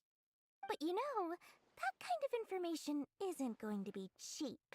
After all, I had to work really hard to weasel my way into the auction site. Not to mention that if anyone found out that I was the leaker, I would be in big trouble. But how can we be sure your information is accurate? Paimon's curious how you just happen to have this kind of info the moment we need it. Because to me, anything of value is what I consider to be my supply. Therefore, I must always be aware of what's hot on the market in order to secure more sales. As for the information's authenticity, well, you've no need to worry about that. I used a camera to take a picture of the transaction. That way, no one can dispute it. It's always a pleasure doing business with such sterling patrons.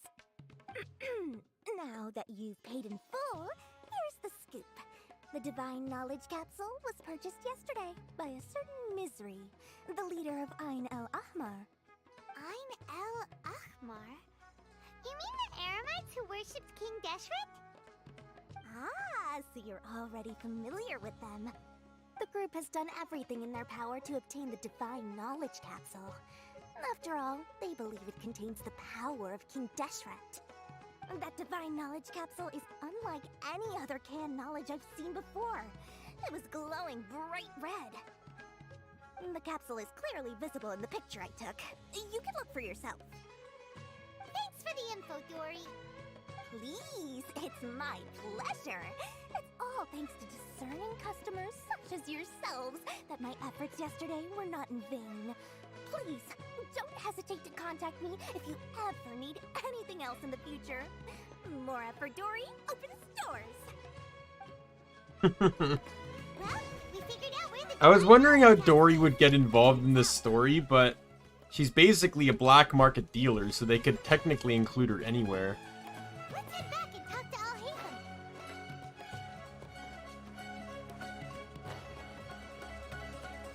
Like, one thing I'm hoping for is that during the Lantern Rite, there's going to be characters from outside of Liyue at the Lantern Rite. I'd like to see, like, some from Mondstadt, Liyue, Sumeru taking part in Liyue's festivities. Like Yoimiya Really? would be cool. All right. Let's hear it. Dory even gave us evidence to verify the intel. Have a look. Huh, look at that. Clear as day. It must have taken some guts just to infiltrate the scene of the Eremites transaction. But then to get close enough to take a picture like this. Bold move, Dory. Very bold move. All right. The person in this picture is indeed Misery, the leader of Ain al-Ahmar. And the glowing red capsule he's holding appears to be the divine knowledge capsule. In which case, if we play our cards right, when we confront them next week, we should be able to force them to show their hand. At first, Paimon didn't get why you were provoking these Ain el-Ahmar guys. But now, it sort of makes sense. Everything's playing right into your hands. After we defeat them, we can finally have a serious talk with their boss and get them to lend us the divine knowledge capsule. Thank you for your time and efforts. Take a few days off while I make some preparations. Let's meet up again on the afternoon of the arranged date, 3 o'clock sharp. See you then.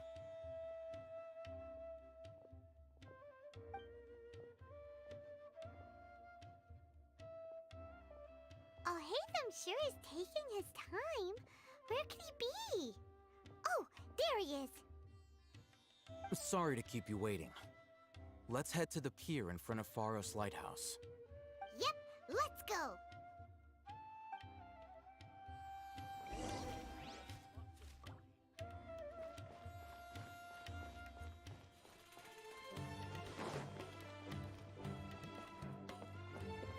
They're,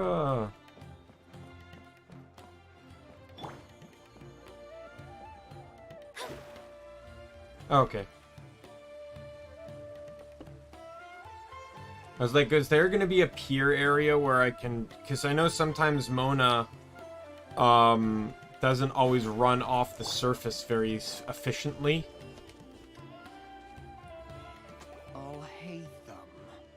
I knew you were crazy, but I didn't know you were crazy enough to actually show up. It was I who demanded that these negotiations take place. I was more worried that you might go back on your promise. But to your credit, it appears that you're sticking to your word. This is turning into quite an occasion. I also brought some backup. I assume you don't mind. Backup? Aren't you the brat from the restaurant the other day? You've come to support this lunatic because he helped you out? Fine, your funeral. I'm not going to mince my words. Once we're done with you, you'll be nothing more than fish food. Get 'em, boys!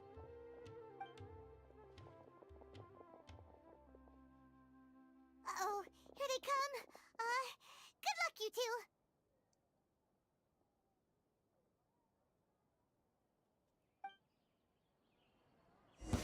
That's close Shine enough. down. Time for your raiment.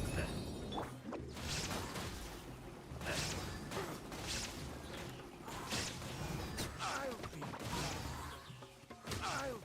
back. Following order. Motion to compel. Torn to oblivion. Die.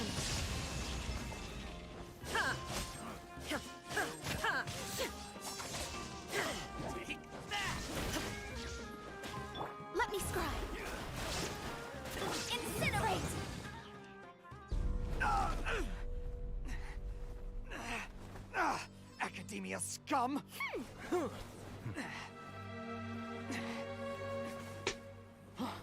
Boss! Finally! Did you use it? Great! Now we can... Huh? Boss? Boss!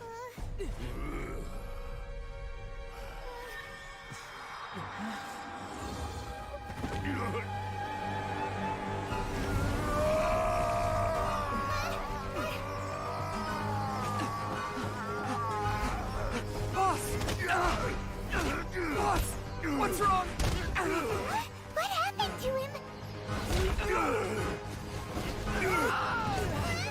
We have to cut his Akasha connection, now.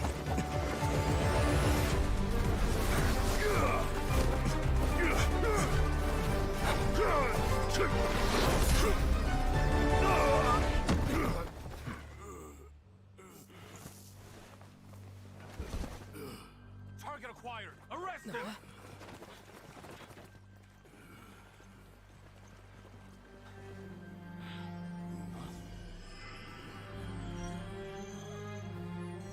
Do not impede our work. Is that understood, Alhaitham? Of course. I was only trying to help. Take him away!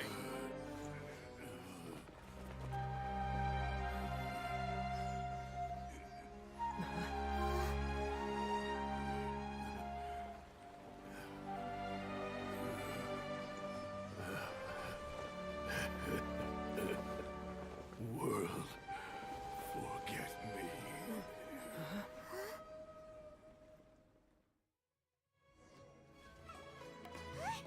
What in Tibet just happened? It's like that big guy suddenly lost his mind. The words he said were the same thing Ether heard in the tree in that vision. Knowledge capsule did that to him? Oh, yeah. You mean how some researchers go insane after getting knowledge from Irminsul? I've heard of numerous incidents of researchers in Satyavada life going insane. The state that man is now in suggests that this is a similar situation. This divine knowledge capsule does appear to be linked to the gods, but beyond that, it doesn't seem anything like the rumors suggest. Possessing it doesn't grant you divine wisdom or power. Did you hear what he said? World, forget me. What could that possibly mean? I think I know what it means, but that's because another thing did get spoiled in a clip. That means the Academia got the divine knowledge capsule back too. What a shame. We were so close. Still, Paimon didn't expect the divine knowledge capsule would be so dangerous. Imagine if we tried to open it. Oh, who knows what would have happened to us? As things stand, there is no reason for me to remain in Port Ormos. I believe our collaboration has also reached its end. Oh, we were so busy trying to find the divine knowledge capsule that Paimon forgot to ask you something. Since you're a member of the Academia, do you have any idea how we can go about meeting Lesser Lord Kusanali? Truthfully, I don't. Lesser Lord Kusanali appears to exist outside of Sumeru's entire administration. Most of the time, you wouldn't know she exists at all. Moreover, since the Academia possesses the Akasha, a symbol of our deity's wisdom, scholars have no reason to desire to make contact with the deity herself anyway. Everything about Lesser Lord Kusanali is such a mystery. I'm heading back to the Academia. How about you two? It's almost the day of the Sub-Zero's festival. Maybe we should head back too. We've been rushed off our feet over the past few days, so maybe a little rest and relaxation will do us good. Then we'll part ways here, Alhaitham, until we meet again.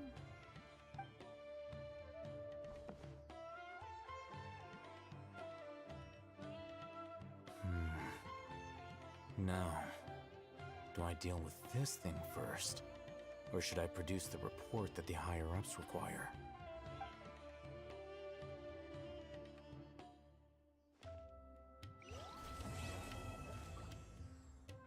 There we go. Act 1 complete. Let's gonna be a bit before, like, obviously I won't get through Act 2. So I'll probably end the stream here.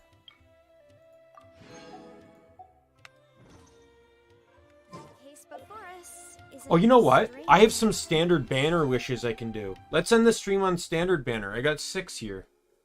Right? Let's go for it. I completely forgot I had these. It's a 3-star weapon!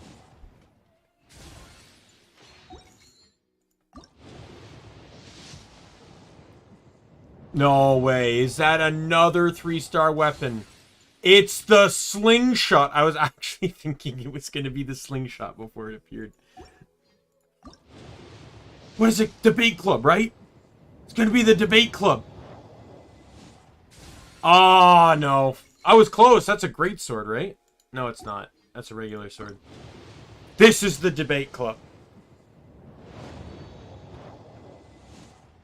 No, a book. Alright, let's guess. It's gonna be a spear. Oh! That's not a spear, but it's my first 5-star weapon. I'll take it. I'm a little upset that that's what I lost. That's what I got on the standard banner 5-star. I was at like 70, 80 pity, and I pull a weapon?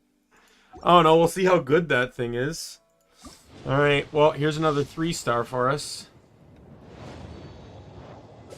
And it's a sword. Alright, well, let's check out this weapon. Weapon. Alright. Falcon's Defiance. Attack is increased by 20%. Ooh, triggers on taking damage. The soul of the Falcon of the West awakens holding the banner of resistance aloft, regenerating HP equal to 100% of attack and dealing 200% of attack as damage to surrounding opponents. This effect only occurs once every 15 seconds. 1 second.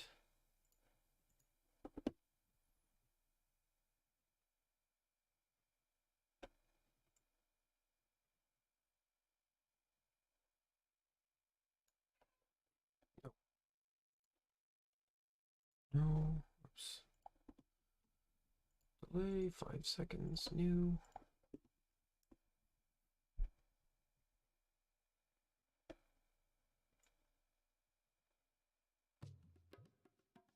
Well, it's a weapon that gives 20% attack. The thing is, though, it gives a physical damage bonus, not attack. So any weapon I have that gives higher than 20% attack, this won't necessarily be the greatest on. But it's gonna be good on a character. I'll have to see.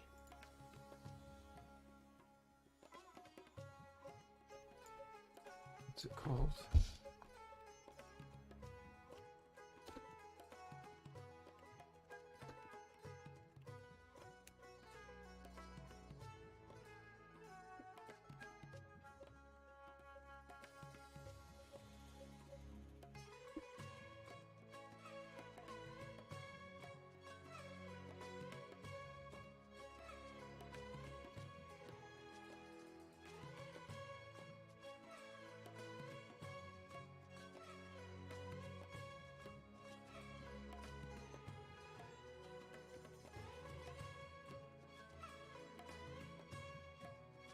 Oh, let's see.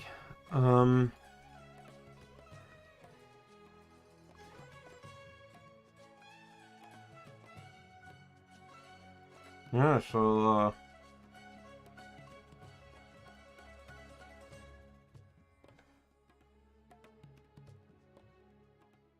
like, who are my popular sword characters?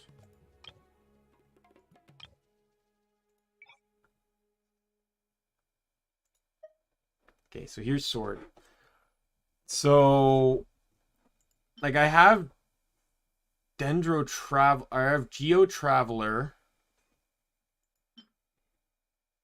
Like, I guess technically Jean could work. because like it could do well on Jean because it would boost her attack, but also provides physical damage. But she's a healer that scales off of attack, so you'd want that as high as possible.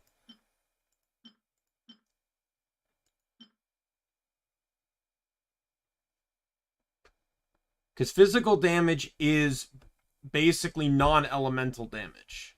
So it would have to be a character like Catching has an infusion. So literally out of all of these, the best character would probably be Shinobu, because Shinobu actually has circumstances where she, like, outside of her skill, which does damage on its own, literally nothing she does, like everything, but she needs elemental mastery. His skill, which is really the only reason he's even in my team, does elemental damage. She has an infusion, so it's really Dendro Travel, or it's really not Dendro, Traveler there that would benefit from it. Imagine Kaya could probably benefit from it too.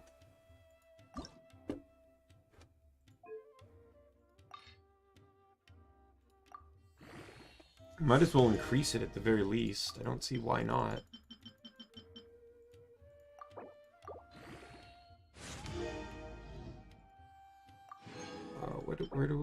This is Monday, Thursday, Sunday. Okay. That would be tomorrow.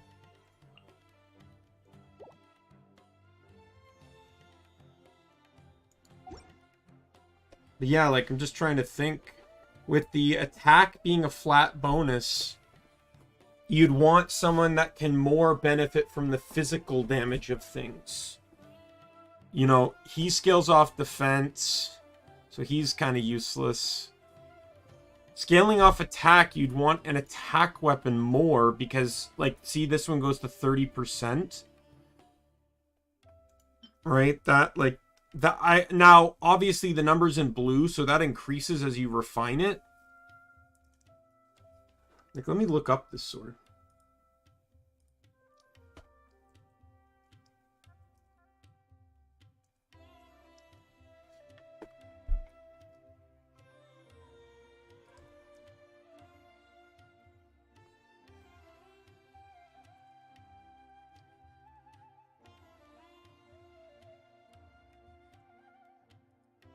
%40 at 5. It goes up by 5 every level.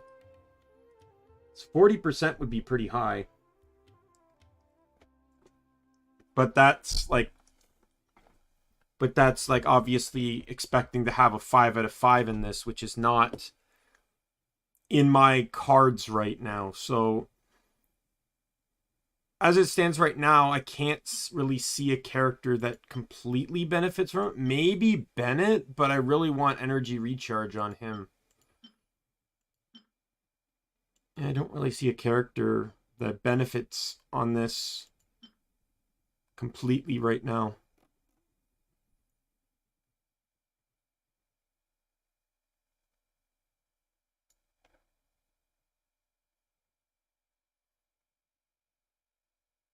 Can always check for Chi-Chi in the future, because I know Chi-Chi scales off attack.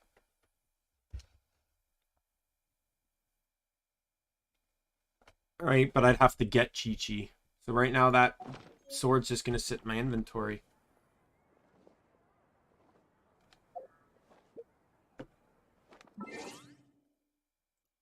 Oops. Just wanted to double check something here. Yeah, okay. I did buy them. Just gonna buy those just to have them. Alright. So this is where we end the stream. Yeah, it was super fun. I'm glad I managed to get all of Act 3 or Act 3 Chapter 1 done. I really want to get to Sumeru commissions, but I guess that'll have to wait until next week for sure.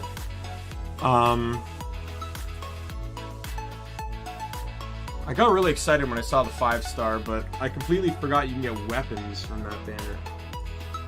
Like I said, it's not awful, but it's really not something I was hoping to get. But, you know, I'll take it for now. you know, it's gonna have use on someone, I imagine. Maybe not right away, but if it was anything other than physical attack or physical damage, it would be perfect. Any other stat would have worked for any of my characters. If it was defense, I'd put it on Albedo. If it was crit, I'd put it on Jean, or I could put it on Jean or someone. If it was energy recharge, God, that's like half my sword people. Elemental recharge, it would or elemental mastery, sorry, it would automatically go to Shinobu. But yeah, so anyway, so tomorrow's stream, what am I streaming tomorrow? I am streaming more Final Fantasy. Final Fantasy random lock continues. I see a mistake I made on my... Just so you know, guys, tomorrow's stream is at 4 p.m. 4:30 p.m. 0 seconds flat, apparently. Anyway, so yeah, so it'll be more Final Fantasy random lock, which is good. We can get in while I try and figure out how the hell I'm running the situations I'm in. Yeah, so with that said, my name's Daimien Kamiya. I'm the Omni King. And be you friend, foe, or member of the Omni Council, I'm going to see you later. Goodbye, everyone.